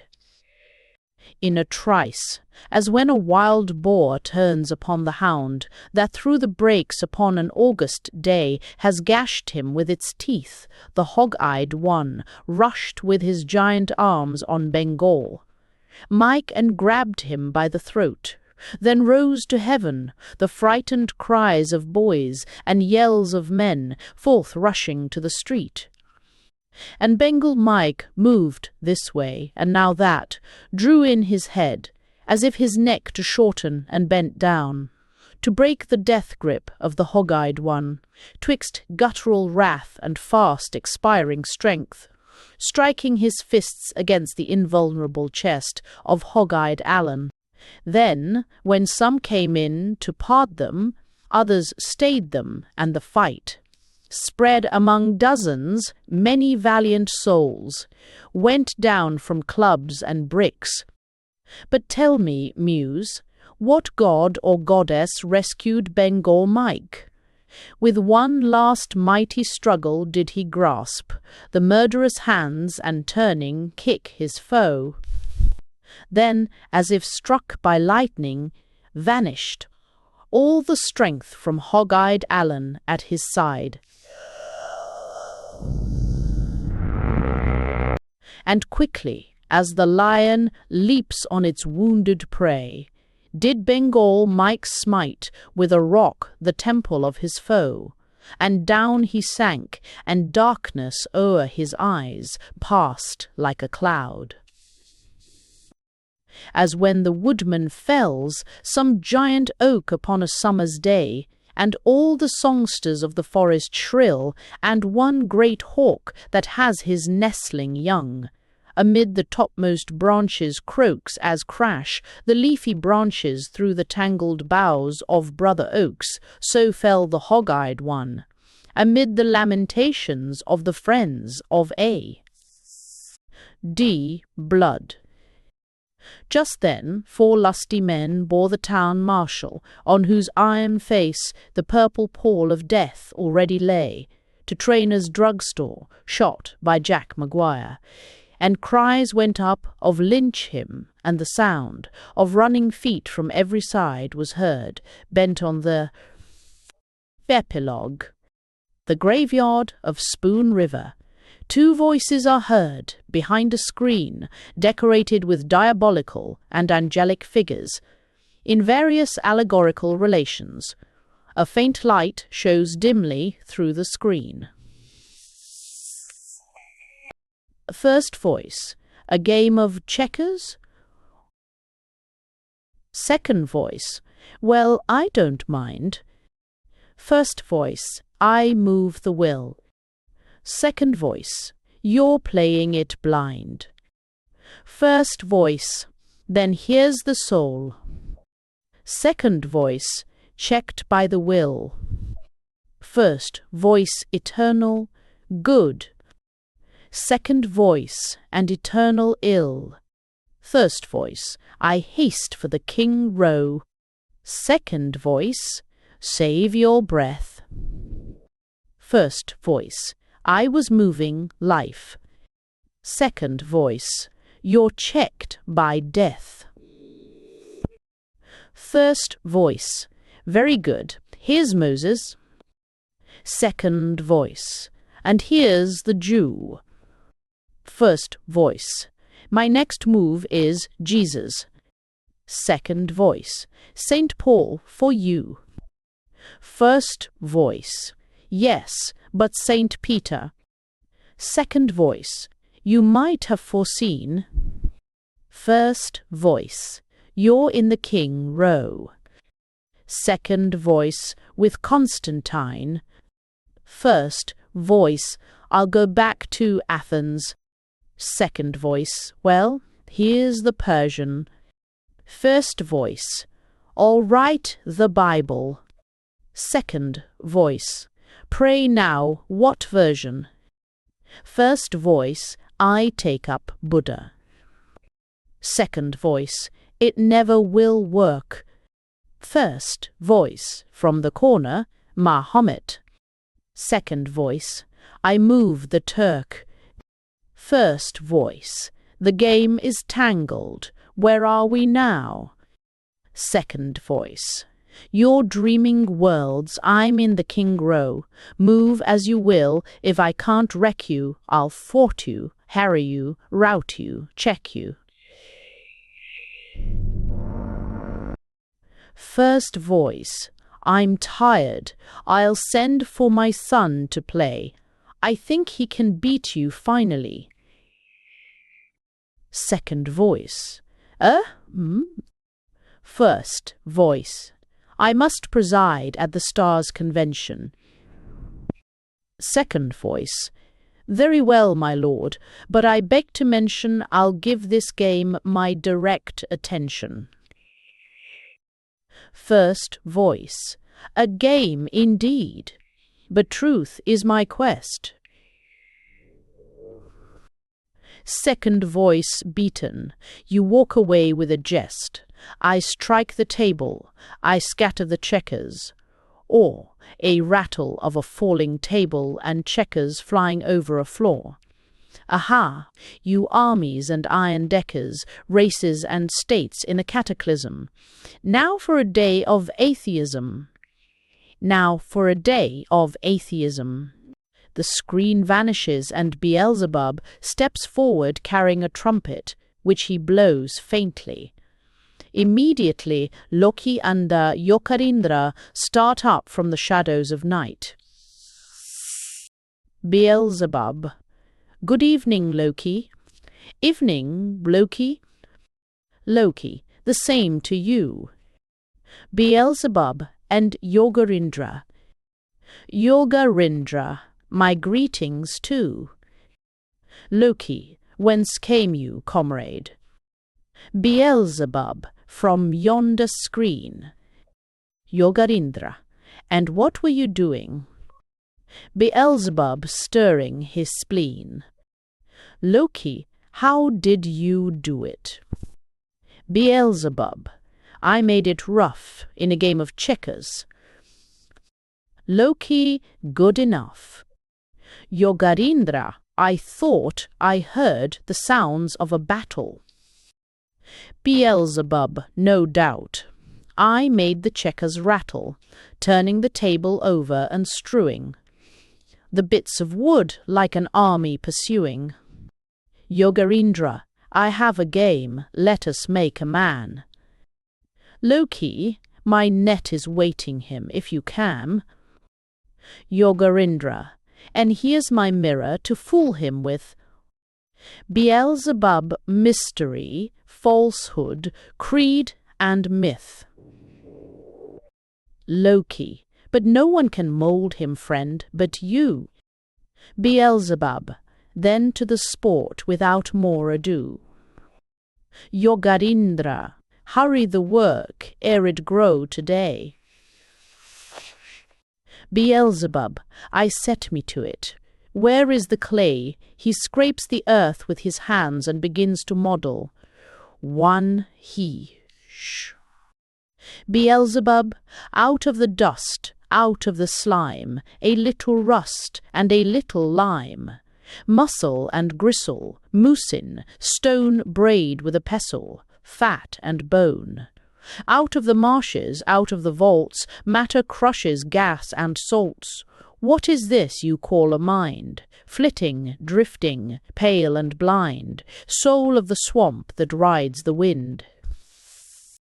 Jack-o'-lantern, here you are, dream of heaven, pine for a star, chase your brothers to and fro, back to the swamp at last you'll go. Hilloo. The valley hilloo, hilloo, hilloo, Beelzebub, in scraping up the earth, turns out a skull. Beelzebub, old one, now ere I break you, crush you and make you clay for my use, let me observe you, you were a bold one. Flat at the dome of you, heavy the base of you, false to the home of you, strong was the face of you, strange to all fears, yet did the hair of you hide what you were. Now to re-nerve you, he crushes the skull between his hands and mixes it with the clay. Now you are dust, limestone and rust. I mould and I stir and make you again. The valley again, in the same manner Beelzebub has fashioned several figures, standing them against the trees. Loki now for the breath of life. As I remember, you have done right to mould your creatures first, and stand them up. Beelzebub, from gravitation I make the will. Yogarindra, out of sensation comes his ill, out of my mirror springs his error. Who was so cruel to make him the slave? Of me the sorceress, you the knave, and you the plotter, to catch his thought, whatever he did, whatever he sought. With a nature dual of will and mind, a thing that sees and a thing that's blind, to our dance, something hated him, made us over him, therefore fated him. They join hands and dance. My all was there. Loki passion, reason, custom, rules, creeds of the churches, law of the schools, taint in the blood and strength of soul. Flesh too weak for the will's control, poverty, riches, pride of birth, wailing, laughter over the earth. Here I have you caught again. Enter my web, ye sons of men. Yogarindra, look in my mirror. Isn't it real? What do you think now? What do you feel? Here is treasure of gold heaped up. Here is wine in the festal cup. Tendrils blossoming, turned to whips, love with her breasts and scarlet lips, breathe in their nostrils, one Ravali, mime adublused, one mine etrusts and scarlet lips, one mine nostrils, one mine etrusts. Beelzebub, falsehood's breath, out of nothingness into death. Out of the mould, out of the rocks, wonder, mockery, paradox, soaring spirit, grovelling flesh, bait the trap, and spread the mesh. Give him hunger, lure him with truth, give him the iris hopes of youth. Starve him, shame him, fling him down, whirled in the vortex of the town. Break him, age him, till he curse the idiot face of the universe. Over and over we mix the clay, what was dust is alive today. The three, thus is the hell-born tangle wound, swiftly, swiftly, round and round. Beelzebub, waving his trumpet, one live, away, away. One of the figures, how strange and new, I am I, and another too. Another figure, in I was a sundew's leaf, but now, what is this longing? Another figure, earth below, I was a seedling magnet, tipped, drawn down earth. Another figure, and I was gripped, electrons in a granite stone. Now, I think. Another figure, oh, how alone. Another figure, my lips to thine. Through thee I find something alone by love divined. Beelzebub, begone, no, wait. I have bethought me, friends. Let S give a play. He waves his trumpet. To yonder green rooms go. The figures disappear. Yogarindra, oh yes, a play, that's very well, I think, but who will be the audience? I must throw illusion over all. Loki, and I must shift the scenery and tangle up the plot. Beelzebub, well, so you shall, our audience shall come from yonder graves. He blows his trumpet slightly louder than before. The scene changes. A stage arises among the graves. The curtain is down, concealing the creatures just created, illuminated halfway up by spectral lights.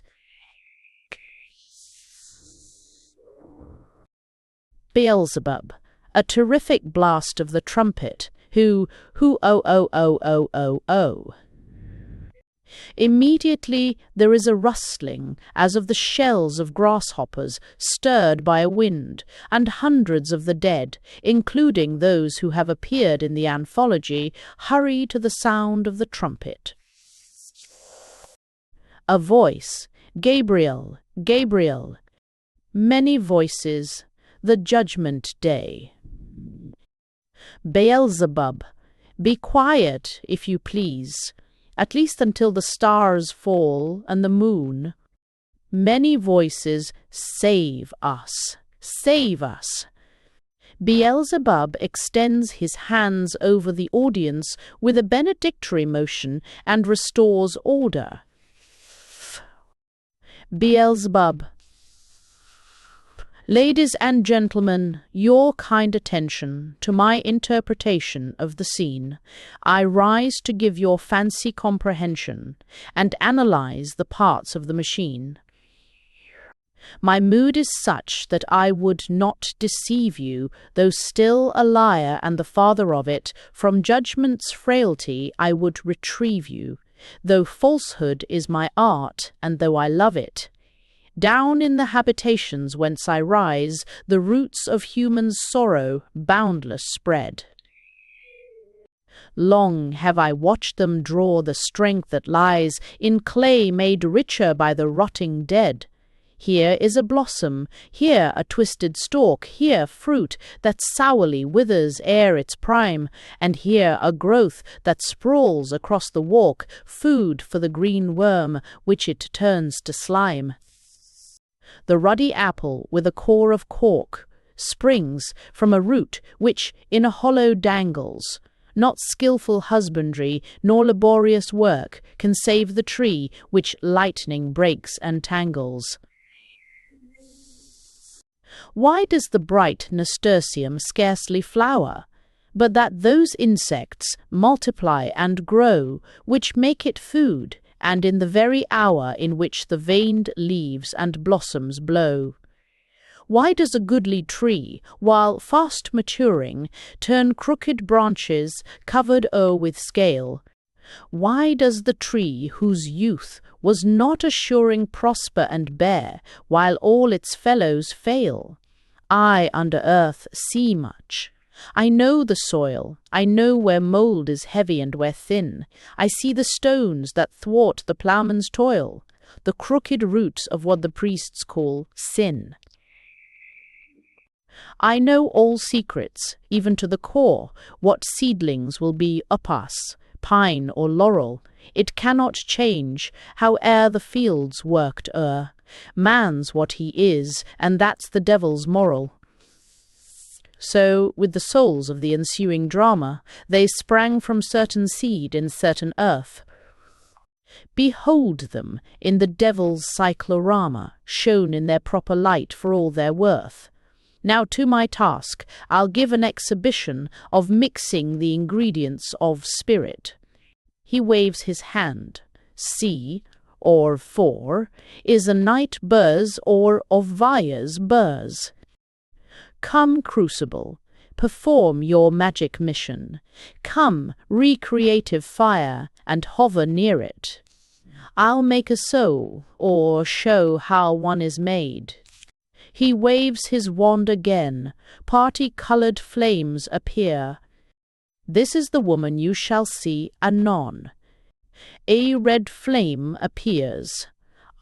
She, one is it, or Juan, sheet, Juan, brand 10. This hectic flame makes all the world afraid. It was a soldier's scourge which ate the bone. His daughter bore the lady of the action. A purple flame appears. Nam, wish said cough, in this where. Lo, this denotes aristocratic strains, back in the centuries of France's glory. A blue flame appears. I stend of blue stenders or Z stenders, galas, into a doubling a bemise. And this the will that pulls against the chains her father strove until his hair was hoary. Sorrow and failure made his nature cold. He never loved the child whose woe is shown, and hence her passion for the things which gold brings in this world of pride, and brings alone. The human heart that's famished from its birth turns to the grosser treasures, that is plain. Thus aspiration fallen fills the earth with jungle growths of bitterness and pain. Of Celtic, Gallic fire our heroine, courageous, cruel, passionate and proud, false, vengeful, cunning, without fear of sin. A head that oft is bloody, but not bowed. Now if she meet a man, suppose our hero, with whom her chemistry shall war yet mix, as if she were her Borgia to his Nero, 'twill look like one of Satan's little tricks. However, it must be. Wheat should be made immune, or else the warden should stop their coming in the world's affairs. But to our hero, long ere he was born, I knew what would repel him and attract. Such spirit mathematics, fig or thorn, I can prognosticate before the fact. A yellow flame appears. A E, open to Bella, will die. This is a grandsire's treason in an orchard against a maid whose nature with his mated. Lurid flames appear. St and is, sti, wame le, for, sti, stoor, house, via. And this his memory distraught and tortured, which marked the child with hate because she hated. Our heroine's grand dame was that maid's own cousin, but never this our man and woman knew. The child, in time, of lovers had a dozen, then wed a gentleman upright and true. And thus our hero had a double nature. One half of him was bad, the other good. The devil must exhaust his nomenclature to make this puzzle rightly understood. The virus coursing in the soldier's blood, the orchard's ghost, the unknown kinship twixt them, our hero's mother's lovers round them stood, shadows that smiled to see how fate had fixed them. This twain pledge vows and marry, that's the play, and then the tragic features rise and deepen. He is a tender husband. When away, the serpents from the orchard slyly creep in. Our heroine, born of spirit, none too loyal, picks fruit of knowledge, leaves the tree of life. Her fancy turns to France, corrupt and royal. Soon she forgets her duty as a wife. You know the rest, so far as that's concerned. She met exposure, and her husband slew her. He lost his reason for the love she spurned. He prized her as his own, how slight he knew her. He waves a wand, showing a man in a prison cell. Now here he sits condemned to mount the gallows. He could not tell his story. He is dumb. Love, says your poets, is a grace that hallows, I call it, suffering and martyrdom. The judge with pointed finger says, you killed her. Well, so he did. But here's the explanation. He could not give it. I, the drama builder, show you the various truths and their relation.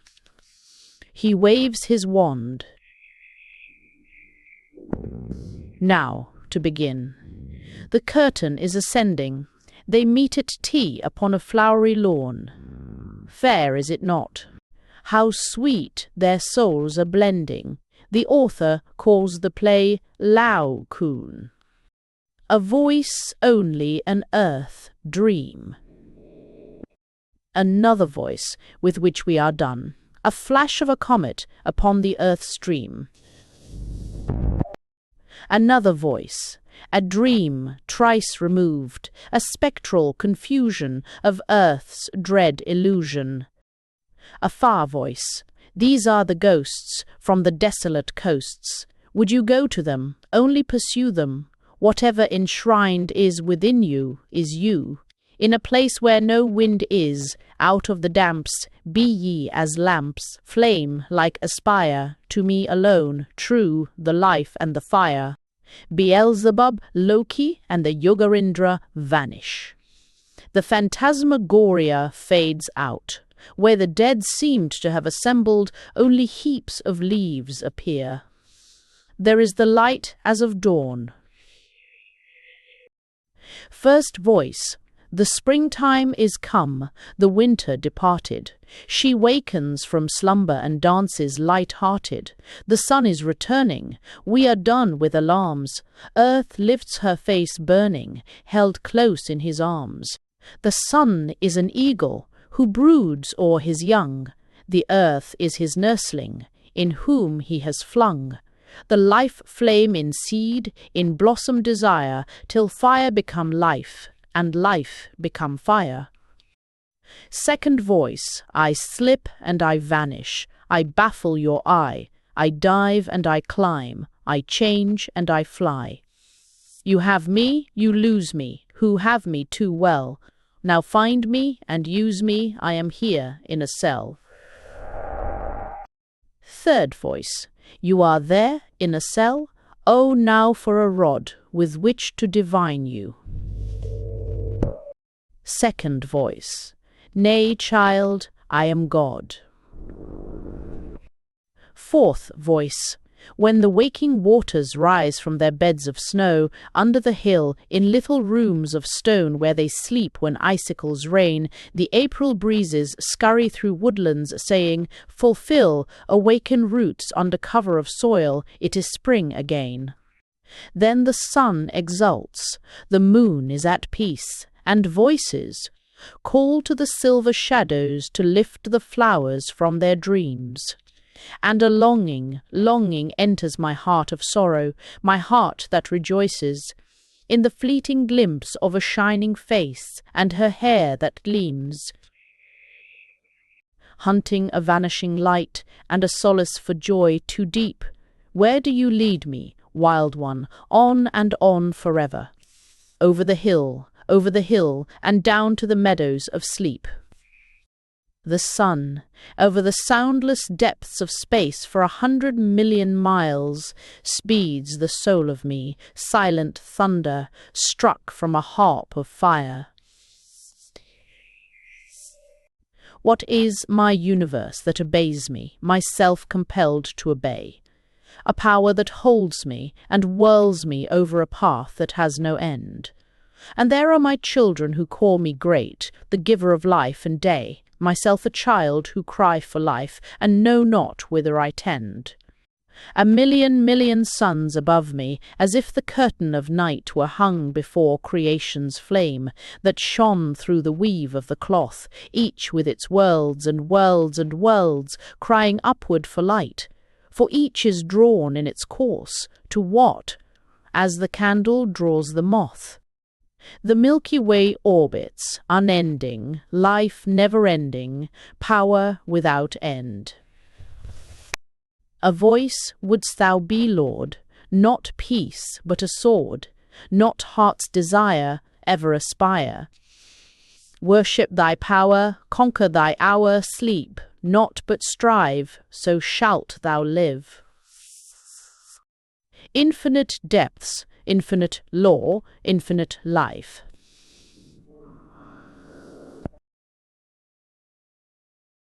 Thanks for listening to Spoon River Anthology by Edgar Lee Masters.